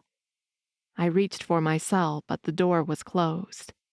"You're not going back there," Sloth said. I turned to face him. "Dolk has had a hard time all of his life. He didn't fit in the human world, so his mother abandoned him here as if he was the plague." There was anger and sadness in his voice. But he doesn't really fit here either. He's been having trouble adapting, and others have trouble accepting him. His mother told me he had anxiety since he could walk, but the panic disorder started after moving here, and I had no idea how to deal with it. But you just changed that, and for that you have my eternal gratitude. My heart swelled for them. I was so freaking glad for being able to give them this, even if it was a brief moment of peace. You're very welcome. Because of that, I'll let you two go, Sloss said.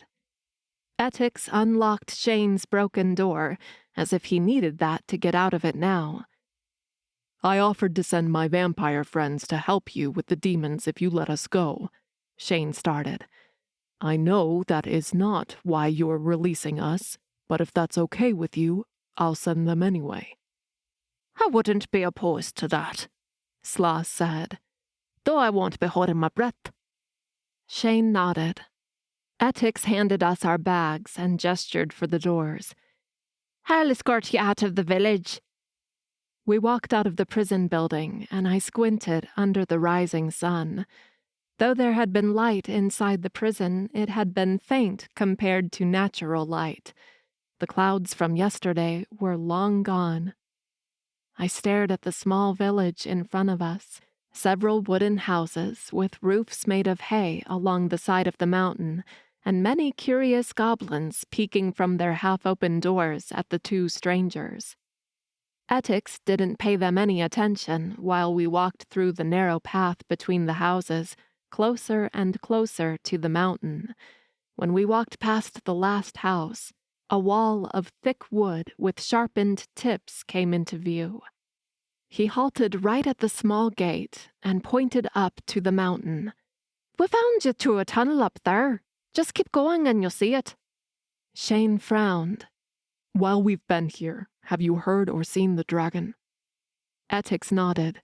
The dragon went out once, but he returned a couple of hours ago and hasn't left since. And the people who were with us? I asked, eager to know what happened to them. Have you seen anyone else around the mountain? Etix shook his head. You're the only two we've seen around here. Oh, okay. Thanks, Etix, Shane said, shaking the goblin's hand. You'll be hearing from some vampires soon. Etix let out a snort. Yeah, right. Take care, you two. And just like that, he closed the gate at our backs. Shane and I exchanged a glance. I resumed walking and made my way toward where Etix had pointed, though I wasn't sure what to do. We were outside the mountain, not lost in its tunnels. I could try ditching Shane now and go back to the bounty hunter, my sister, and my... I couldn't say it. I couldn't even think it. No, because someone else pulled at my strings, made me hot and bothered with one look, and holy shit. I walked faster before he could hear the rapid thump of my heart or the scent of my desire. Traitor body. This couldn't be happening. But what if it was? What if it meant something? Since meeting Shane, everything had changed. My feelings, my thoughts, even my memories. I felt a connection to him, and I had seen things in my mind that hadn't been there before, memories I had forgotten, or that had been erased. Oh gosh, no, this was confusing. Almost 30 minutes up the side of the mountain, we found the tunnel's entrance. I halted right at the edge of the darkness within. Question now is, should we go in and search for them and risk getting lost, or should we skirt the mountain and look for them from the outside? 5 feet from me, Shane ran a hand through his hair. He grunted, then looked at me, his eyes intense.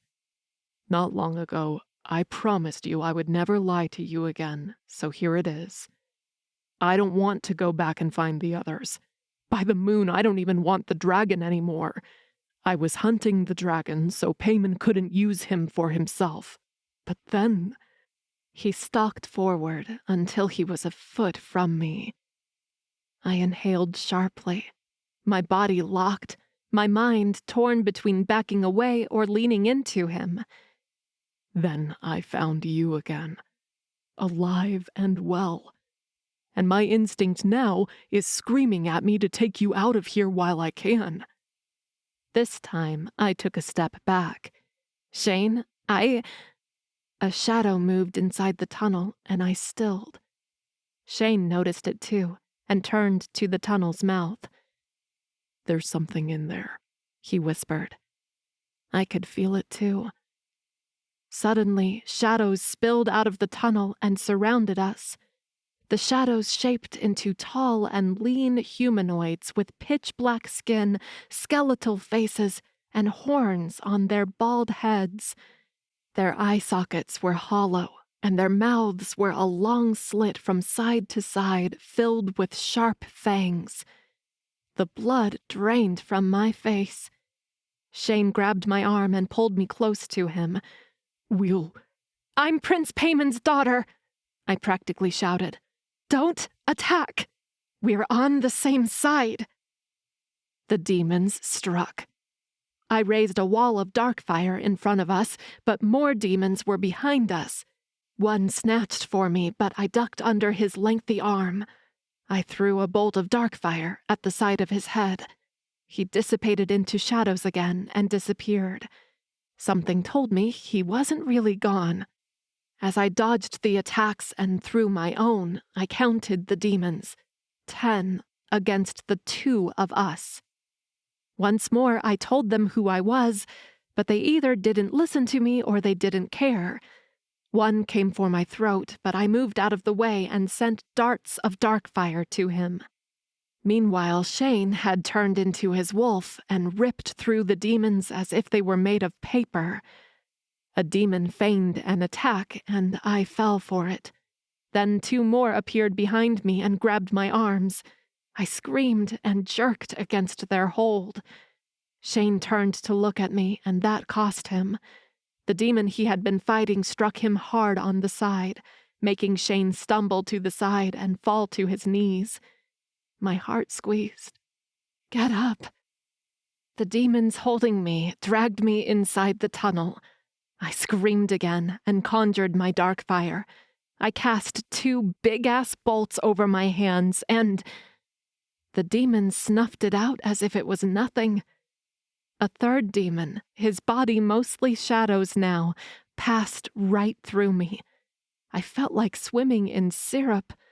Nausea assaulted my stomach, and my head spun. What the hell? I tried catching my feet on the rough tunnel ground to slow down the demons, to do anything, but there was nothing to grab hold. Then I heard a growl that sent a shudder through my body. At the tunnel's mouth, Shane snarled at the demons dragging me away, and he shifted, but not to his human form, to another wolf, a bigger one, darker with red eyes, and who stood on 2 legs. Shadow Wolf. The words simply came into my mind. He charged, and fear sliced through me. He was faster and stronger, and he cut through the demons who appeared between us in 5 seconds flat.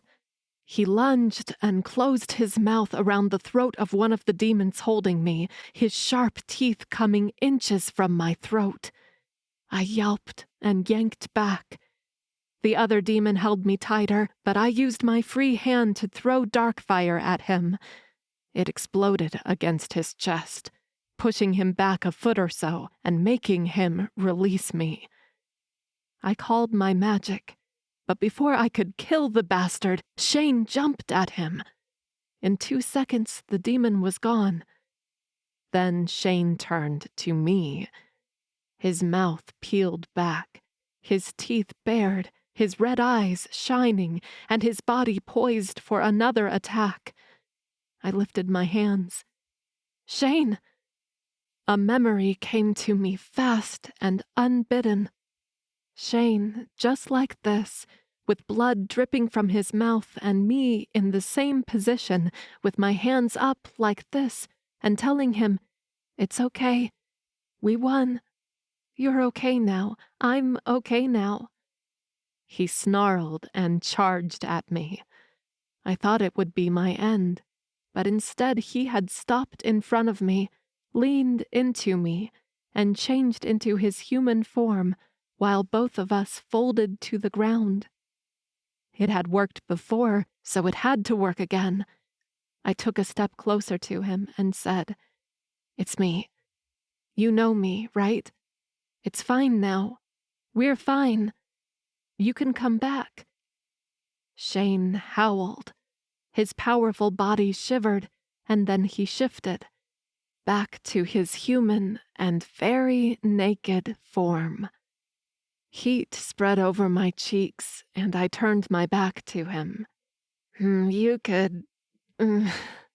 I gasped as his strong arms wrapped around me and his warm chest glued to my back.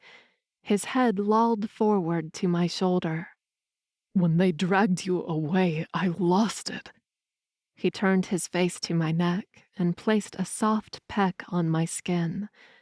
My body came alive, and I melted into him.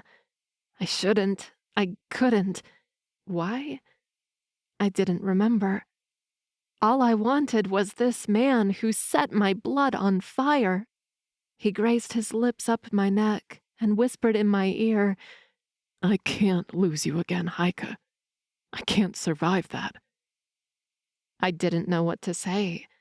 I didn't even know why and how, but I felt the same. I turned my face to his. He pulled back an inch to look into my eyes. "I want to kiss you, but you don't remember me, and..." "Just shut up and kiss me," I whispered, breathless. He chuckled. "You'll never change." He grew serious again and pressed his lips to mine. "There you are."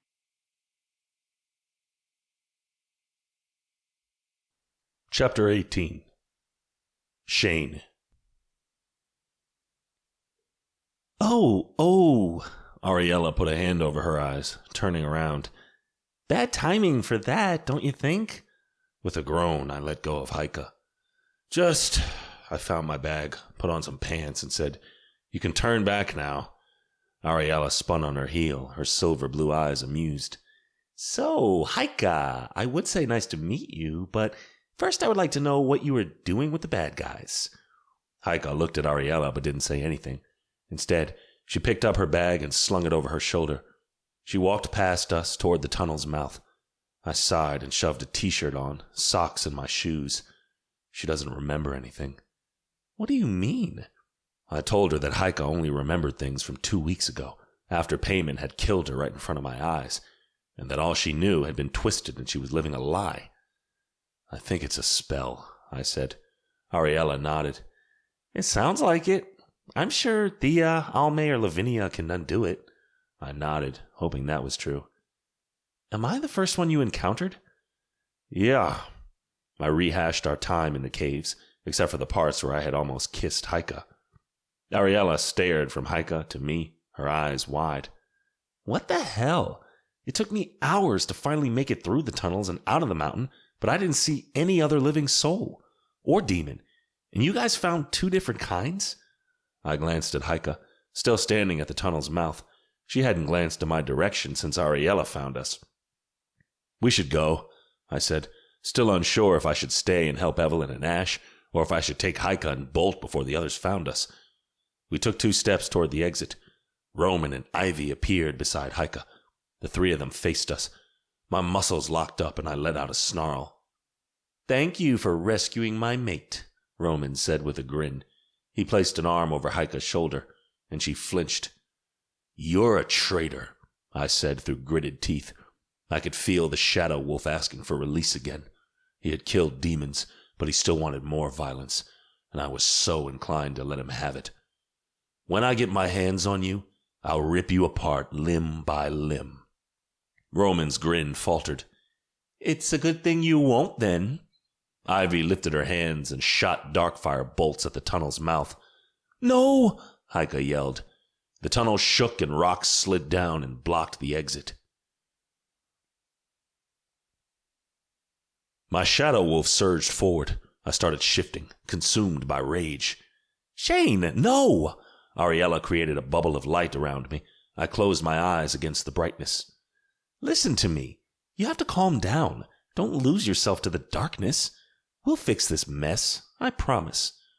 Easier said than done. But I knew she was right. If I lost it now, I could end up hurting my friends, and it would only delay everything else. I inhaled deeply and focused my mind on getting out of here and rescuing Haika. For that, I needed a clear head. I took another deep breath, and the shadow wolf stepped back. He was never gone, but for now, I could keep him at bay. When I opened my eyes, the light bubble was gone, and smaller light balls floated around the tunnel like lanterns. "We need to get out of here." I stomped to the rock wall, ready to punch my way through somehow. "Then step back." Ariella stood in the middle of the tunnel, her hands raised. "This is how I got out the first time." I stepped back, watching. Ariella closed her hands. Light surged from within two rocks. It spread fast until the rocks seemed made of pure light. They imploded with a muffled boom and became dust. She kept going, and I paced behind her, my impatience taking a new high. This certainly was a more effective way than manually removing rocks, especially the bigger ones, which I wasn't sure I could lift. But all we needed to do was open a space big enough for us to squeeze through. As the rocks disappeared, sounds from the other side reached my ears. I shifted my arms into claws. "There's someone on the other side. Be ready." Ariella imploded two larger rocks, making smaller ones move and slide down. For a moment, I thought she had made a mistake and more were falling into place, and we would still be trapped here. But then it all stopped. A hole big enough for me appeared in the rock slide, and I lunged through it, ready to shift. I halted in front of two figures, my claws raised to strike. I stepped back as Evelyn and Ash raised their hands and sword at me. "Shit. Sorry." I let go of my wolf and my arms went back to normal. Ariella climbed through the hole. "What happened?" Evelyn asked. I told them about Haika, the goblins, the demons, then Roman and Ivy taking Haika. I need... Movement to my right had me calling on my wolf again. My fangs bared and I snarled at the newcomer, the man who had been with Haika and the others when we first arrived. He appeared from the side of the mountain, his hands raised, a crossbow neatly resting behind his back. "I'm not here to fight." "Aren't you working for payment?" I asked, a bite to my words. He stopped a good ways from us and lowered his hands. "I don't care about him or the others. I just needed this." He pulled out a broken dragon scale from the inside of his jacket. "With this scale, I can track the dragon." Evelyn frowned. "What do you want with the dragon?" "To set her free. To help her escape to a place where she can hide in peace." "She?" Ariella asked. "Yes, the dragon is female," the man said. "My plans were thwarted, though, when Payment sent the others with me. I had hoped to come alone. Alas, I was going to get rid of them one way or the other." He gestured down the mountain. "Apparently, I don't need to worry about them anymore." I snarled again. "Perhaps you need to worry about us now." "You can try," the man said, matching my glare. "But I don't care about any of you either. But if you stop me from saving the dragon, I'll end you." I advanced a step, ready to take him head on. "Wait!" Evelyn lifted a hand. "Are you saying you can keep the dragon safe from Payment or anyone else?" The man nodded. "Yes. If I can get to her, I can take her away from here, to a place no one will be able to find her." Evelyn crossed her arms. "And what is that place?" He shook his head. "I can't tell you that." "Then how do I know you're not lying? That you won't take the dragon and kill her?" His eyes hardened. "What you think or don't think doesn't matter to me, but the dragon does. Dragons are the purest magical beings in all the realms, and it's my duty to keep them safe." "What are you?" Ash asked. "A dragon protector or something?" "Or something." I grunted. "Honestly, I planned on killing the dragon so Payment couldn't use her magic." Evelyn shot me a glare. But if you can take the dragon and keep her away from him, and better. Meanwhile, I have to rescue my mate. I turned to leave. Wait, Ariella said. She looked at the stranger. What's your name? He hesitated. Kaz. Kaz, she started. Your quest is noble, and we'll either get out of your way or help with it, if you want. But first, we might need your help. He frowned. I clenched my fists. Why is that? One corner of her lips curled up. I think I have a plan.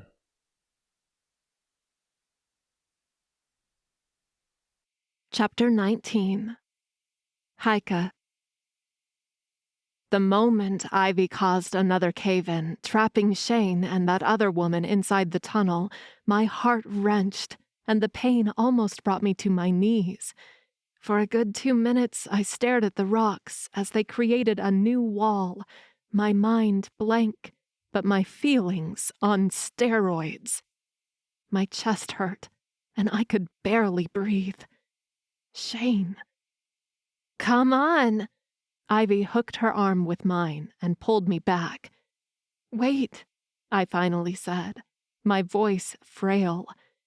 We need to find Cass and the dragon, she said. I yanked my arm free of her grip, turning to her. I'm not going. She blinked. What are you talking about? I looked at Roman. I didn't know what was happening, why, and how. I just knew something was wrong here. I can't remember the details, but I know you're not my mate. Shane is, and I can't leave him. Shit, he muttered. He looked at Ivy. She's remembering. Ivy nodded, a knot between her brows. The spell is wearing off. I knew staying far from Dot would cause problems, Roman said. I gasped. What the hell are you talking about? Ivy shook her head and turned to me. I'm sorry. She pressed her hand to my chest, and her dark fire hit me hard, wrenching my gut and twisting my insides. I fought against it. I tried breathing through the heavy sensation spreading through my limbs, but I couldn't win. I blinked once, twice. Then my eyes didn't open again. I came to slowly, my head pounding. I felt like I was in a rocking boat, and I was terribly seasick. I sat up, my eyes adjusting, and I reached up to rub my temple, but both my arms came together. I blinked and stared at my hands. I was seated on a comfortable couch, and my hands and feet were bound by thick ropes. Desperation clawed its way through my chest. What? How are you feeling? I looked up and found Ivy seated in an armchair across a coffee table. I stared at her, confused. Where are we? This wasn't our house. While we were away, our father was found out. He had to move. What? Then it came all rushing to me. The mountain, the dragon, meeting Shane, getting lost with him, feeling things I didn't remember but couldn't deny. And finally, Ivy trapping Shane inside the tunnel, and she and Roman talking about me as if I wasn't there. What is going on? I asked, my throat raw. Why am I tied up? Ivy's brows curled down. He's mad at me for bringing you here instead of going after the dragon, you know? Actually, he's mad that I told him you were ready to go with me. This is all my fault. I frowned. What are you talking about? What do you remember? What do you mean? Don't play dumb with me, Heike. Tell me what you remember. I bit down hard before saying, You mentioned a spell wearing off before putting me under. She nodded. What else? Anything from before that? From before the spell? I shook my head. So it is true? I haven't had an injury that caused memory loss? It was a spell. Dot cast a spell to make me forget everything from before? But why? My father appeared to my right. Because I want all my children with me. He walked closer. You see, King Brycon's demise was his children. He had sired so many powerful children, some of them got together and destroyed him. There was also the prophecy, Ivy said. He waved her off. That came from having so many children. I don't have as many, but I thought that instead of ignoring my children, only to have them turn against me one day, why not bring them together and make them my most trusted allies? He halted beside Ivy, placing a hand on her shoulder. Ivy wasn't the first I found, but she was the only one who stuck around. I gulped. What happened to the others? 3 who refused to join me are now in the underworld, just not in the way I hoped for, he said matter-of-factly. My gut twisted. There are 2 more, but they are too young. When they get older, I'll have them join us. I frowned. You killed the ones who didn't want to join you. What happened to me? You asked, I refused, but instead of killing me, you had Dot erase my memories? Why? He shrugged. I liked your mother more than I usually like my partners. But more than that, you became such a great challenge because of that barrier. If Frank and Callie hadn't kept you behind that wall for so long, I might have lost interest. He sniffed the air. But more than that, I can smell the dark fire inside you. It's strong, almost as strong as Ivy's, and she's a full-blooded demon. My mind spun with so many thoughts. So until 2 weeks ago I hadn't been here. I had not lived with them. I knew nothing about them. They had faked my death and stolen me from Shane and told me only lies. By the moon, Shane. Now that I knew, now that Dot's spell was wearing off, I could feel it. The mating bond stronger, drawing me to him. Did Dot mess with my mind, or did she do something with the mating bond? I asked her to mute the bond as much as she could so it wouldn't trigger any of your memories, my father said. She said that was harder than erasing the memories. A new memory flashed behind my eyes. Me walking with Roman toward the school, Roman asking me to dinner at his house, and Shane standing in front of the town hall, listening and probably dying on the inside. If it had been Lucille asking him, I would have died too. I suppressed a gasp. Lucille. I remembered Lucille. What about Roman? How did you get him on board? Actually, Roman was the one who approached Nortrix, my father said. He wanted to take down Shane so he would have a chance with you. Nortrix realized how he would do anything for you and brought him in on our plans.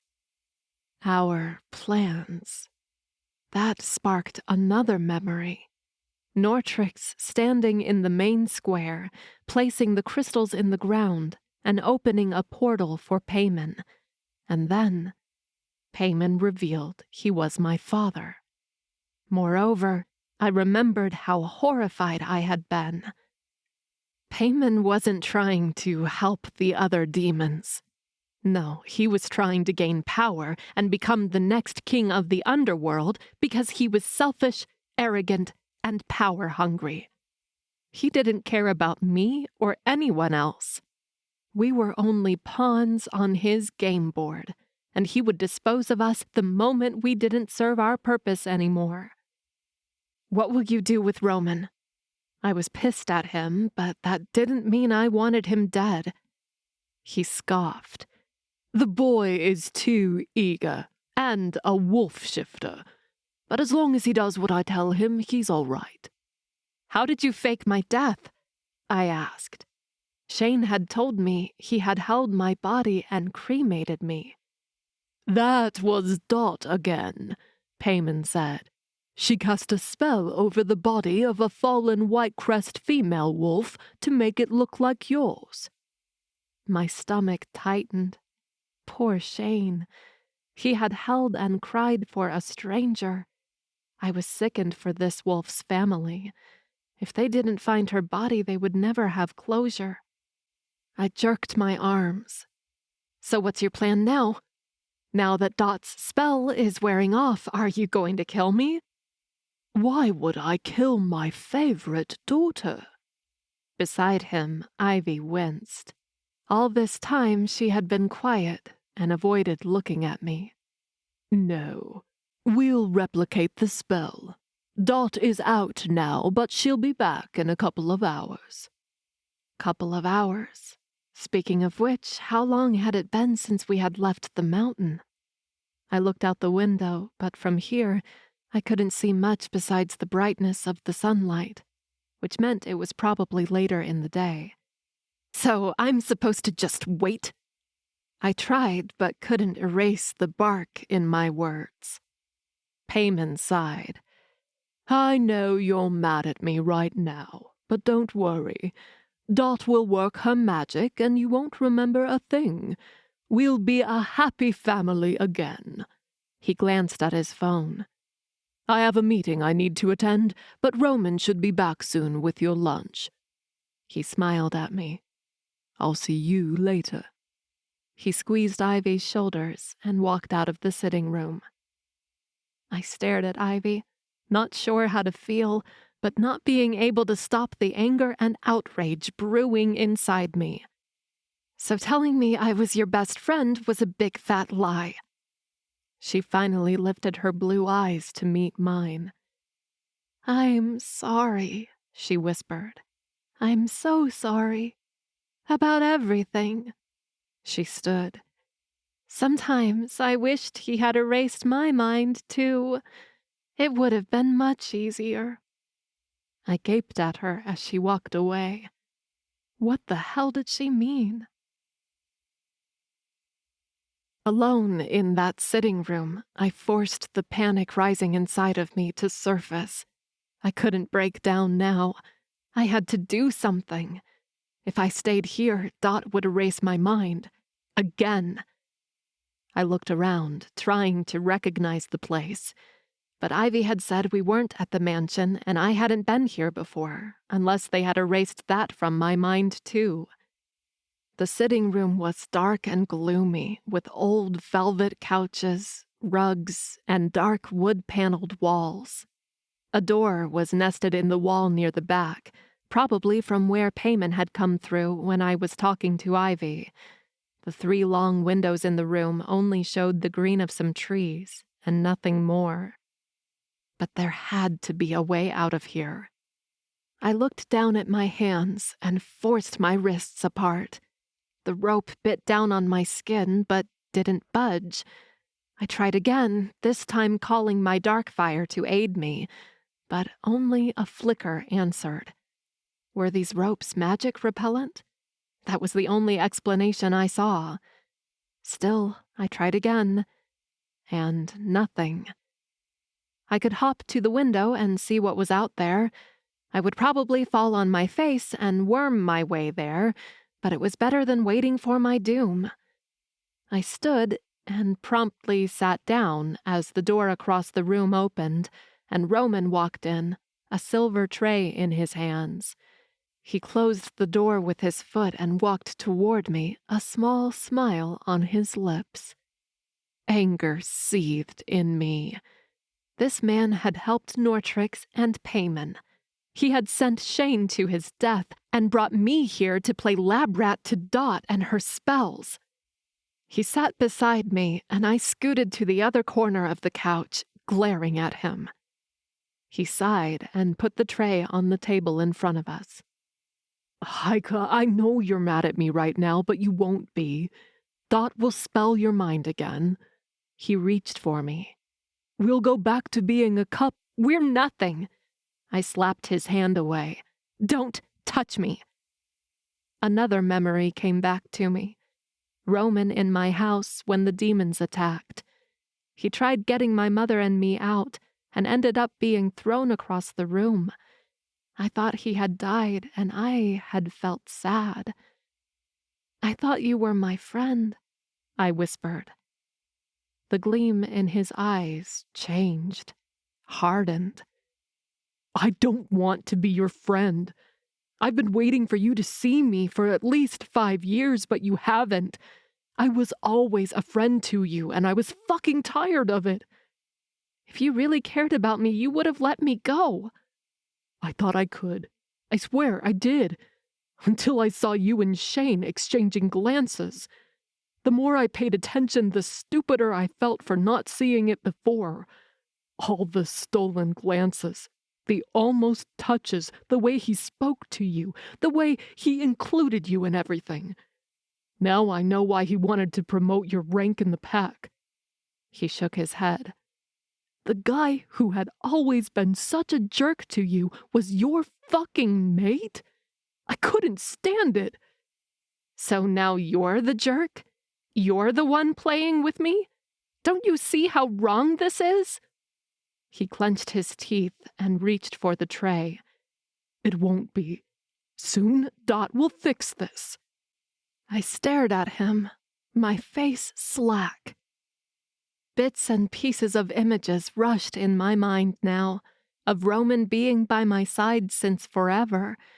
He had always been there for me.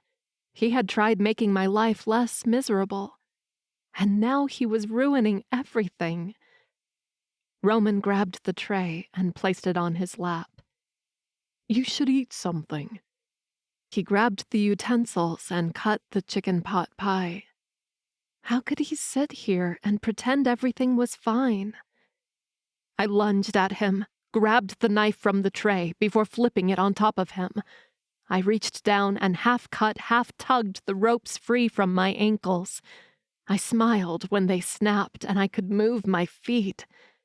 Before I could use the knife on the ropes around my wrists, Roman put the tray aside and glared at me. You want to play dirty? Then I'll play dirty too. I shot up and ran to the other side of the room. I'll tie you to a chair and gag you until Dot comes back and spells you. He came after me. I dashed out of the room and into a large basement with cement floors.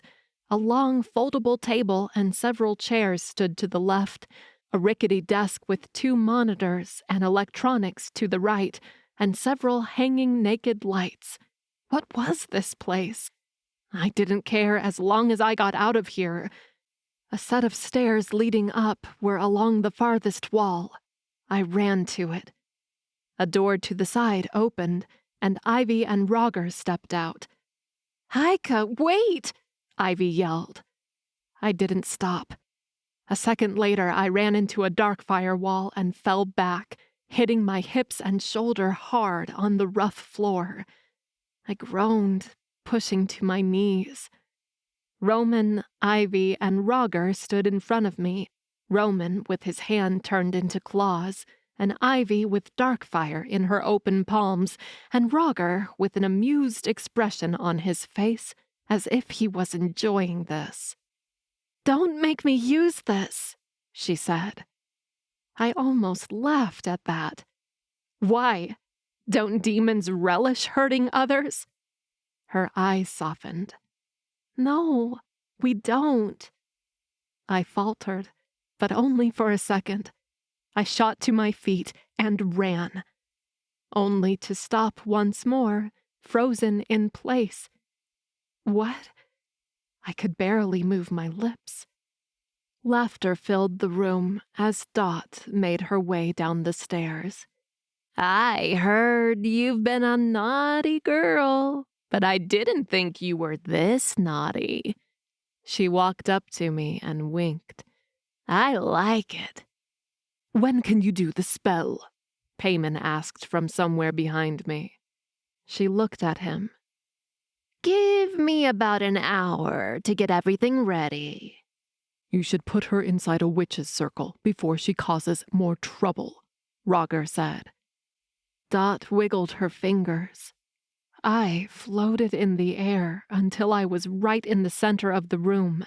Dark light shone from the floor as she etched a witch's circle with her magic. She closed her hand, and the magic left me. I fell to my knees with a humph, pain shooting up my legs, and barely braced myself before I toppled on my face. That should contain her, she said, walking away. A phone beeped, and Ivy picked hers up. She glanced at the screen. He's here. I'll go get him. Roger ran up the stairs. He who? Dot disappeared through the door in the back of the room. Payman walked to a cabinet behind the couch where I had been seated and picked up a bottle of whiskey and glasses. Roman followed him, probably in need of a drink. I could use one too. Ivy paced the room not far from me. I pushed to my feet. Since I'll forget everything anyway, tell me what's going on. Ivy stopped pacing. She looked at me, then at Payman, but he seemed distracted with his drink. Her eyes met mine again. I didn't think she would tell me anything, to be honest, but she surprised me when she took 2 steps closer and said in a low voice, Your mate found out where we lived. He was there, faced Payman, Dot, and Roger, and then sent a bunch of demon hunters to get them. Payman, Dot, Roger, and the other demons fled here. I suppressed a gasp. Shane had done all that. I schooled my features to remain nonchalant. Where is here? Ivy shook her head.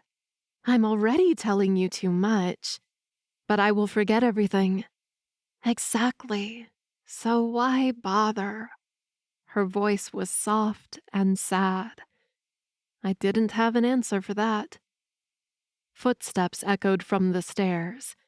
Roger walked down first, followed by Cass. The bounty hunter had come back too. What had happened to the dragon then? And to Shane? Cass halted beside Ivy, but Roger went to the bar cabinet. Payman downed the amber liquid from his glass and marched to the bounty hunter, not too pleased. I thought I paid you to capture the dragon for me, not to come back empty-handed. I didn't come back empty-handed. Cass picked up a shiny dark dragon scale from his bag and offered it to Payman. I've lost the dragon. It seems she moved on to Ontario. I was on my way there when I talked to Ivy. He told me where he was going, and I remembered there had been several scales on the mountain, Ivy said. Since we're on the path to the dragon, I thought it would be a good idea if he brought a scale or 2 for you, Father, so you can recharge. Ontario? Where the hell were we? Payman turned the scale in his hand. You brought only 1. Cass shook his head. I brought a bag full. It's upstairs. Payman nodded. Good. However, our timetable seems to have tightened. I'll pay you double what we first agreed if you can capture the dragon in the next 24 hours. Cass's brows nodded. I'll do my best. I'm parched. Do you have water? Ivy looked at Payman. He shrugged. Ivy gestured to where Roman was with a drink in his hand. Here.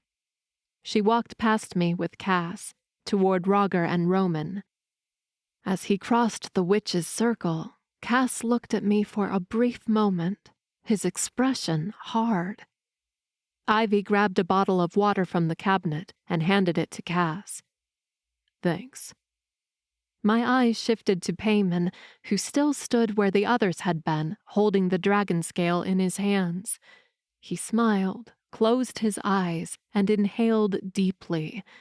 The dark scale shone for a moment, and then its magic was gone. Payman exhaled. "This feels—" He dropped the scale. His hand shook, his brows curled down. His eyes met mine, full of anguish. I took a full step back. "Father!" Ivy shouted. She ran to him. Payman fell to his knees. She looked at Cass. "What have you done to him?" Cass didn't answer. Instead, he threw his bag and his crossbow to the side, took off his vest, exposing his chiseled chest, and flexed his arms.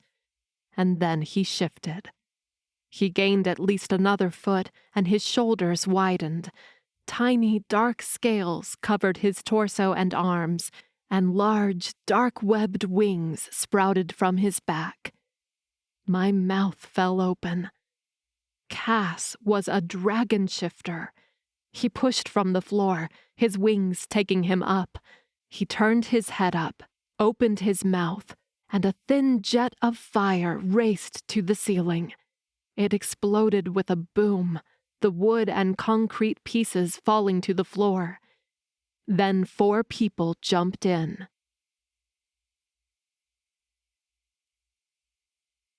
Chapter 20.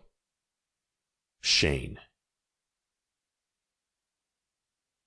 Evelyn, Ash, Ariella, and I jumped through the hole. We landed on the floor in the basement, and I found Haika in the witch's circle. Her eyes met mine, and the recognition in them brought relief to my muscles. They hadn't recast the spell yet. She hadn't forgotten what had happened in the tunnels and in the goblin village. She might not remember everything yet, but I knew she was remembering more and more. "Watch out!" she shouted. I glanced to the side as Dot ran from a side room, her hands up and dark magic at her fingertips. Evelyn threw her magic at Dot, a huge bolt that hit her in the face, knocking the witch to the side. Dot wasn't down, but she would be dazed for a few seconds. Ariella sent bolts of light at Ivy, Rotgar, and Payman, but Ivy raised a wall of dark fire in front of them both. Ariella increased her attack. Kaz turned to Roman, who had shifted and lunged at the dragon shifter. Kaz dodged Roman's attack, taunting him. When Ariella told us her plan, to have Kaz call Ivy and say the dragon had moved to another state and he had a gift for Payman, a gift with magic that would counteract his dark one and weaken him, we all agreed to it. Kaz called Ivy, and she didn't hesitate to tell him where they were hiding, and to my surprise, it wasn't even that far away, an abandoned office building on the outskirts of Montreal. When hashing out the plan, Kaz revealed what he was. We were all in shock. We had all thought dragons and dragon shifters were extinct, and now we were seeing both. "We aren't extinct," Kaz said, "but we were close to it." I gawked at him. He was impressive. His frame had enlarged, his skin had become tiny scales, and his wings. By the moon, they were huge and dark. Kaz threw Roman to the side. The wolf shifter flew through the air and slammed into the wall. He fell to the floor with a whimper and didn't get up. I watched for a second, trying to feel a little remorse since he had been one of my wolves, but I couldn't. Roman had betrayed not only Haika and me, but the entire pack. He had turned to our enemy and aided him. That was unforgivable. "Evelyn, now," I said through gritted teeth. The witch grabbed vials from her bag and threw them at the witch's circle. The glow from the circle faded. Haika reached forward. She gasped when she stepped through it. I couldn't contain myself. I ran to her. To my surprise, she met me halfway. She wrapped her arms around my neck, and I held her tight against me. By the moon, how good it felt to have her back with me. I held on to her while the others fought the battle. Dot was up again, and Evelyn and Ash battled her. Before coming here, I had told them I wanted Dot alive, if possible. She was the only one who could break my damn curse, and I needed her. I saw as Evelyn struggled to rein in her anger and not fire any killing blow, while Dot didn't hold back. Evelyn flung a vial at Dot. It fell at her feet, breaking the glass, and a dark cloud of smoke enveloped Dot. When the smoke was gone, Dot had fainted to the floor. Evelyn and Ash secured her arms and legs with magical ropes so she wouldn't be able to escape. On the other side of the room, Ariella's magic and Kaz's fire broke through Ivy's shield, but Rotgar brought another one up. Ivy and Rotgar grabbed Payman's arm and helped him up. The three of them ran to a side door and disappeared through it. The shield fell and Ariella dashed to the door. "It's locked!" she yelled. She brought her hands up to blast it. "No," Haika said, her voice faint, but Ariella heard and stopped. Please, don't. Not yet. I have to work through my feelings, but there's one thing I know. Ivy isn't as bad as she seems. I don't want to hurt her." Ariella looked at me. Ivy and Rotgar had taken Payman to the rest of his demon gang who had been hiding in this abandoned building. If we went after him, we would have to face them all. And right now, all I cared about was taking Haika from here. And Dot, too. We couldn't lose Dot. I nodded. Evelyn ran up the stairs. "I can hear the demons coming this way. We need to go. Now." She and Ash were the first to leave. Kaz picked up a limp Dot in his arms and went up next. Ariella followed. I offered my hand to Haika. When she took it, my heart squeezed. We glanced at where Roman was on the floor. "I can hear his heartbeat," I said, a little annoyed he was still alive.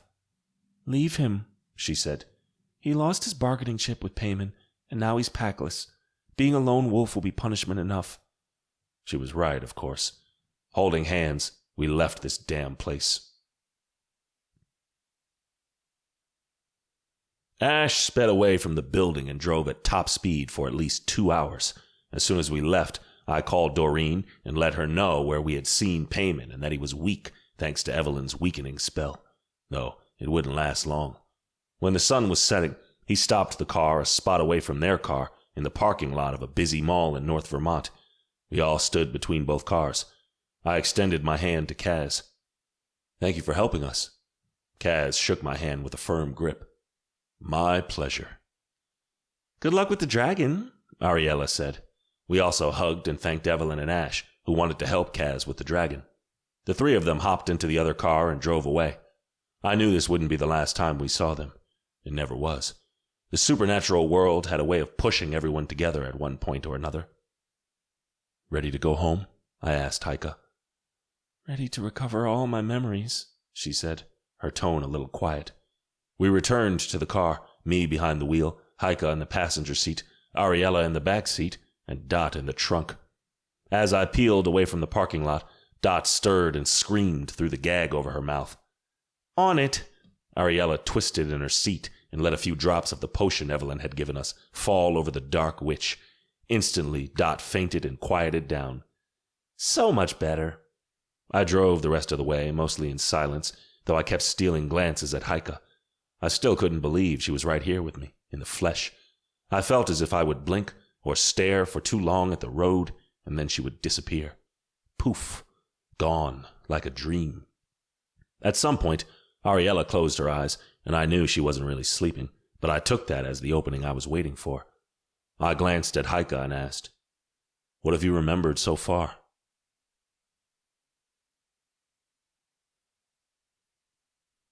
Chapter 21. Haika. I looked at Shane from across the seats. Not much. Another memory came rushing to me when we were driving back from somewhere. I didn't know where. We had argued, and he was mad at me, or I was mad at him, but we weren't talking. And then wolves with white marks flipped the truck and attacked us. Shane turned into the shadow wolf and killed them all. After that, we embraced, and whatever problem we had had was gone. By the moon, how I wanted to remember it all right now. It hurt to look at this beautiful man, feel so many things stirring inside me, feel the tug of the mating bond, but not being able to remember everything we had lived through together. I knew not everything would be good, but I knew that with him by my side, I could endure it all. I reached across the seat and slipped my hand in his. One corner of his lips tugged up. He intertwined his fingers with mine and brought my hand up. He placed a soft kiss on the top of my hand, then rested our hands on his leg. I liked this. I liked him. A little while later, Shane let go of my hand and called someone using the truck's Bluetooth system. "Hey, Killian, it's me." "You fucking bastard!" Killian shouted. "I've been texting, calling, and you decided to ghost me? If it weren't for Rue and Dom, I would have sent the entire Dumore army after you." "Glad to know you care." Killian let out a string of curses. "Next time I see you, I'll kill you. I'll let you punch me. We'll arrive in a little over 30 minutes. We. Yeah, Ariella, me, Heike, and... Wait, did you say Heike?" Shane looked at me. "Yes, my Heike. How... I'll explain everything when we arrive, but I wanted to tell you I'm bringing Dot, too." The line went silent. "I'll get a cell ready for her." "Thanks." Shane let out a long breath. "Killian, don't tell my pack or my family we're back. We need to do a few things before they know." "All right, I won't tell anyone. I'll be waiting for you at the castle's main entrance. See you soon." He hung up and glanced at me. "Ready to have your memories back?" My stomach tightened. I can't freaking wait. The castle was magnificent, made of stones and with turrets and balconies. Wide stone stairs led to dark wooden doors that had to be at least 16 feet tall. Killian waited for us right before the giant doors, along with a few others. Shane killed the engine, and Ariella opened the car's door. "I'll go talk to them." Shane nodded. Ariella left, closed the door, and walked to the others. Shane asked me, "Do you remember anyone here?" I looked at them again, all lined up to welcome us. I shook my head. "No one."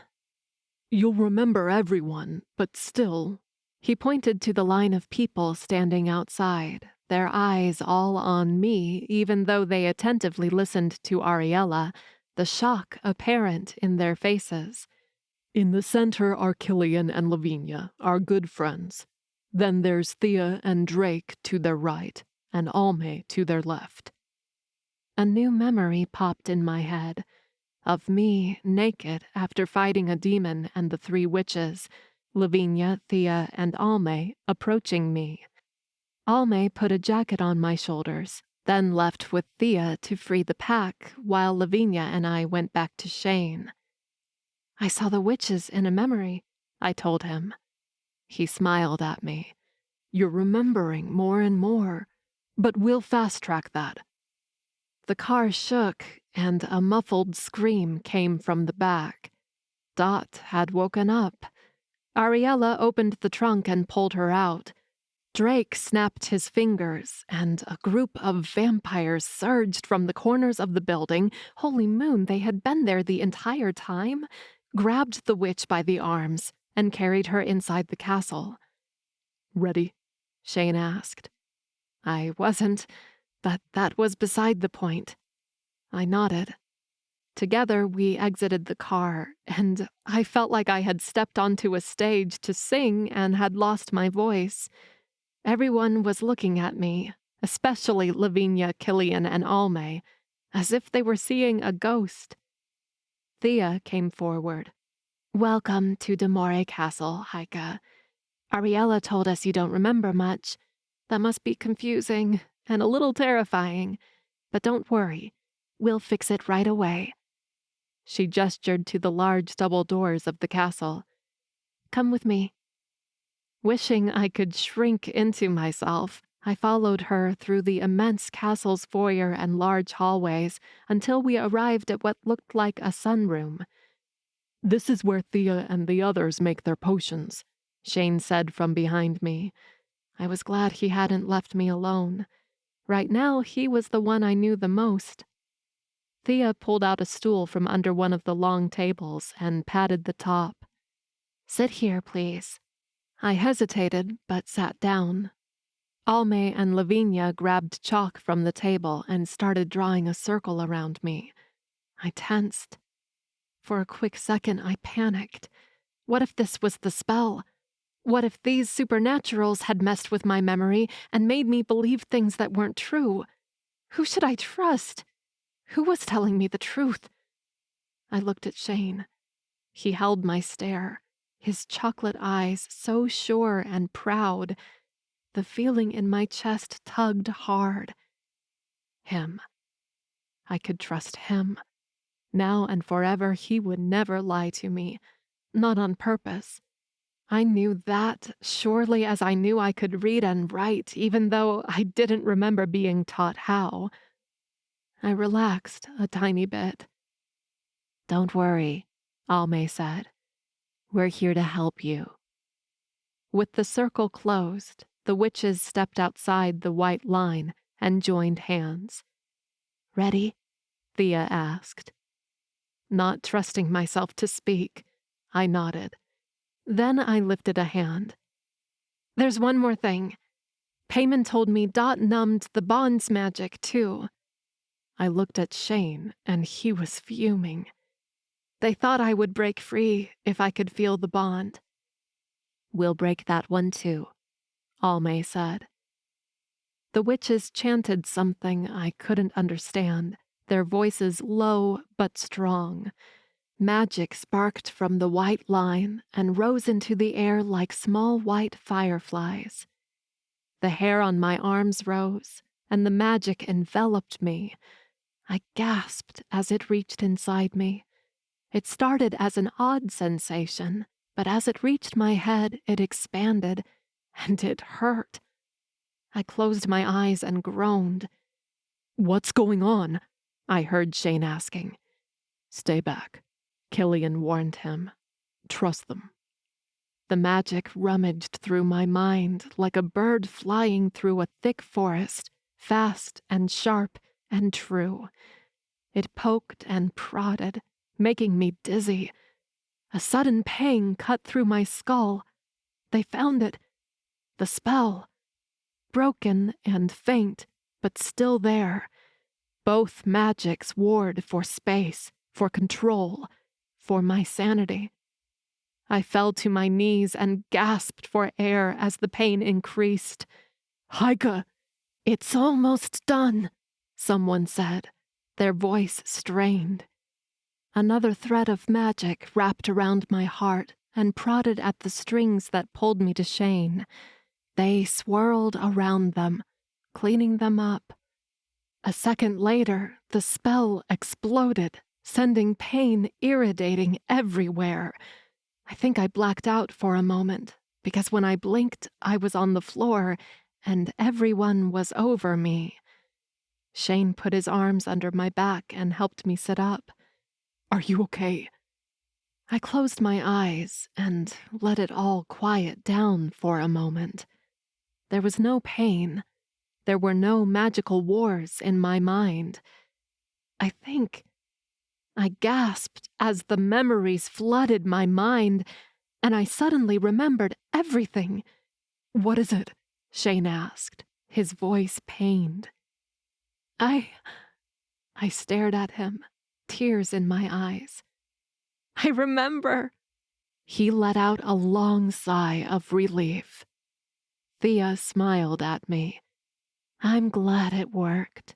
She ushered everyone out of the room. "Let's give them a moment. They will find us later when they are ready." "That will be tomorrow," Killian muttered. "Or next week," Lavinia added. As they walked out and left us alone, I smiled at Shane. But I couldn't stop all the emotions and memories swimming in my mind. It was like I was seeing a replay of all the big moments of my life, feeling it all again in fast succession, and I couldn't stop it. Minzy's 10th birthday, her kidnapping, being with Shane in that fissure, the bond snapping, the demons attacking, my mother dying, the pack burning, Shane leaving. And more recently, when Nortrix brought Payman to the Packlands, The dragon woke up and attacked us, and Roman taking my hand and pulling me to the side with the pretense of saving our lives. But he had hand-delivered me to Payman. "My dear daughter," he had said, "everything will be all right." And then I blacked out and woke up in his house, no, Ivy's house, and they told me lies on top of lies, and I believed them all. I pressed my hands to my face, wishing I could erase the last 2 weeks from my mind forever. "Hey."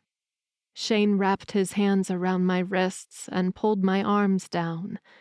"Don't hide from me." "I can't believe I forgot you." My voice broke. "But you didn't. Not really. When I was there with you, you knew who I was." A tear escaped, and Shane wiped it away with his thumb. "Even if you didn't remember me, you knew who I was in here." He pressed his finger on my chest right where my heart was. A sob rose in my throat. "And you thought I was dead." Dear Moon, if it had been the opposite, if I had thought he was dead, I didn't know what I would have done. I would have died with him. "That was actually the second time." His lips turned upside down. "I don't recommend it." I punched him in the shoulder. "Ouch, I'm serious. Please don't scare me again. I can't take it." I knew what he meant, and I wanted him to know that.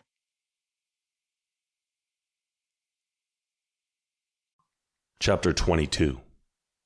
Shane. Haika crawled on my lap, pushing her ass right into my thighs and wrapped her legs around my waist. She cupped my face and leaned into me. A growl escaped my lips as I wound my arms around her back and met her halfway. Dear Moon, I still couldn't believe she was here.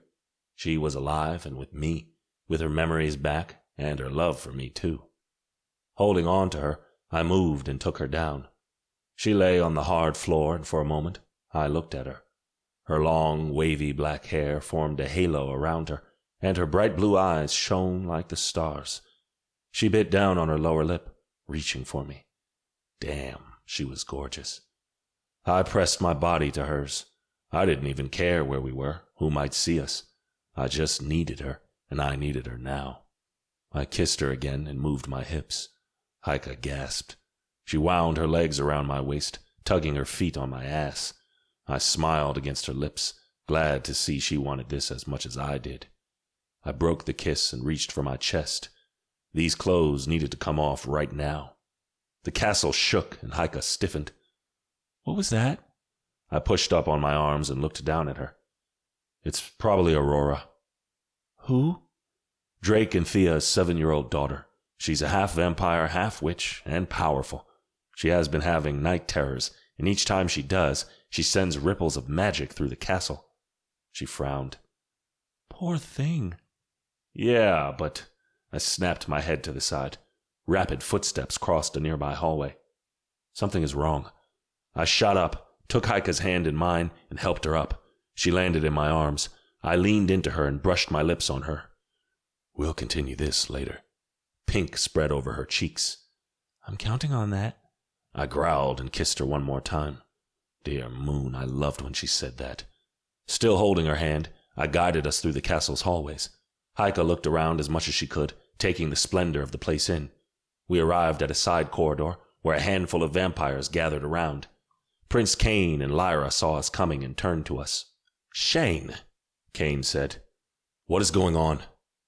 "It's Dot," he said. "She got loose when we were taking her down to the dungeons, and she spelled some of our own to attack each other." "What? Where's she now?" I asked, my voice tight.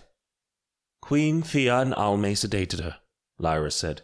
"She's in her cell, inside a witch's circle. Even so, Thea plans on keeping her sedated."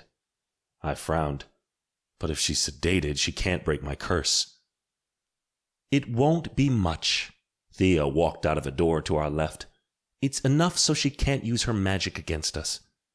"She'll need her magic to break my curse." Thea nodded. Yes, and when that happens, we'll prepare a safe space and take all the necessary precautions. My grip on Heike's hand tightened. This didn't sit well with me. Is it safe to go down there now? Thea nodded. I had to knock her out for her to stop and to properly secure her, but she just woke up, still dazed, but you should be able to talk to her. She stepped aside and let us pass. We crossed through the doorway and into another long corridor. 2 vampires stood at the end of the corridor, where a set of stone stairs led down. They nodded as we walked past them and down the stairs. At the end of the stairs, 2 other vampires stood guard. A thick wooden door greeted us a few feet from the stairs. One of the 2 vampires guarding the door opened it for us, then promptly closed it behind us. Another long corridor stretched in front of us, though this one was lined with wooden doors with small openings on the top.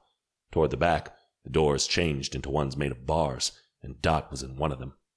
She was seated crisscross in the center of the medium-sized cell, a white witch's circle around her, and bright blue cuffs around her wrists. She lifted her head, her long, dark hair spilled from her face, and smiled at us. "Shane, Heike, you've come to see me."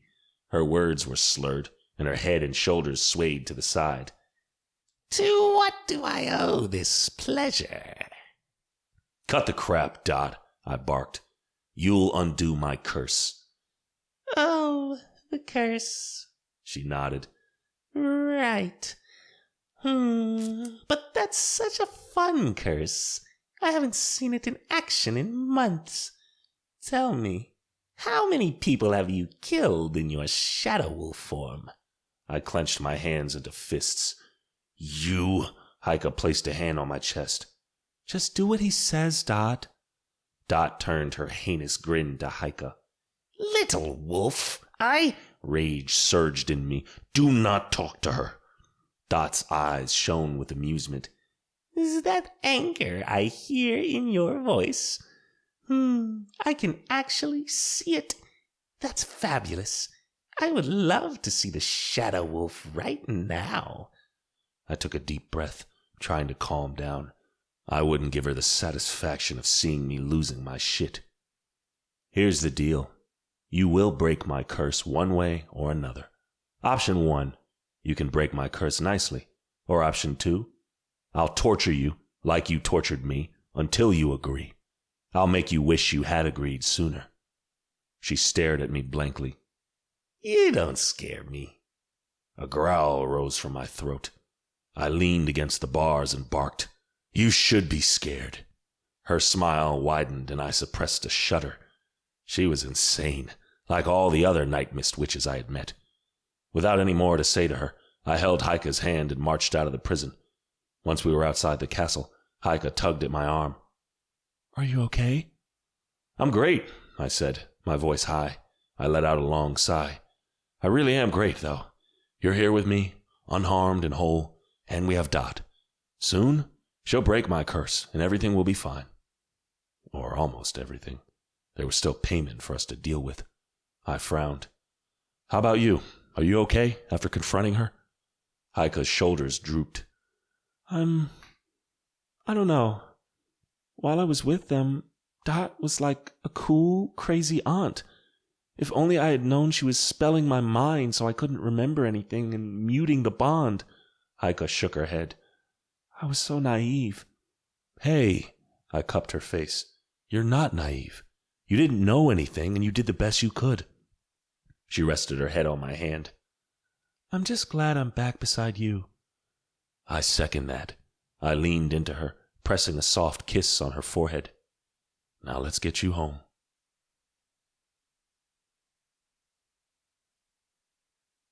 Chapter 23. Heike. It was so late, but Shane said certain things couldn't wait. So as we walked from the castle to the village, he called Dom and let him know we were coming. "We?" Dom asked, confused. His voice was faint to my ears, but I could still hear it. "Yeah," Shane said. "Just get Minzy and Tyron up if they are sleeping, and call Lucille. She'll be mad at us if she misses this." "Man, you're scaring me." Shane's lips curled up, and his eyes met mine. It's a good thing, Dom. A wonderful thing. Just get everyone together at my house. We'll be there soon." He turned the call off and pulled me closer to him with his heavy arm around my shoulders. I liked this. As we approached the village, my heart beat faster and my hands dampened. I hadn't seen them in a little over 2 weeks, but during that time they had all been erased from my mind. I had forgotten all we had lived through together and how much they meant to me. I never wanted to forget any of them again. Shane kissed the top of my head. "You're tense." "I'm nervous." "Why?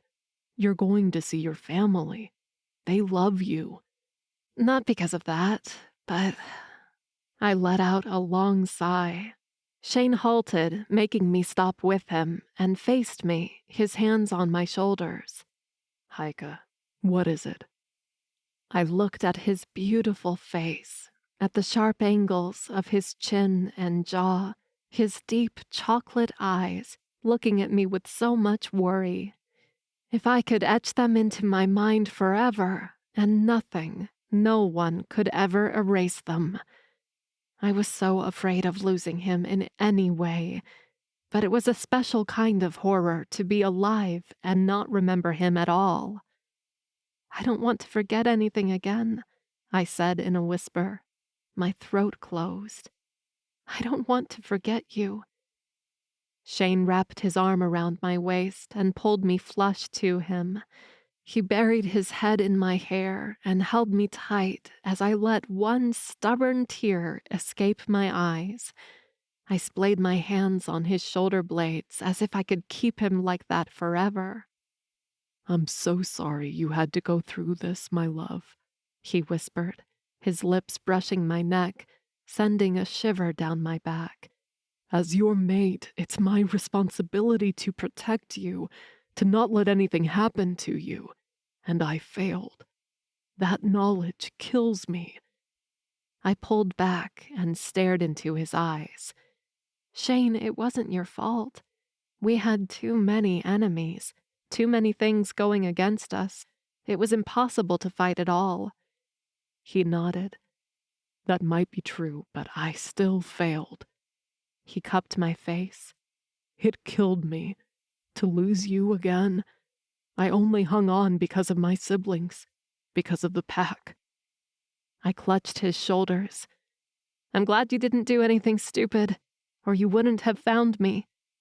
He let out a hollow chuckle. "I did something stupid. I abandoned the pack to go after Payman." "And yet, you found me." A corner of his lips curled up. "That was fate guiding me to you because we're meant to be together. We are made for each other." I rose on my tiptoes and pressed my lips to his. He pulled back. "Hey!" He chuckled. "I want to say something else." He ran his thumb over my cheek. "I love you, Heike. You're the most important thing in my life, and I'm so sorry I let you down. I promise you I'll do my best so it never happens again." My eyes brimmed with tears. 1, you didn't let me down. 2, you saved me. And 3, I love you too. This time, when I went for him, he moved for me too. His lips captured mine, and I surrendered to him. I was his, now and forever. I wrapped my arms around his neck and melted into him as he deepened the kiss. His big, warm hands snaked around my waist, and a low rumble started in his chest.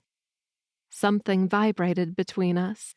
Shane broke the kiss and grabbed his phone from his pocket. "A text from Dom asking what is taking so long."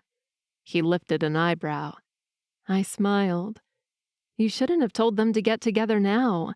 We should have gone into your room where I could enjoy your hot body." I skimmed my hands down his chest and stomach. Shane groaned. "And then tomorrow we could have called them all for breakfast." He waved his phone at me. I can arrange for that right now. I slapped his side, and he made a pretend hurt face. They probably woke up Minzy and Tyron for this. You won't send them back to bed now. Damn, I know. Still, he leaned into me and kissed me again. He moved his lips against mine, slow and deep, savoring every little bit of this slice of heaven. He groaned and broke the kiss. I better stop now before I push you to those trees. He jerked his chin to the tree line marking the forest entrance. And take you right now. I wouldn't be opposed to that. He groaned again. You're not making it easy.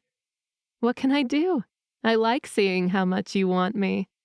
You have no fucking idea. He entwined his fingers with mine, brought my hand to his lips, and kissed the top. The strings around my heart tugged hard. Now let's go before I lose control. Hand in hand, we walked the rest of the way. The village came into view, and I took it all in. Several old-style houses lining a square grid with cobblestone streets. Street lamps and lights from house porches illuminated the village at this time of night. A lake made a thick sea around the village. Beyond the lake was a winery, but half of it had been destroyed years ago. I glanced up at the moon, half hidden behind fast-moving clouds. It was almost full, and if Dot didn't agree to break Shane's curse, we would soon have to lock him in a cell. I didn't want that for him. Shane steered us into the manicured front yard of one of the bigger houses I had seen in the village so far. We could see lights on through the window. As we approached the front door, my heart squeezed. The door flew open, and Dom stared at me, his eyes huge. What the? Before I could step into the house, Minzy and Tyron appeared beside Dom. Behind them were Rue and Lucille. "Oh, my heart," Rue whispered. But my attention was on Minzy and Tyron. The teenager's face paled, and he went completely still, while the younger girl started trembling from head to toe. She scooted back, her breathing coming in shallow gasps, her hands coming to her face. The first signs of a panic attack.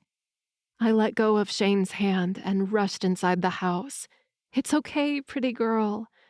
I wrapped my arms around her and pulled her to me. "It's really me. I'm here, and I'll take care of you." I pulled back and bent down at the waist so I could look at her head level. "Take a deep breath." She didn't do it right away. "Come on, follow me, like this." I demonstrated it. She inhaled deeply, her breathing interrupted by gasps. As she exhaled, her gaze locked on mine, tears brimmed in her eyes. "Oh, sweetheart." I wiped the tears away and embraced her again. "I'm so sorry for scaring you." Her face pressed on my chest, and she clutched at my clothes, as if afraid I would disappear again. I held on to her and looked around the room.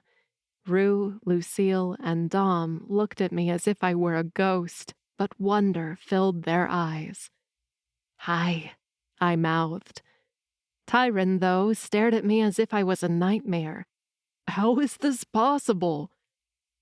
"It was one of Payman's many tricks," Shane said. He told them a quick version of how Payman faked my death, erased my memories, and played with us all. "I thought you would be happy to see me," I said to Tyron. "I am, but—" He gulped. "Just come here." I hooked one hand around his neck and pulled him to me. He didn't resist. He melted into me, one hand around me, the other around Minzy. A whimper came from his throat, letting me know what he couldn't say with words. I looked at Shane, and he had such a bright, satisfied gleam in his eyes. It warmed my heart. Lucille clapped her hands. This calls for a celebration. She ran into the kitchen. Rue gasped, "We need food," and she ran after Lucille. Dom gestured toward them. "I'll just... yeah." He went to the kitchen with Rue and Lucille. Shane stepped into our embrace, the four of us together, forever. "I love you all," I said, my voice breaking. "Damn, you beat me to it," Shane said with a chuckle. "I was about to say it." "I love us too," Minzy said. I stilled. Shane looked at me with wide eyes. She never said anything. This was amazing. I laughed. "Ditto," Tyron mumbled. I tightened my hold on all of them, wishing that fate would be kinder to us and would never take them away from me again.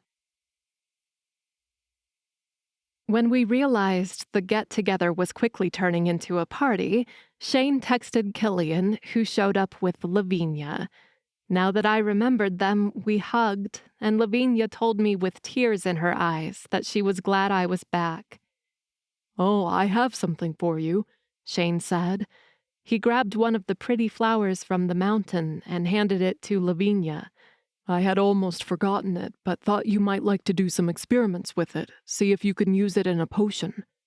"It's so beautiful." Lavinia held the flower like a precious jewel. "It'll be a shame to destroy it." A wide smile spread over her lips. "But I also can't wait to start." Ariella joined the party. I hadn't officially met her until now, but she was a good friend of Shane's, and if he trusted her, then so did I. Rue cooked, and Lucille distributed the booze. There was beer and wine for the adults, and soda for the kids. I asked Rue if she wanted any help, but after hugging me tight, she shooed me from the kitchen every time I checked on her, telling me I should sit down and relax. I did relax, and I felt loved and happy. I was surrounded by family and friends, and it felt like heaven. I knew this feeling wouldn't last, so I hung on to it with both hands. Rue made spaghetti and meatballs, and when she brought it to the table, she apologized for cooking something so simple. She didn't have time to make something more elaborate. "I love your spaghetti and meatballs," I told her, and it was the damn truth. Everything Rue cooked was perfect. We all sat around the small table, our arms and legs touching, but as I looked around the table, my heart so full, I wouldn't have traded it for anything. These little moments made life worth living. I raised my glass high. "To family and friends." "To family and friends," they all repeated, raising their glasses. "To having my mate back," Shane said, his eyes on mine. "To being able to face anything with her by my side." Ahs echoed around the table, but I had eyes for Shane right now. He leaned into me, pressed his lips to mine in a soft, barely there peck. My toes curled anyway. We kept the conversation light and fun during dinner and dessert, ice cream and homemade chocolate syrup. There was no destruction, no dragon, no crazy demon wanting to take the underworld back. There was just us and happiness. Lucille had one glass too many and started playing I Spy with Minzy, and even Tyron joined in, forgetting about his video games for once. Shane leaned back in the chair, his arm behind mine, his finger playing with my shoulder as we watched the game and laughed when Lucille's slurred words sounded something else entirely. Time stretched, and the busy day finally caught up with me. I yawned, and after that, everyone formed a line to leave. "I'm glad you're not dead," Dom said. "Me too." Lucille grabbed my arms. "Did you know Shane was very grumpy and lost while you were away? Don't ever do that again." I smiled at that. At least she didn't sound jealous or mad that I was his mate and not her. Dom put an arm around Lucille's shoulders and took her away. Next was Rue. "Do you want me to watch the kids tonight?" she asked, one of her eyebrows up in her hairline. My cheeks flamed.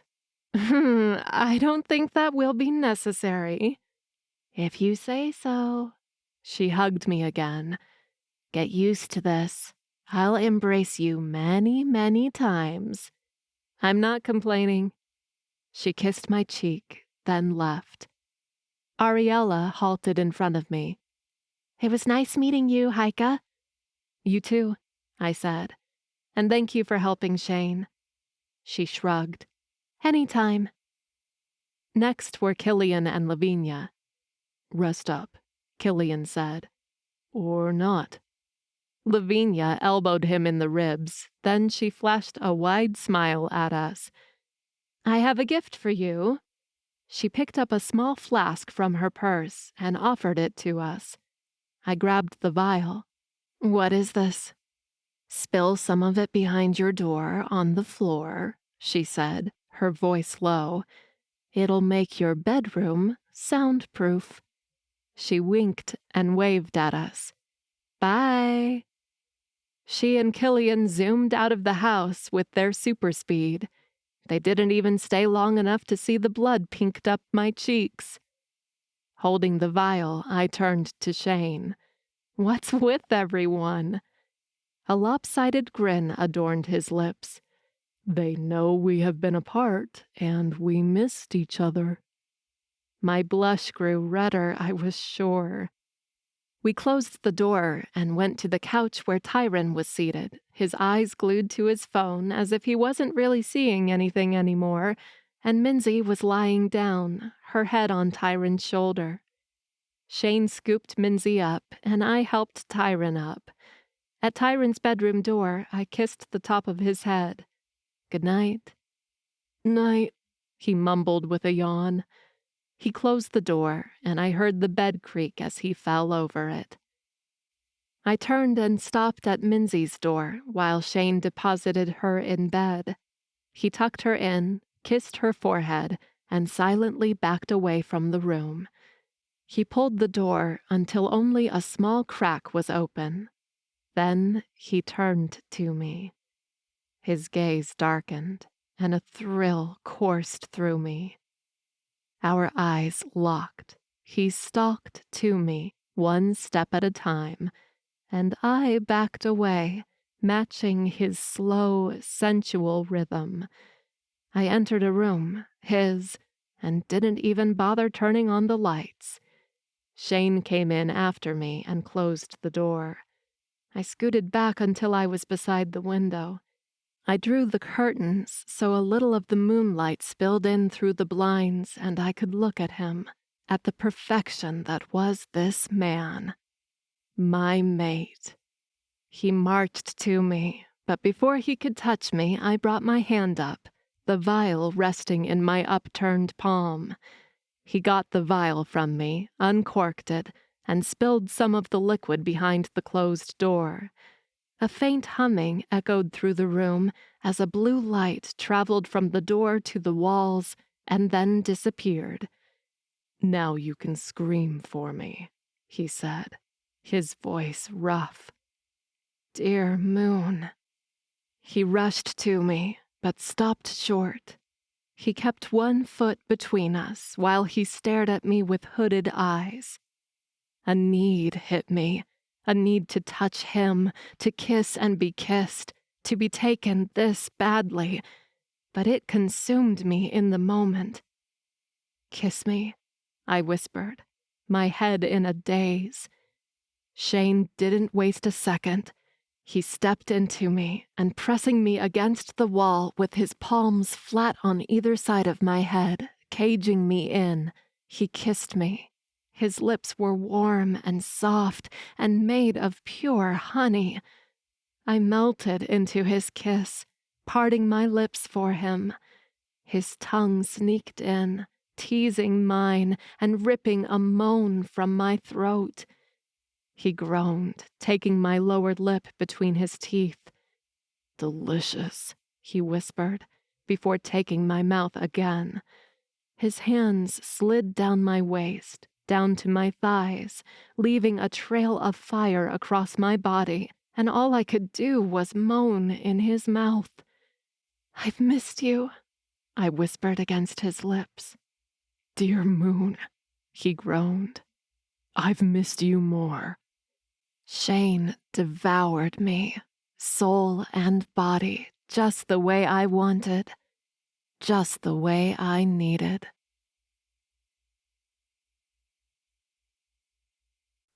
Chapter 24. Shane. If it depended on me, Haika and I would live in total oblivion to the rest of the world. But as Alpha, I couldn't pretend for long. After waking up and making love to Haika once more, I forced myself to get up, take a shower, where I dragged Haika with me and took her one more time against the shower wall, and face the day. With a smile on her pretty face, Haika made us breakfast, and when it was time to leave for school and training, Minzy and Tyron both complained about having to go when they wanted to be with us. "We'll spend the morning at the castle in boring meetings," I told them. That seemed to do it. Haika kissed Minzy and Tyron when Rue and Dom came for them. With a hand over her heart, Haika watched as they walked away.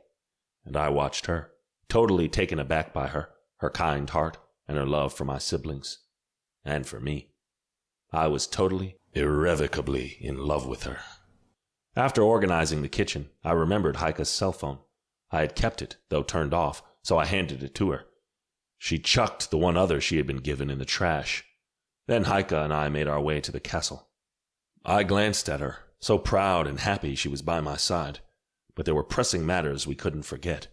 I squeezed her hand on mine and asked, "Want to talk about Payman? Or Ivy?" Haika's brows nodded. I don't know. I don't know what to think. I know Payman was playing with me, but Ivy," she shook her head.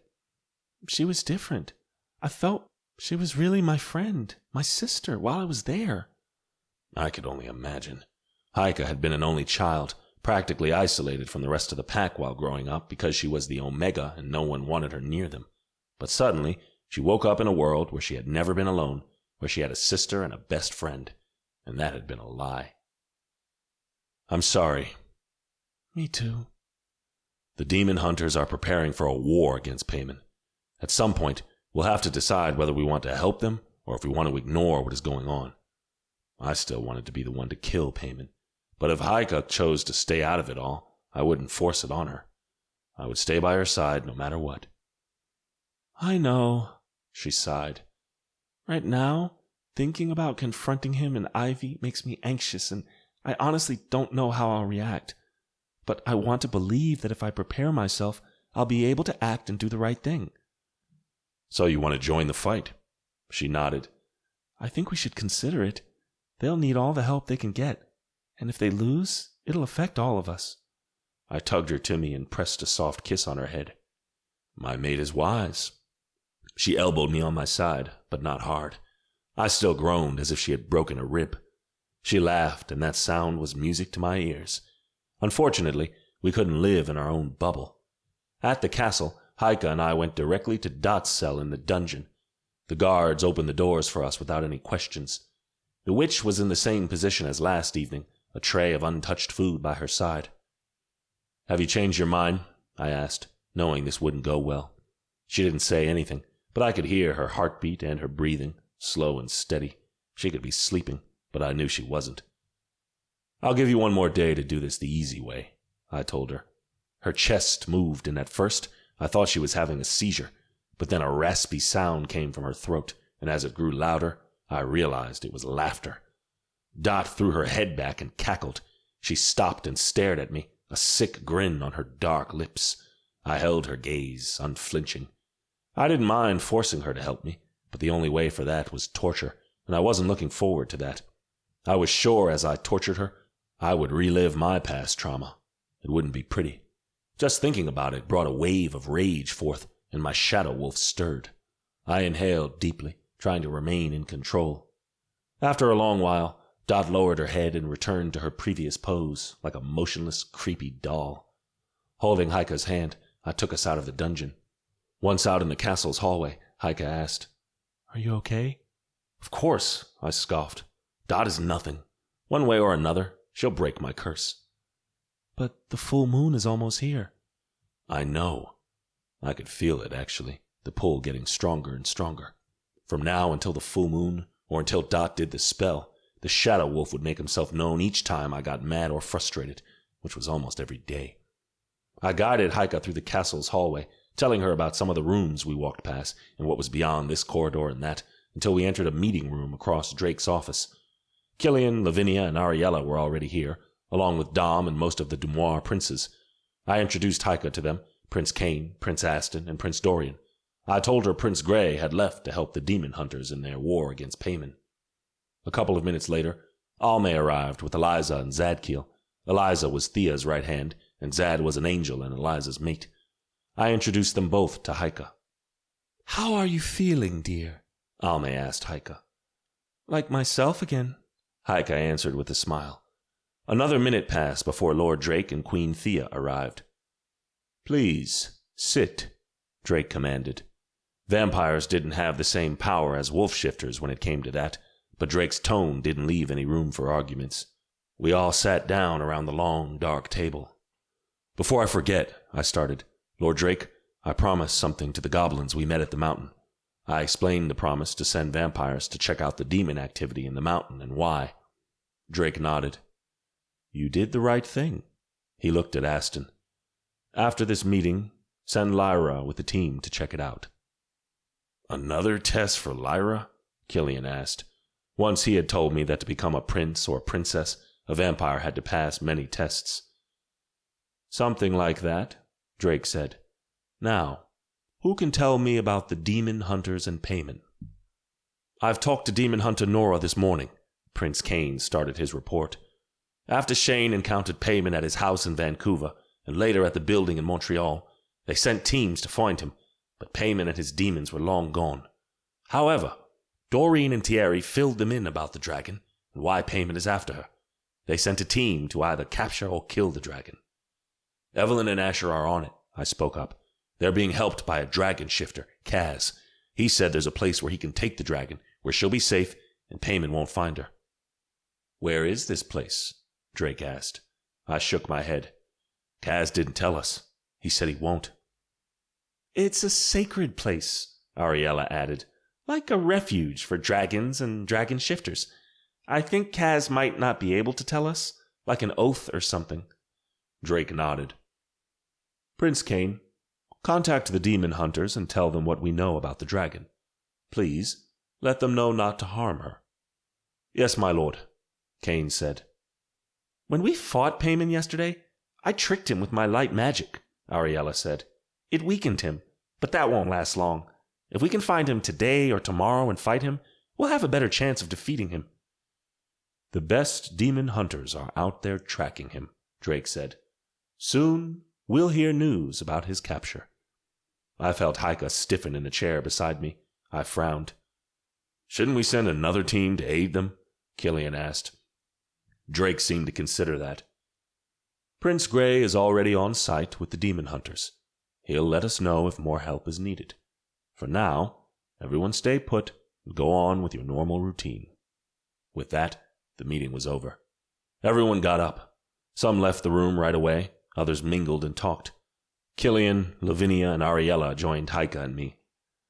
"I'm leaving," Ariella announced. "Where are you going?" Lavinia asked.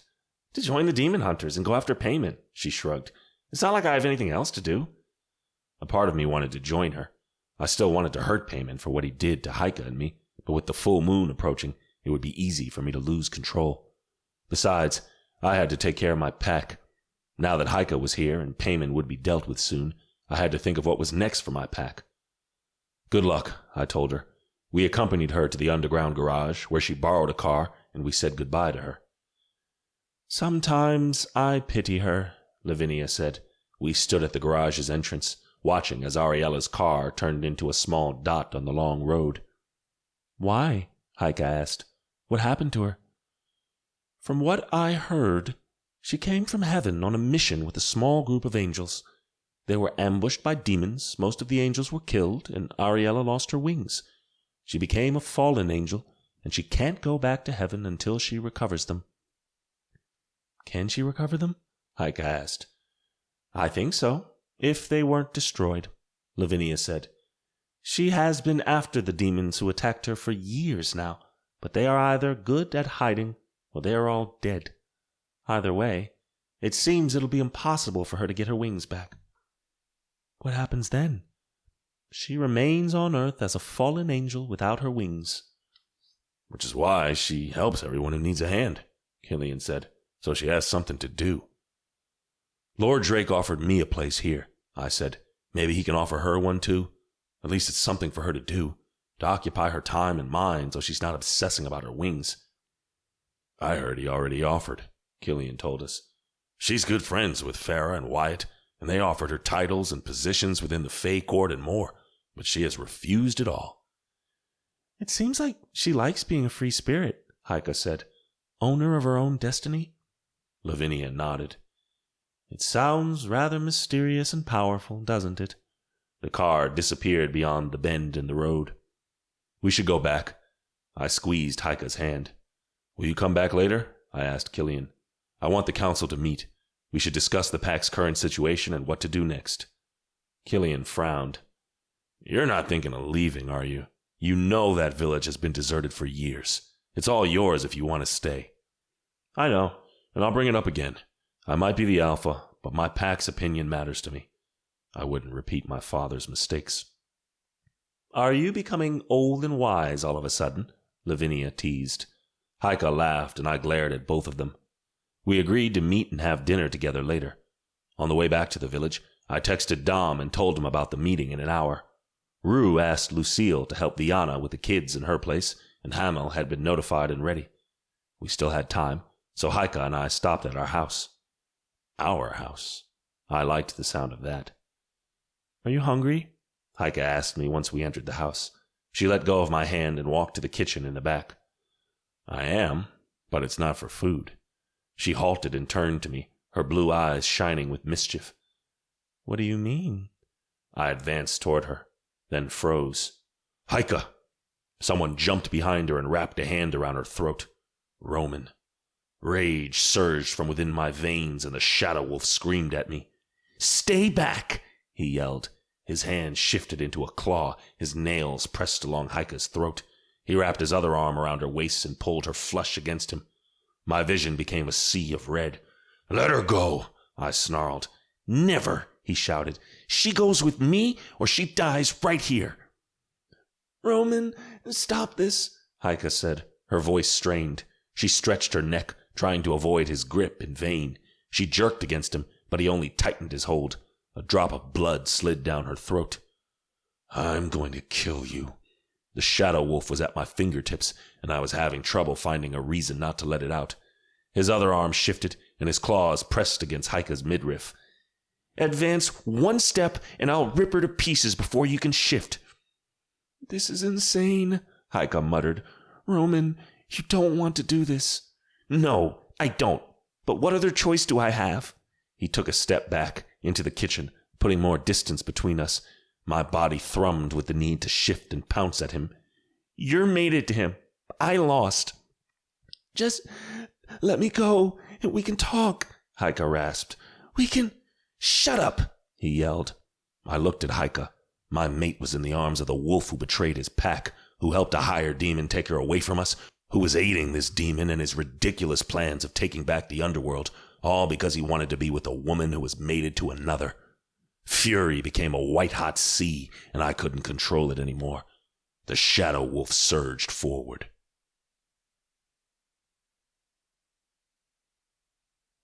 Chapter 25. Heike. I could feel it. 3 seconds before it happened, I felt it. Shane lost control over the shadow wolf. He shifted in half a heartbeat and advanced on us.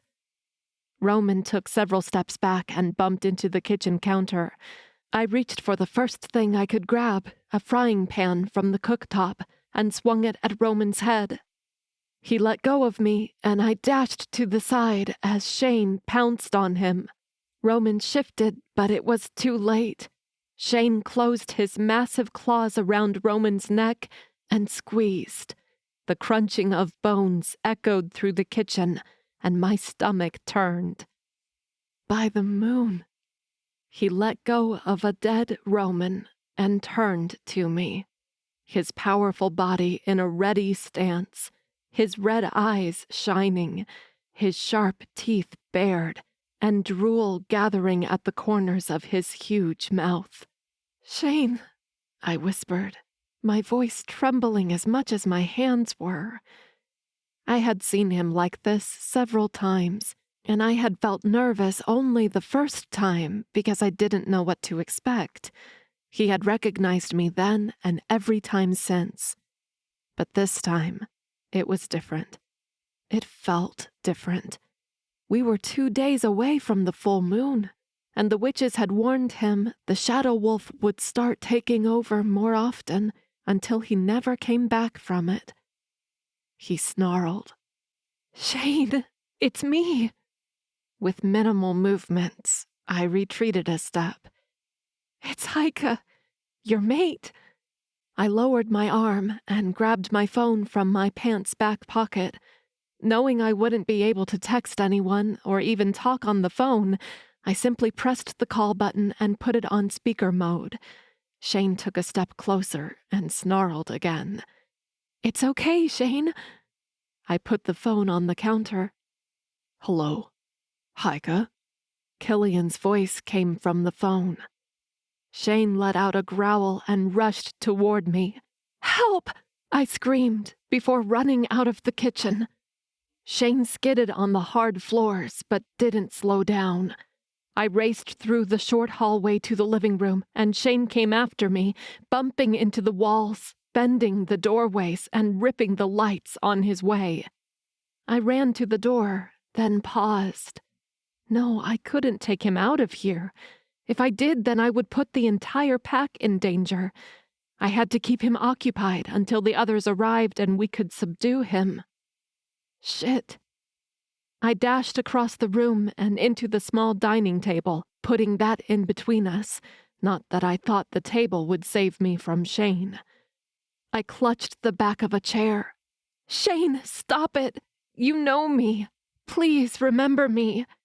He growled and jumped over the table. I gasped and ran, but before I took 2 steps, he slammed into me.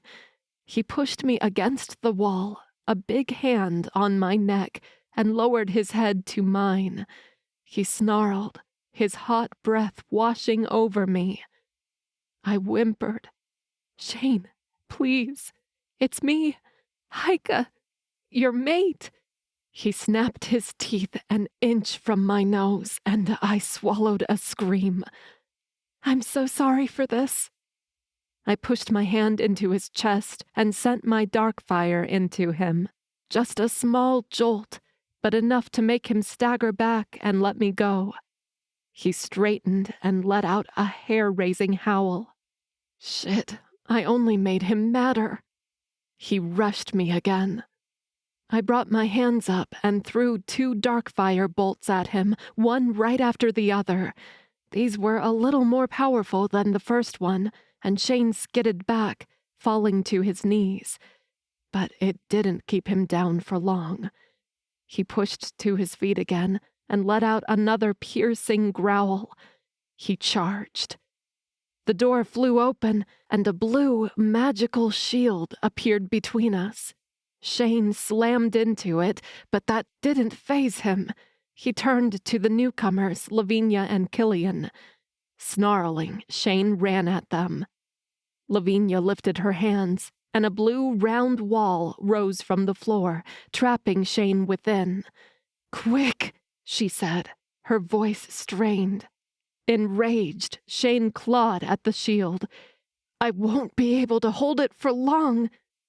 Killian held up a gun and pointed at Shane. "No!" I screamed. He squeezed the trigger 4 times. Shane stumbled. He growled, but it was a weak thing. Then he folded to the floor. The wall disappeared, and I ran to him.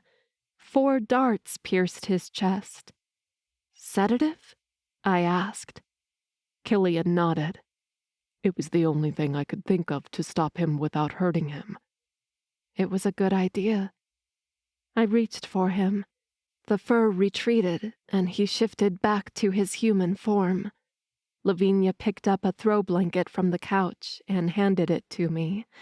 I covered Shane's lower body, then cradled his head and moved so my legs served as his pillow.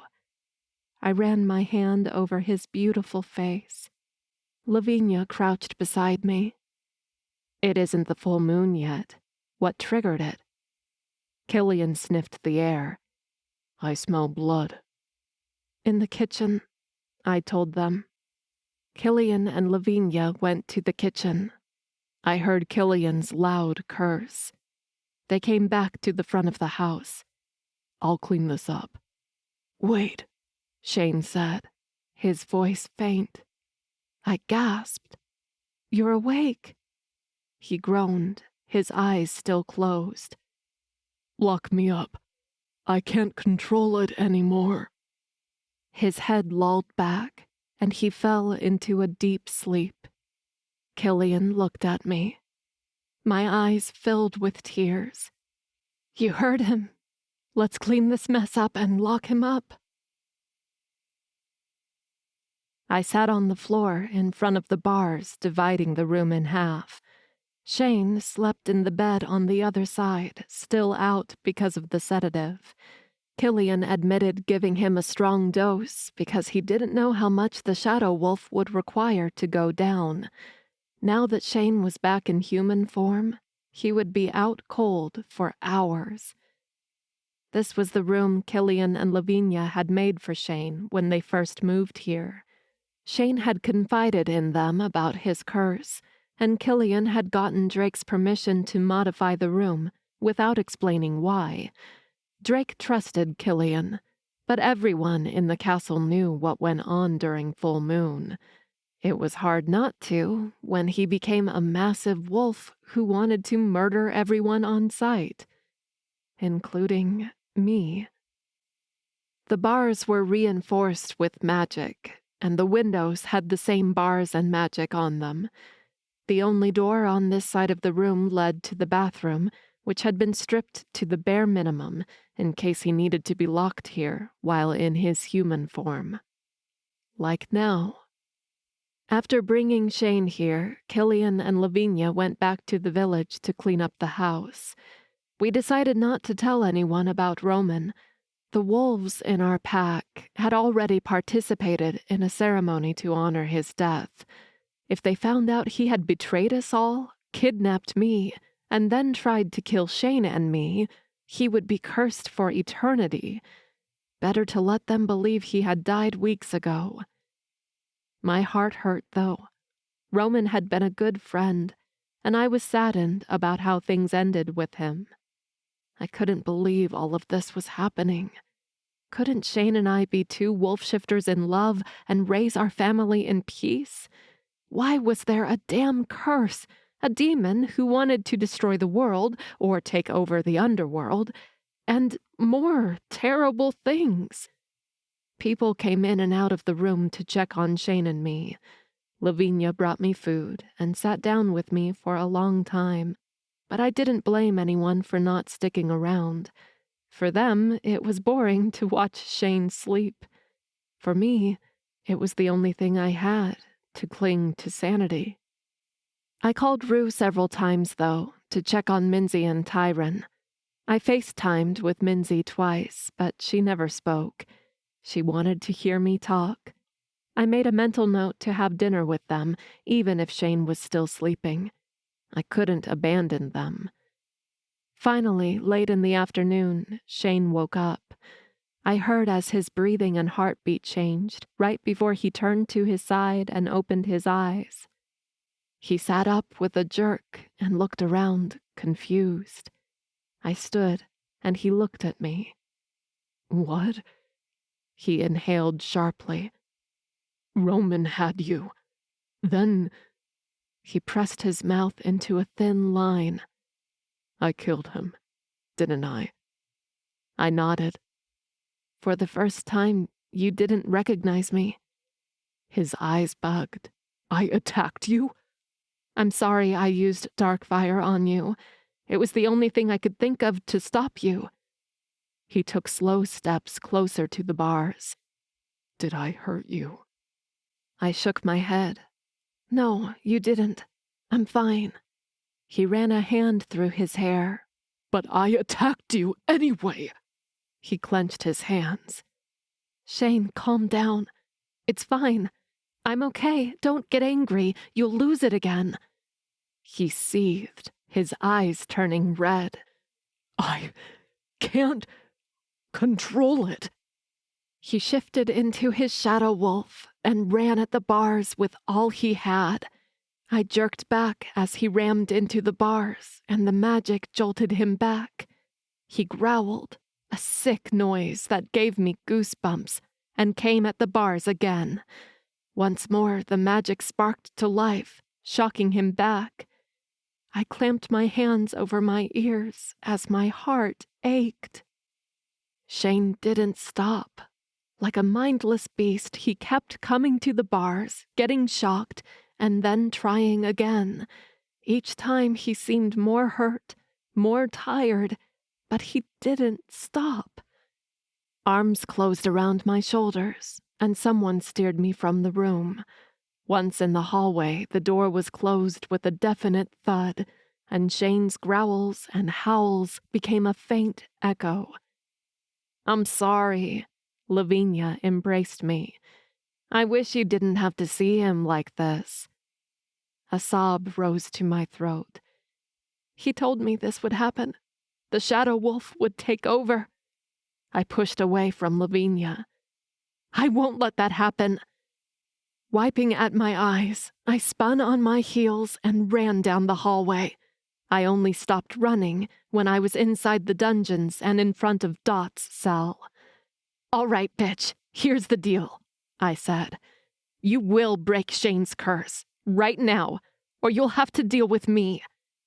I half expected Dot to ignore me like she had done with Shane earlier today. In the exact same position from before, Dot lifted her head, her slick dark curls parting a little, revealing a dark eye behind it. You? That's the best Shane can do. Send you in his place. Her lips curled back in a wicked grin. You're wasting your time, little wolf. You've been inside my head, and you still underestimate me? I pushed my hand forward, carrying as much dark fire as I could. My magic wrapped around Dot's neck and lifted her clean off her feet. Isn't it nice that this cell of yours can neutralize your magic, but not mine? I squeezed my hand, and the witch gasped for air. Her eyes widened, and she reached for the hand that wasn't there. Now you'll listen to me. You will break Shane's curse right now, or you'll see this is nothing. I'll break you like a sad little doll. I closed my hand, giving one last squeeze before letting go. She fell on the floor on all fours, panting. Her head and shoulders drooped. A wheezing sound came from her. It grew louder, and I realized it wasn't a wheezing sound. It was laughter. Dot sat back and stared at me as she laughed, her shoulders and chest shaking. Her laughter became louder and louder until it hurt my ears. I fought the urge to press my hands over my ears. Suddenly she stopped, but the wicked grin still stamped her lips. I thought you were my friend, little wolf. You were never my friend. If she pretended to care, it was because of their plan to make me more docile, so I wouldn't see all the shit they were doing to me. You were just helping Payman. Smart girl. She cocked her head. But you'll need more than that to convince me to help you. I crossed my arms. All right, then tell me, what do you want in return for breaking the curse? What I know you can't promise because the others will never agree. Freedom. She nodded. Even if you could promise me that, I know the moment I break his curse, the others will kill me. After all, the only reason I'm still alive is so I can break the curse. I frowned, the wheels in my mind spinning. I glanced to the side, to the door at the end of the hallway. It was closed, and the two vamps standing guard were on the other side. I wondered if, with their hearing, they could hear us. I cast a wall of dark fire across the corridor. That should do it. I can promise you your freedom if I don't say anything to the others. Dot's eyes widened for a brief second. She schooled her features. I'm listening. I'll arrange to take you to Shane. I don't know when, I don't know how, but I'll find a way, and it'll be soon. Be ready. And after that? I clenched my teeth. I'll arrange for you to sneak out of the palace before anyone finds out about it. I'll give you your freedom. She seemed to consider it, her eyes fixed on mine. If she was trying to find a lie in them, she wouldn't. You surprise me, little wolf. Her grin broadened. I'll be ready. I nodded at her, then marched away from the prison. Now I had to come up with a damn plan and execute it. Chapter 26. Heike. I had dinner with Minzy and Tyron. They knew about the curse, so there was no reason for me to lie about it. Shane is losing control, I told them as I prepared a quick dinner. I wasn't in the mood for cooking, but they needed nourishment. He's locked up at Dumore Castle right now. But don't worry, the witch will break his curse, and he'll be back here with us.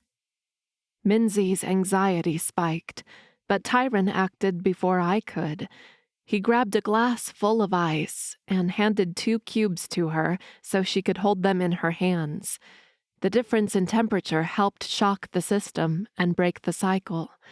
Tyron also took her mind off it by telling her a story while I cooked, a made-up, sweet version of Red Riding Hood where the wolf didn't eat the grandma and he fell in love with Red.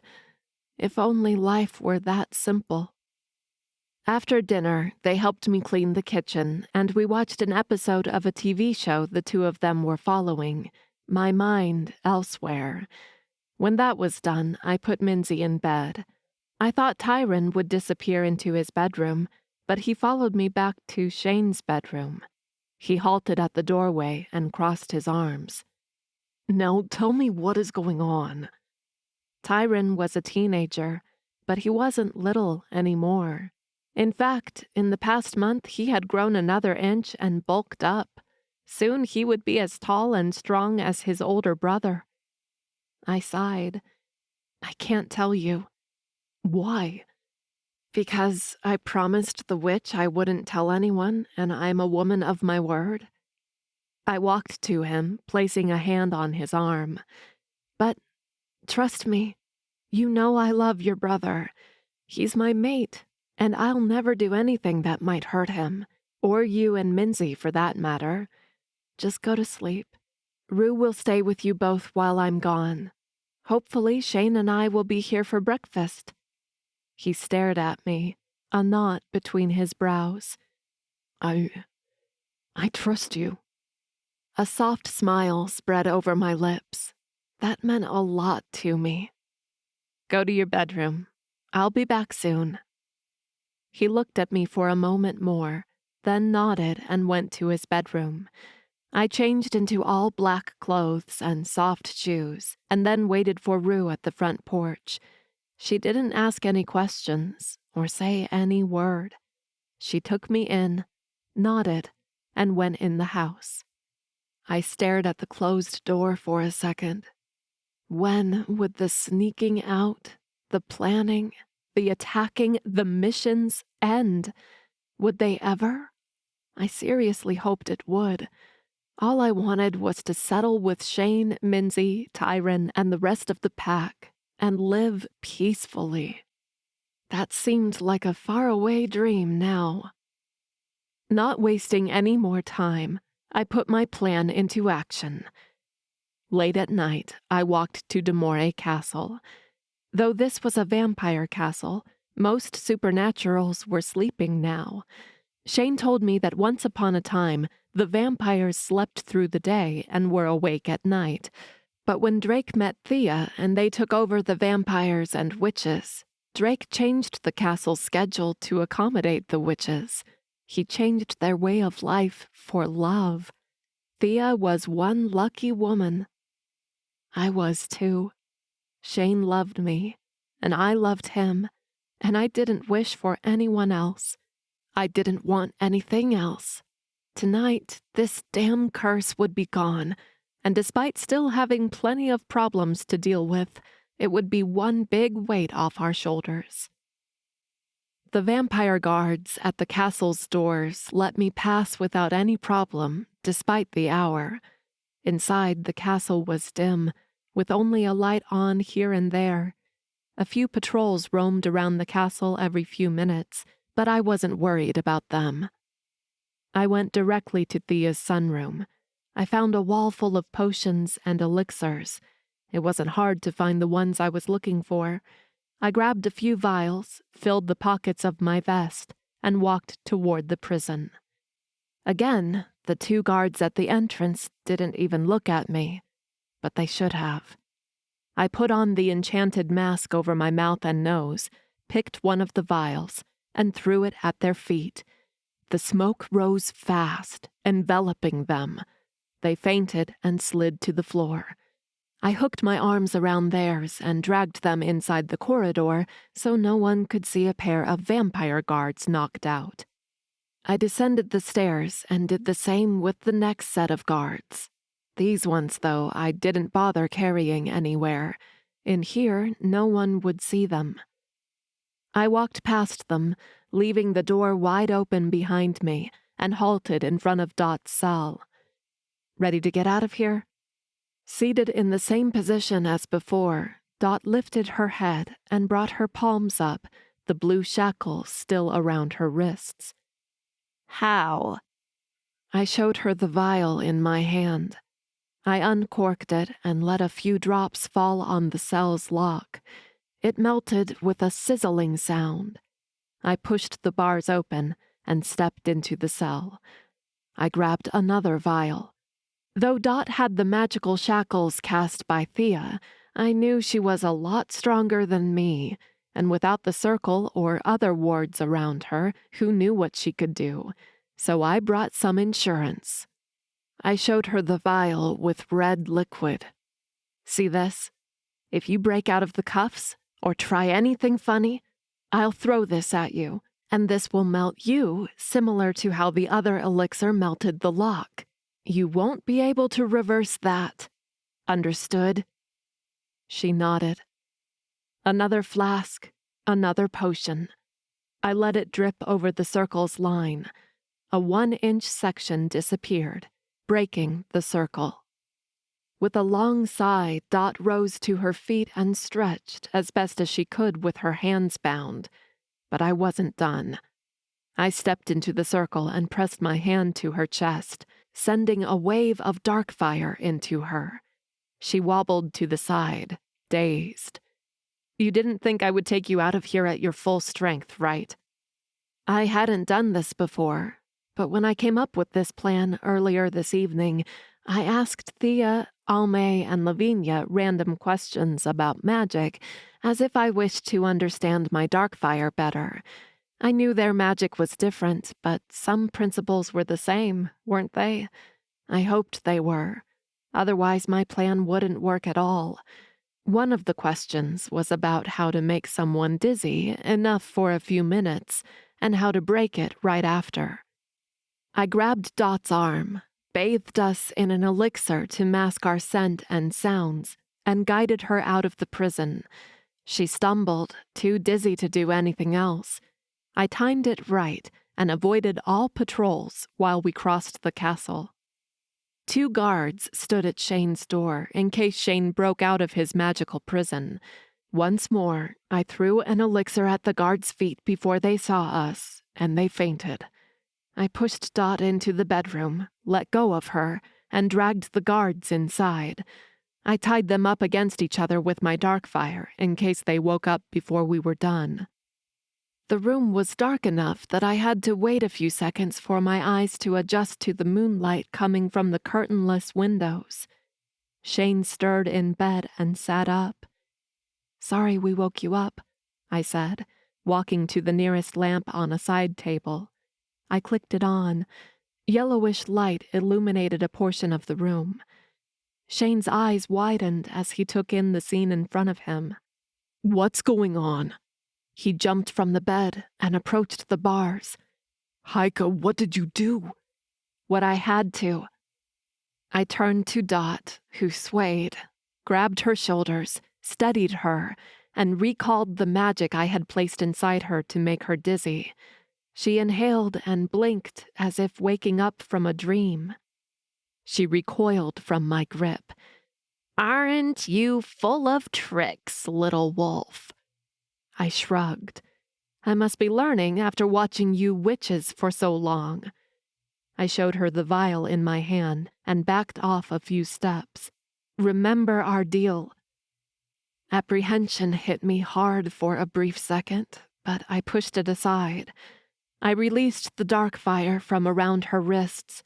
A wicked grin spread over Dot's lips as she stretched her arms over her head. "Are you ready, Alpha?" she asked Shane. Shane's eyes met mine, and his jaw clenched.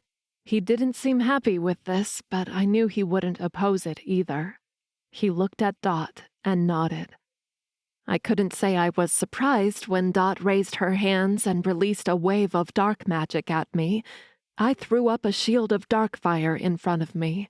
Her magic exploded against mine, shattering my shield. "Haika!" Shane yelled from behind the bars. She dashed to the door, but she hit an invisible wall and skidded back a step.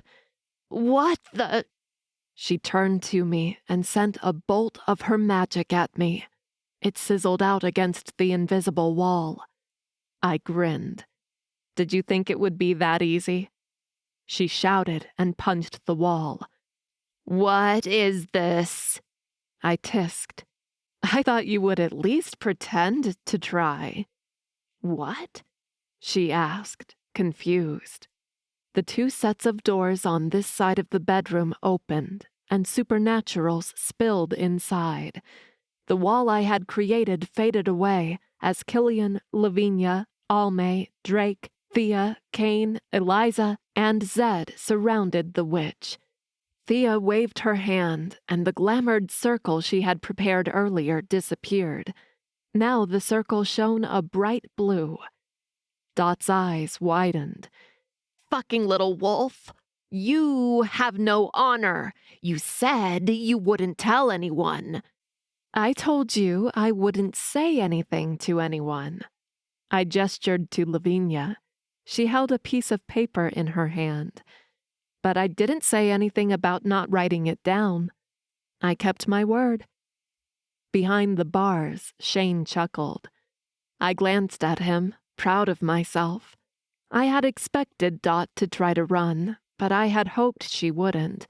Of course, I would still have delivered her to the others if she had done what she promised. Now we would have to come up with another way.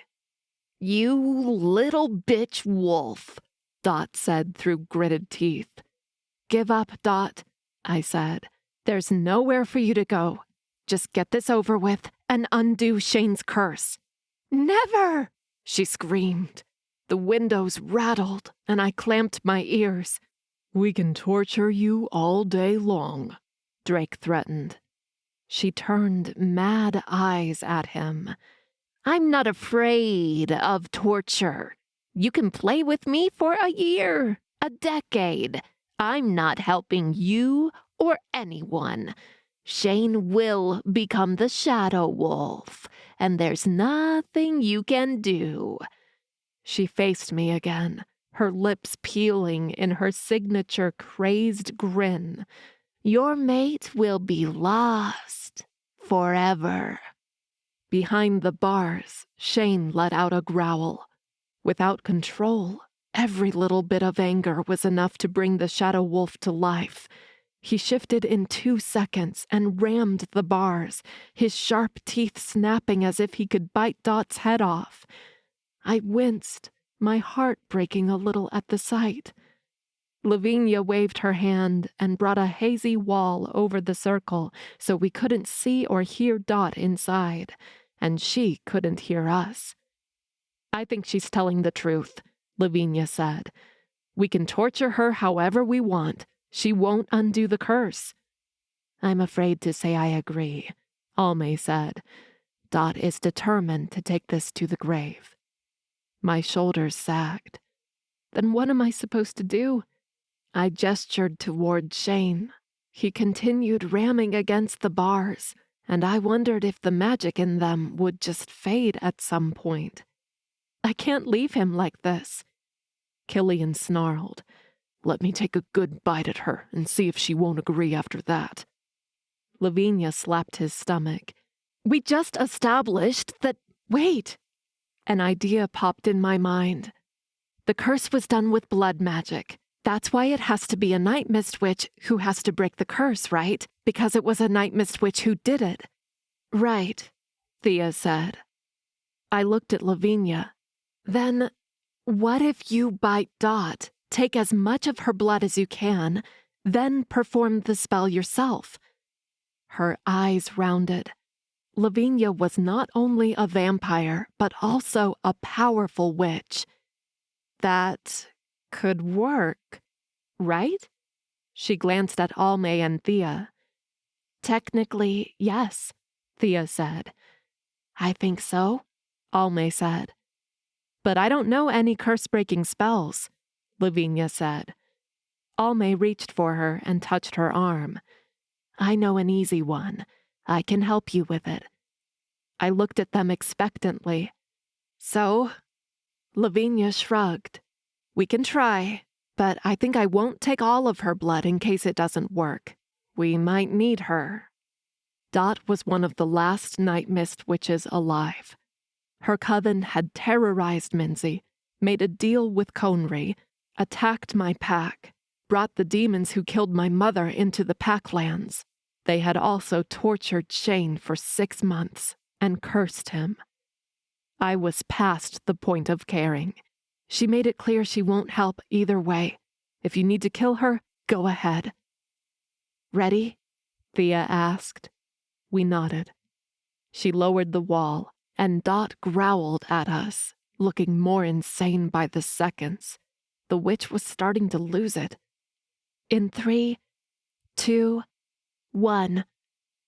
Thea broke the circle.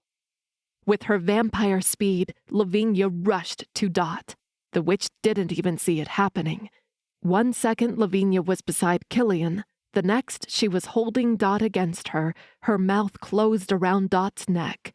A thin trail of blood slid down the witch's dark skin. With a gasp, Lavinia let go of Dot. Her body fell on the floor with a heavy thud.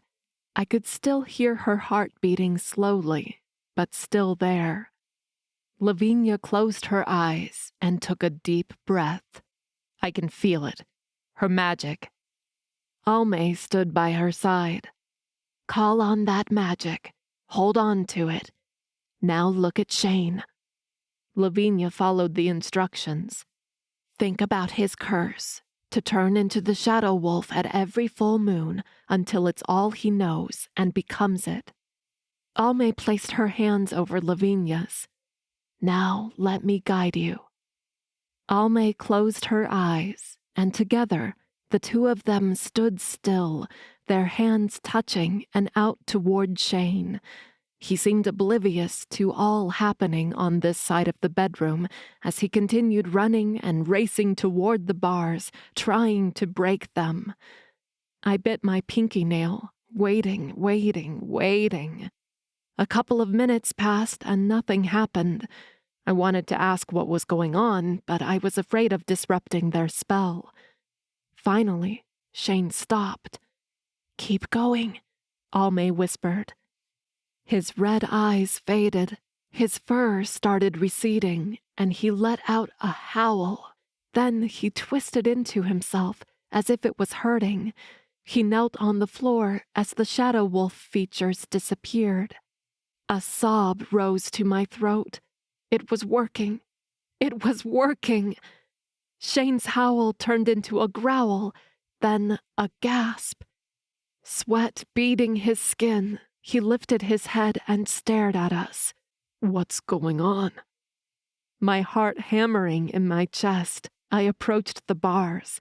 "Shane, Dot put a curse on me." "She did what?" He growled.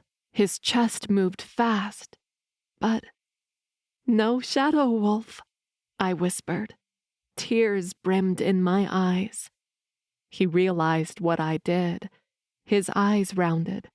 "You lied. You thought I would turn into the shadow wolf."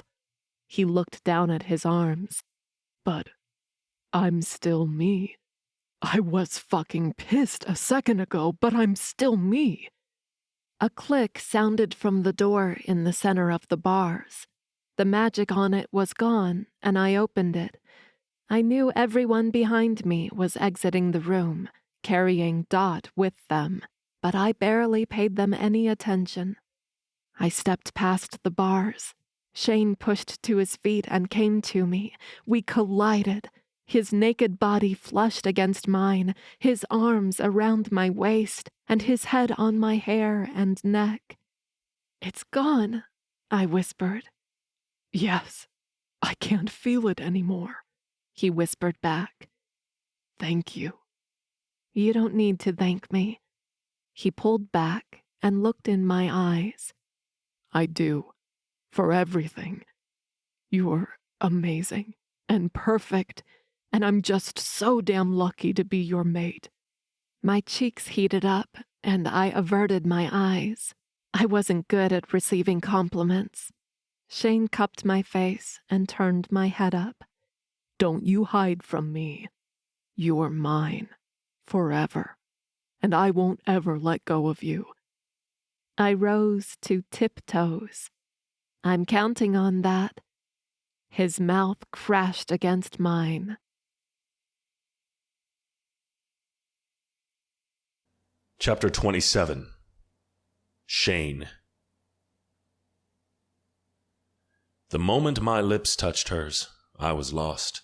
She moaned against my mouth, and I felt her body shuddering with the same electric jolt that had run through mine. Fuck. I had to have her. I angled my head and claimed her mouth, pushing my tongue through her parted lips. I wanted to kiss her. I needed to taste her.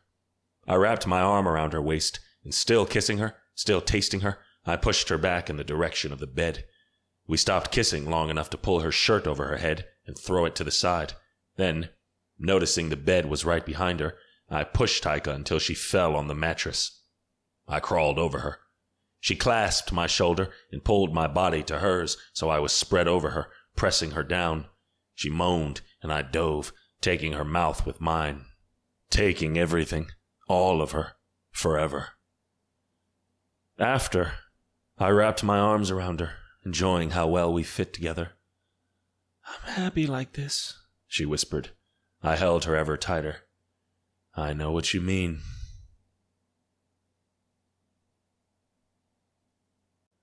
Chapter 28. Shane. Pika and I didn't sleep that night. After making love twice, we snuggled in bed until the sun rose. When we left the room, we learned Dot had died soon after Lavinia had drained her blood, and they had burned her body at once to make sure nothing crazy happened, like a bloody witch coming back from the dead. Then Heike and I went back to the house to have breakfast with my siblings. When we entered the house, Minzy and Tyron were still in their beds, and Rue was organizing the kitchen. She hugged me tight. "I'm so glad you're okay." The gentleness of her voice and her touch took me by surprise, and I found myself leaning into her, welcoming her embrace. We were still so young, and none of us had our parents here anymore. Rue was the oldest, most parent-like figure we had around, and now I realized how much she actually fit those shoes. It didn't take long for Minzy and Tyron to hear us and come running. "So?" Tyron asked from across the room. I smiled at them. "The curse is gone." Relief washed over his features. We called Dom and Lucille to come over for breakfast, and later Killian and Lavinia also showed up. We were having a sort of early breakfast celebration. The curse was gone. I couldn't believe it. One less thing to worry about. I glanced around the table. Haika sat to my right, her hand secured in mine. Minzy was beside her, then Rue. Tyron was on my left, followed by Dom and Lucille. On the other table end, Lavinia and Killian squeezed in with chairs from the kitchen table. Everyone chatted and ate and laughed. My heart squeezed at the sight. I liked this. Now we needed to be able to hold on to this. I wished we could stop time and be like this forever. Ignore the rest of the world and live on our own. Create another barrier and hide within to keep us all safe. But we had tried that before, hadn't we? Even then, the barrier hadn't protected us. We couldn't hide forever. There was a war brewing not far from here, against a demon who had messed with us and from whom I still wanted some kind of justice. I would allow us a couple of days of respite. "We should celebrate," I said. Everyone stopped talking and turned to me. "We haven't celebrated anything in a long time. I know we've lost too much, we've suffered for too long, but we need to stop and appreciate what we have, who we have, and celebrate even the little things." "Wise words," Rue said, nodding her head. "I like that," Lucille said. Haika squeezed my hand. "What exactly do you want to do?"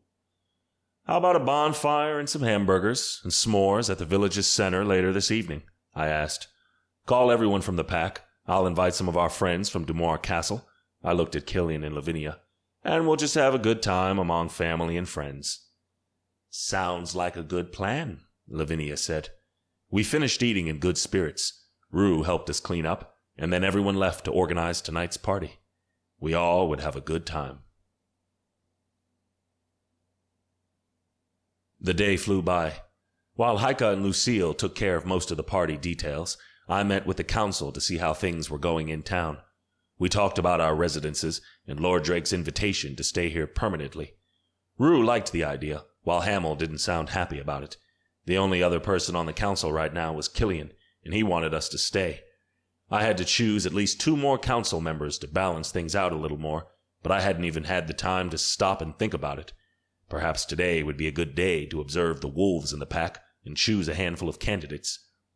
Later, Killian brought over beverages from the castle, while Haika, Lucille, Selena, and Gina got together at Lucille's house to prepare the hamburgers, make sure we had all the buns and patties we would need, and also the graham crackers, chocolate, and marshmallows for s'mores. When that was done, they all got together in the village's center, where a small green area was, and tidied it up. The women hung colorful lantern papers, while the men found some old pieces of wood and assembled a few benches and tables for all of us. Meanwhile, I borrowed a car from Dumoir Castle and went into the nearest town, Crimson Glen. There was something I needed to do there. I came back in time to finish helping everyone at the village's center. By the time the sun began to set, we were all tired from working so much, but excited about what the night might hold. Despite not making it official, Haika was living in my house with me and my siblings, and my bedroom was now our bedroom. I loved that, but I hadn't seen her before the party started. I texted her, and she said she had to stop by Lucille's house to help her take the stuff to the party location. I quickly took a shower, put on nice pants and a clean Henley shirt. I almost put on a button-up shirt, but decided it was too much. Slipped something in my pocket and headed over to the party. As I walked towards the village center, I saw the colorful lanterns twinkling in the twilight, and the smell of the bonfire rose in the air. On the side, Dom and Hamill handled the 2 grills we had found in some houses and cleaned up. On another side, Rue and Viana kept the kids entertained. Those 2 deserved some kind of award for their patience and kindness. Jay stood quietly near the grills, a little out of place. I needed to include him in the council meetings or something, to make him come out of his shell and feel less awkward in his own pack. Everyone else mingled between the tables, carrying trays of buns and patties and drinks. There weren't many wolves left in our pack, but it was ours, and we would make it work. However, there was one sight that really pulled at my heartstrings. It was Heike, seated beside Minzy on one of the benches, and Tyron directly behind them, his arms crossed like a bodyguard in training. My family, my life, my heart and soul. Everything I did was for them. I hope they knew how much they meant to me. By the moon, if they didn't know, I would make sure to let them know. Heike saw me walking toward them. She smiled at me and my heart melted. She looked stunning in her usual clothes, ripped shorts, a black tank top, fishnet tights, and combat boots. While all the other females had done their hair and dressed up in pretty summer dresses, Heike had been true to herself and put on what made her feel the best, what made her look hot as hell. And she was all mine. I halted in front of them, pulled Heike and Minzy up, and embraced the three of them. I love you all. We love you too, Heike said. She tilted her head up and looked at me. Everything okay? Everything is perfect. Tyron stayed put for 2 seconds. Then he pushed away, gave me a nod, and walked away. I couldn't blame him. At his age, I probably wouldn't have let our parents hug me like that in front of only my friends, let alone the whole pack. He went to where Hugh was, near the grills. Heike, though, stayed tucked under my arm, the way I liked it, while Minzy sat back down and turned to her tablet, where a movie was playing. I kissed the top of Heike's head and handed her the red rose I had plucked from the bush in the back garden. She smiled as she took the rose. For me? Minzy glanced at us. We planted it for you behind the house, I told her. Right, pretty girl? Minzy nodded. Really? Heike's eyes widened a little. I haven't been behind the house yet, but I would like to see this rose bush. Whenever you want. It's yours. I took the rose from her and tucked it behind her ear. She lifted her head to me again. Someone is mushier than normal. I shrugged. Life has been a bitch, but right now, I'm happy. I'm happy too. I leaned down and pressed my lips to hers. Every time I saw her, every time I touched her, every time I thought of her, lust was like the sun after a storm, always there. If we weren't in public, I would have backed her to the nearest wall and ravished her until she was screaming my name. My pants suddenly became tight. Thankfully, by then, Minzy's attention was back to her tablet. SUVs from the castle drove into town and our guests arrived. Lord Drake, Queen Thea, Aurora, Alme, Prince Cain, Prince Alston, Prince Dorian, Eliza, and Zadkiel. Lyra had been invited too, but she had left earlier with a dozen vampires to help the goblins. Some wolves from the pack stiffened, wary of the newcomers.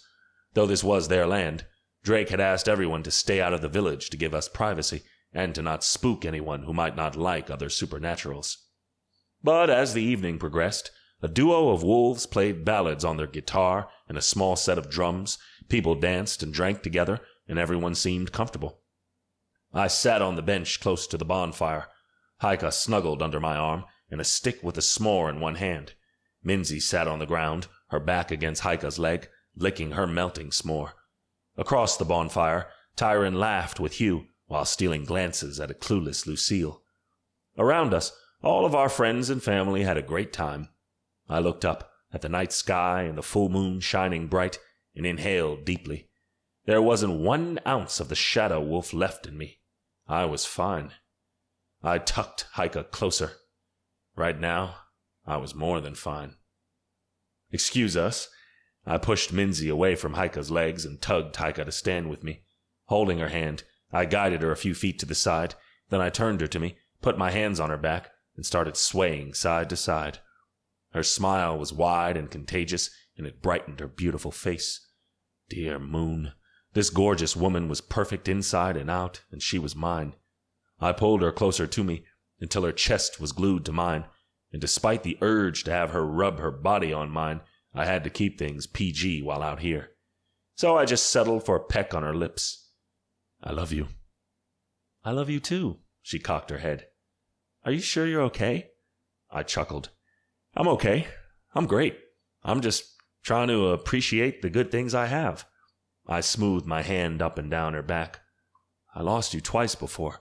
That will never happen again, but while you're here with me, I want to enjoy every single second. Her smile turned lopsided. Continue saying things like that, and we might need to leave the party early. I whispered in her ear. I wouldn't be opposed to that. Others joined us on our improvised dance floor. Killian and Lavinia, Drake and Thea, Eliza and Zad. At some point, Tyron asked Lucille, and she agreed to dance with him. And Hamill took Rue for a quick spin, and later Dom did the same with Viana. Slowly, the hours passed. Viana and Rue left with the kids. Drake and Thea took Aurora to bed too, and most of his vampires left with him. Heike also took Minzy to our house and tucked her in. Tyron and Hugh went with her. They promised to watch over Minzy until Heike and I were back. I started organizing things with Dom, Lucille, and Hamill, but when Heike came back, I couldn't help but take her dancing again. Soon, the musicians left, along with the rest of the pack. It was only Heike and me, the dying bonfire, and the immense night sky. I have the feeling you want to spend the night right here, dancing to no music until the sun comes up again, she teased. Not the entire night. I was planning on taking you back home and making love to you at some point. She smiled. My heart squeezed. You're so beautiful. Her cheeks reddened. It was so freaking cute how she still blushed when I complimented her. It was endearing. I cupped the nape of her neck, bent her over, and pressed my mouth to hers. She parted her lips, and I ravished her mouth, taking it slow but deep. I wanted to imprint her in my mind, heart, and soul. Hell, she already was. I slipped my hand inside my pocket, picked up My phone rang. I frowned. Who could it be at this hour? As I pulled my phone from my back pocket, I only thought of Minzy and Tyron. I looked at the phone. It's Kaz. He didn't seem the type to call for pleasantries. Hello? Shane, he rasped from the other side. I need your help.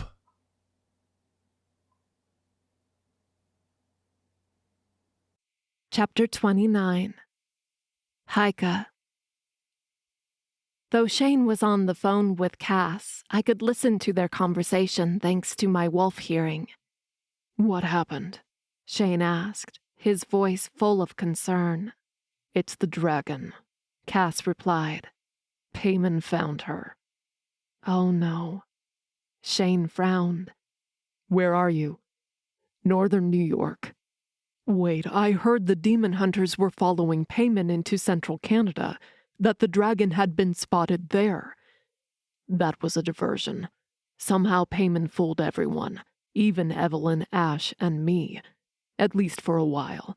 Evelyn and I can sense the dragon's magic, and we knew something was wrong.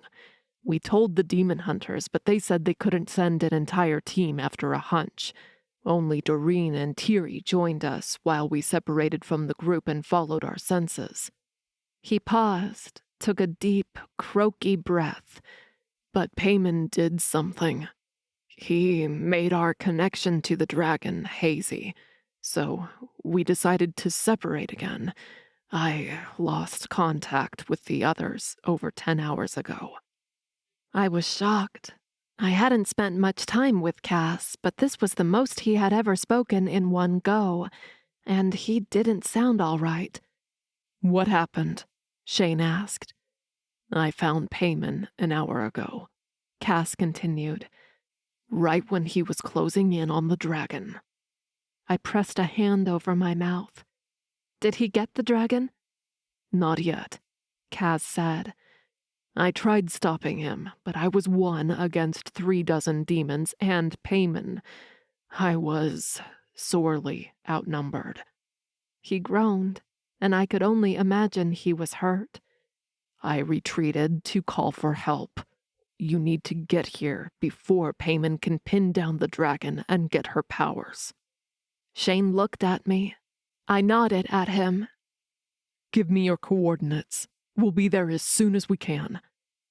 We didn't waste time. Once Shane got off the call, we ran to our house, changed into more tactical clothes, and packed a bag while calling everyone we knew. Rue would come to stay with the kids. Dom and Lucille were still up and getting ready. Evelyn's phone was off or without reception, and Killian hadn't picked up right away. After, Shane stopped and turned to me. We're going after Payman, your father, and Ivy. Are you sure you want to come with us? I frowned, my feelings swirling. I know Payman needs to pay. Ivy, I'm still on the fence about her. But if she's helping him, then we need to stop her too. Though I seriously hoped no one hurt her. I'll be fine. Shane didn't look like he believed me. Are you sure? I offered him what he probably knew was a forced smile. I'm sure. I patted his arm. Now let's go. Killian called back when we were inside an SUV and already outside the Dumore grounds. Behind the steering wheel, Shane told him what was happening. I'll talk to Lord Drake, Killian said. I'm sure he'll send more vampires with me. Heike will text you the coordinates. Shane looked at me, and I nodded at him, already with my phone in my hands and typing the coordinates Cass had sent us. We rode for 4 hours into northern New York State at well above the speed limit speed and into a deeper part of the wilderness. We took the car into wider hiking trails, thankfully because it was the middle of the night, there was no one here, until we couldn't anymore. We took off our clothes, tied small fanny packs around our waists, and shifted. We ran as fast as we could to the new coordinates Cass sent us 15 minutes ago. The forest was dark and oddly quiet, but we could see and hear fine with our enhanced senses. I could smell blood before we found him. Cass was lying inside a small, dark cave, his hand over his stomach, his eyes closed, his breathing ragged, and his crossbow broken beside him. We shifted back, picked up the flashlight and the healing paste I had stashed inside the fanny packs, and knelt beside Cass. There were several wounds on his face and shoulders. I peeled his hand from his stomach. A pool of blood greeted me. Shit. I grabbed a shirt discarded by his side, cleaned the blood as best as I could, but more came from the big gash on the side of the stomach. How bad is it? Lucille asked from behind me. I looked at Shane from across Cass's fainted form. I'm not sure. It was a lie. I knew this was bad, and he needed more than my healing paste, but it was all I had right now. I cleaned the gash once more and applied half of the paste before more blood came out and washed it away. He needs a healer. No, he croaked. I hadn't even noticed he had woken up. My healing will kick in a second. He tried to sit up and groaned. I need to help you. Shane pushed his shoulders down. No, you need to rest. I offered him 2 pills and water. It's for the pain. Cass grunted, but took it. You have to go then. He swallowed the pills and took a big swallow of water. By now, Payman has the dragon. Hopefully she got away, I said. The dragon shifter shook his head. No, he came prepared. He was going to catch her. You need to stop him before he can kill her. He pointed to his left. Go this way. That was where I last saw them about. He glanced at his phone screen. 30 minutes ago. I frowned. Of course he hadn't stayed put and rested even though he had a horrible wound, possibly fatal. No, he was following Payman and the dragon. But I understood why. He had to make sure they didn't get away. I left more pain pills and the healing paste with Cass. The vampires will be arriving soon. I'll make sure to send someone here to help you. Thanks. He stopped fighting it and closed his eyes. The four of us shifted back into our wolf forms and followed the direction Cass had told us to go, Shane in the lead. About 15 minutes running, Shane slowed down. "I can smell them," he said into our minds. I could too. A strong scent of Payman, Ivy, the demons I got to know, and the dragon. Her misty, smoky scent was the strongest of all, which meant we climbed over some rocks and looked down at the vast valley below. The dragon was lying on the ground, dark magical ropes around her massive body. Her eyes were closed, and for a second I panicked, thinking she was dead. But then her eyes snapped open, and she yanked at the ropes. But they held. Orange built up inside her throat, but her mouth was also tied. Smoke billowed from her nostrils, and she let out what sounded like a cry. Poor thing. Payman and Ivy stood beside the dragon, gesturing wildly at her while arguing. Roger was a few feet beyond them, looking bored, and many, many demons filled the valley, some watching the dragon, others looking out at the surroundings. Payman wasn't stupid. He knew someone was coming, and he had to be quick and prepared. My chest constricted. For about 10 days, I had believed this demon to be a loving father, a man with kindness in his heart who really wanted to change the world for the better. But now I remembered the before, the truth. He never had my best interest in mind. All he wanted was more power for himself, and his ultimate goal was to become the king of the underworld so he could rule over all demons and create chaos. I couldn't allow that, no matter who he was in my family tree. But there was someone else who made me hesitate. Ivy. She could have attacked me when we last met. She could have fought Shane and the others and tried keeping me there. She could have done so many other things. But she had let me go, plain and simple. If I tried reaching her now, would she hear me? Or would she attack me? "What now?" Lucille asked in our minds. "The vampires might be hours away," Shane said. "If we don't attack now, we'll be too late." "The four of us against 30-something, 40? Dom asked. "It might already be too late." "So we just give up?" Shane said. "If we can't stop Payman, then we at least need to buy some time until the vampires get here." He turned his head and looked at us with his wolf eyes. "Ready?" The three of us nodded. As one, we ran from behind the rocks and down the valley. The first line of demons didn't even see us coming. I jumped at the back of one and clamped my mouth around his throat with enough force to snap his neck. I flinched with the sound, but didn't dwell on it. I let his body fall and ran to another one. Shane and I ran toward Payman and Ivy, dodging demons who turned to us or taking them down as fast as we could. I killed the third one and dodged the fourth when Ivy's voice rang clear through the valley. "She's mine!" My half-sister strolled toward me like a model on a catwalk and halted 4 feet from me. The demons obeyed her and took several steps back.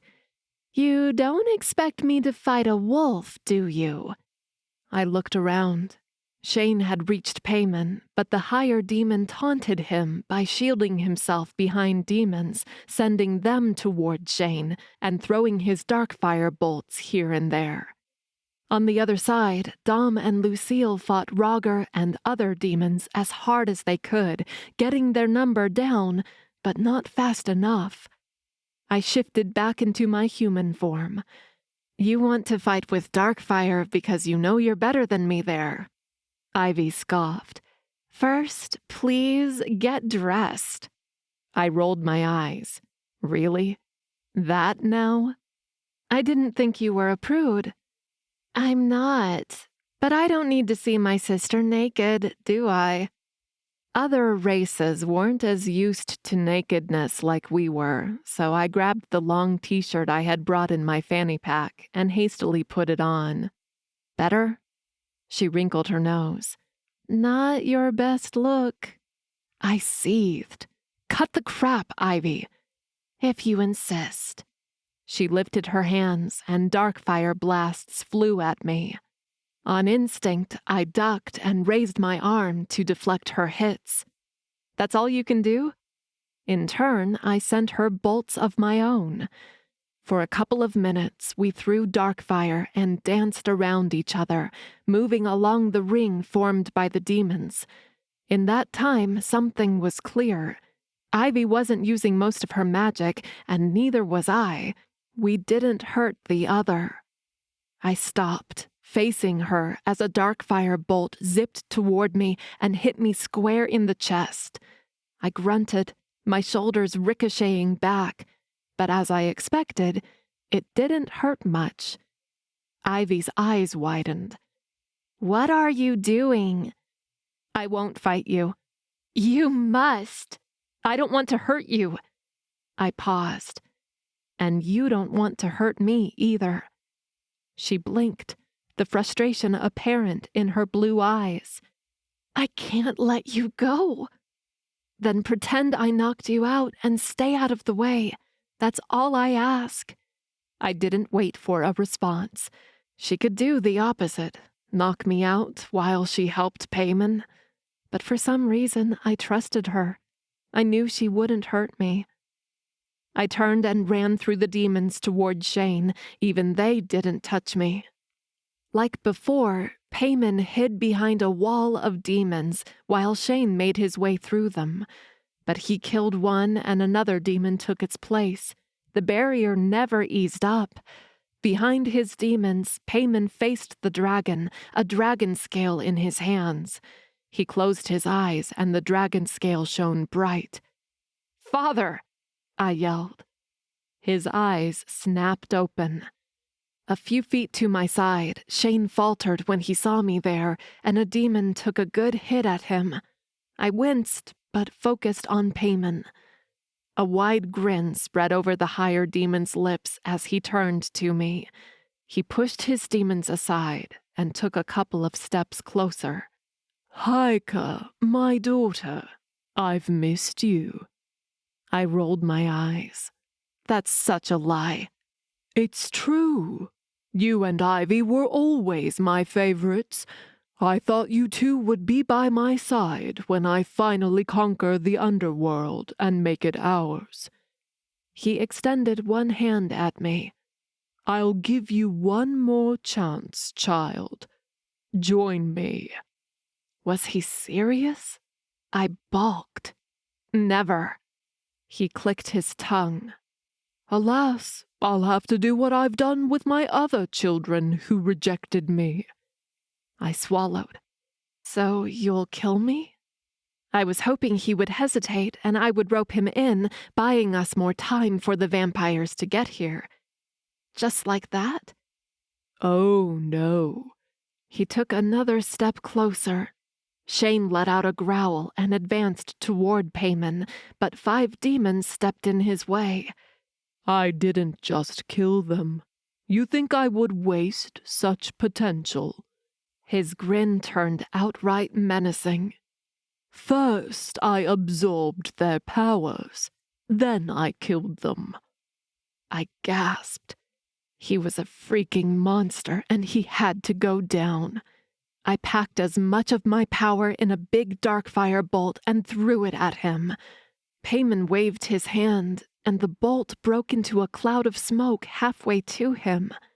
How was he so damn powerful right now? Have you found another one of your children and killed her in the last couple of days? Something like that. He shrugged. But don't worry. Before I can kill you, I need to kill the dragon. He turned his back to me, and the demons attacked. Don't hurt her, Ivy yelled. She surged beside Payman. Just push her back.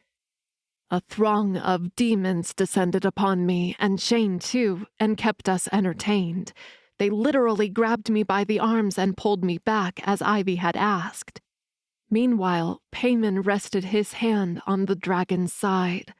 The dragon jerked at his touch, but the creature seemed to be weakened and couldn't do much other than cry.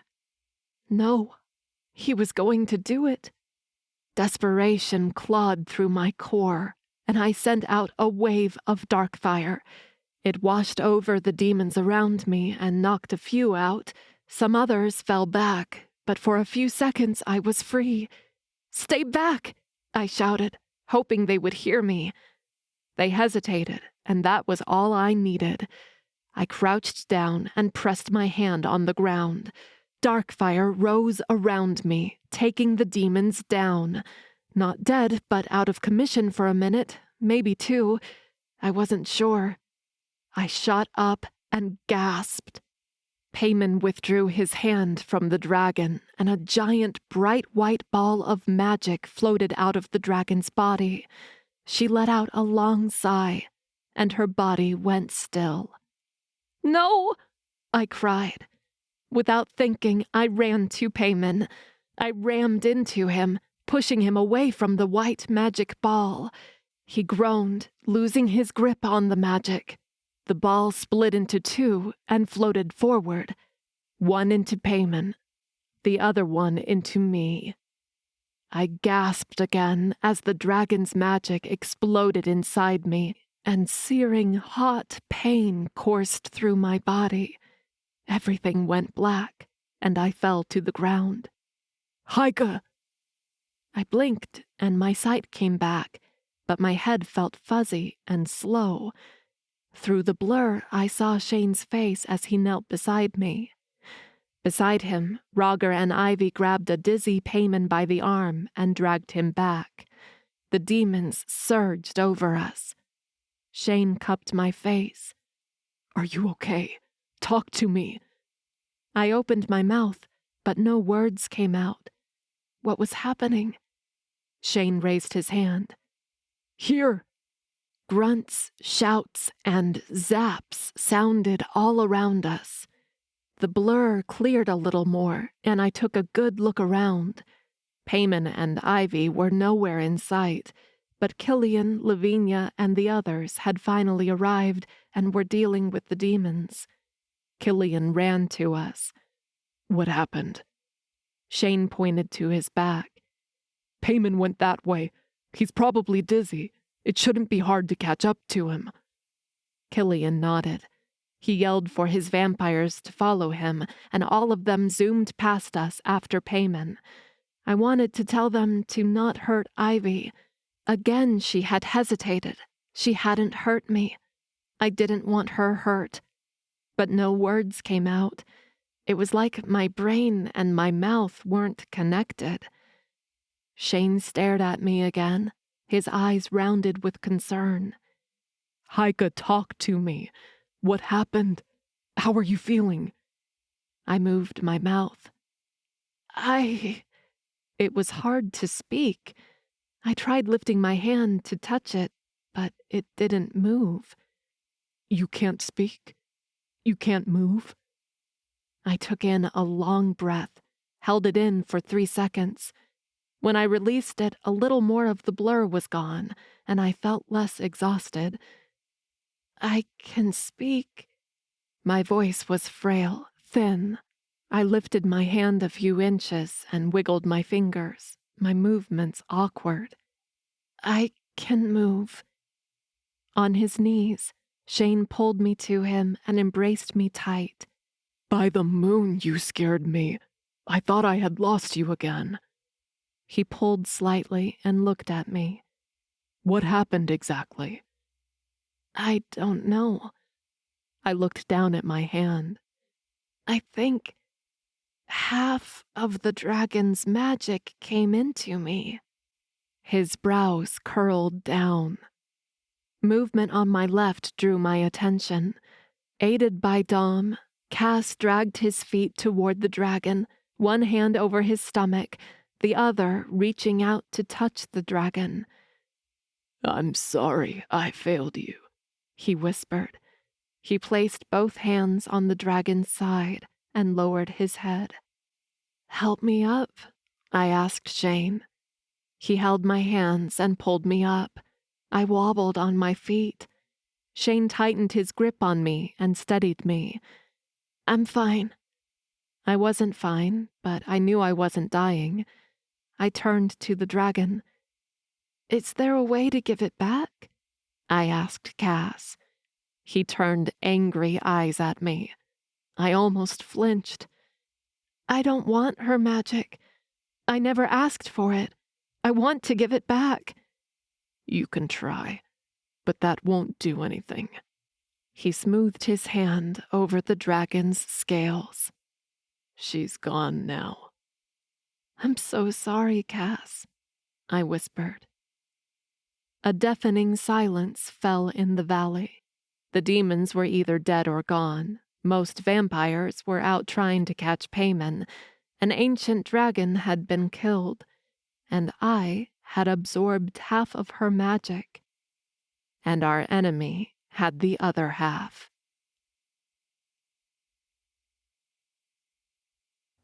Chapter 30. Shane. I crossed my arms, leaned against the door jamb, and watched as Heike colored with Minzy at the kitchen's table. Tyron grabbed a Gatorade from the kitchen, waved at me, and left through the back door. He was going to meet with Hugh. Heike, Dom, Lucille, and I had returned from New York last evening, and Heike had slept through most of the drive. When we arrived home, she ate something and went directly to bed. She slept like a rock for almost 10 hours, but now she looked fine. I had asked her this morning how she felt, and she said she was back to normal, albeit with some strange power dancing in her veins. I had taken her to Dumoir Castle, where Thea and Naume looked over her. "There's nothing wrong with you," Thea declared after about an hour of thorough examination. "But there's a lot of dragon power inside of you now. Right now, we believe it's dormant because it's still getting used to you, but it'll manifest itself soon." "When it does, what do I do?" Heike asked. "It might be too much power for one person," Alme said. "Come back when you feel it waking up. We'll help you control it." "Can we take it out?" Heike said. "I don't want it." "We might be able to," Thea said, "but from what we've seen, the magic is attaching itself to you. If we try to take it out, we might hurt you, or worse." "That's not an option," I barked, and that was the end of that discussion. For now, I watched her like a hawk, afraid of what the dragon's magic could do to her. But so far, she was fine. Normal. While at Dumoir Castle, I had also heard news about yesterday. Before we left, Killian and his vampires came back, saying they had lost Payman's trail. He either had disappeared into thin air or sprouted wings and flown away. They had found most of the demons who ran away and dealt with those. They promptly informed the demon hunters of all that had happened, especially the fact that now Payman had half of the dragon's magic, which meant he wasn't weak anymore and could attack at any time. After we left, Evelyn and Ash arrived. They helped Kaz take care of the dragon's body. I texted Evelyn, and she said that when they were done, Kaz would return to his family, and she and Ash would continue with their original mission, finding dragon bones and keeping them from evil people. "Time to go," Heike announced, closing the princess book she had been coloring. "Rue's waiting for you." She took Minzy's hand, and after a glance at me, they exited the house. We walked with Minzy to the house that had become the children's school. It had a beautiful garden, and Rue and Viana had organized some games for the kids this afternoon. Minzy didn't seem happy about joining them, but both Heike and I believed it was good for her to have at least a little interaction with other kids. And we knew Rue would watch out for her. Moreover, I wanted some time alone with my mate. I slipped my hand into Heike's and guided her around the village toward one of the lake's banks with its warm, white sand. It was a hot day in the last week of July, and I realized I should have planned to bring swimsuits with us. We halted right at the edge of the water. Heike leaned her head on my shoulder. "It's pretty here." "I knew you would like it." I let out a long sigh. We still had an uncertain future ahead of us, and Payman was out there, stronger than ever, ready to take over the world. I wasn't sure if his plans still included Heike, to have her join him or to kill her for her powers, but I wasn't taking any chances. I would prepare our small army and join the fight. Payman had to pay for all he had done to my pack and to Heike. I still wanted to be the one to take him down. But for now, I enjoyed the evening beside my mate. I turned to her. Heike, I started. She looked at me, a soft smile over her closed lips. Yes? I wanted to do this 2 nights ago, but I was interrupted. A knot formed between Heike's brows. I picked up the ring from my pocket and knelt in front of her, her eyes rounded. I love you more than anything and anyone in this universe, and I'll love you even after I die. I can't imagine life without you, and I promise I'll take better care of you. You're everything to me, and I want a chance to spend the rest of my life proving it to you. I offered her the ring. Will you marry me? Heike's mouth turned into a little O, and she waved at her eyes, suddenly all misty. Yes! The best word I had heard in a while. I smiled and slipped the ring on her finger. I rose to my feet as she looked at the ring. It's beautiful. I thought you would like it. She rested her hand on her chest. It's perfect. She was perfect. I swooped her into my arms and kissed her. She clung to me, her body molding to mine, and a growl rose from my throat.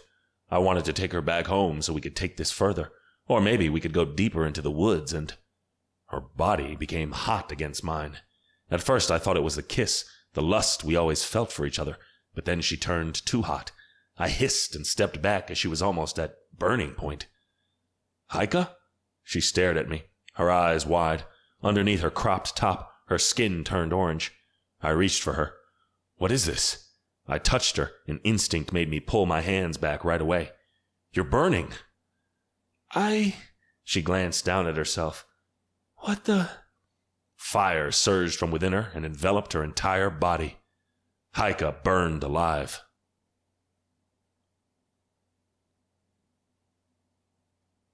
This has been The Night Hunting, written by Juliana Haygert, narrated by Candace, Joice, and Maxx Pinkins. Copyright and production copyright 2022 by Juliana Haygert.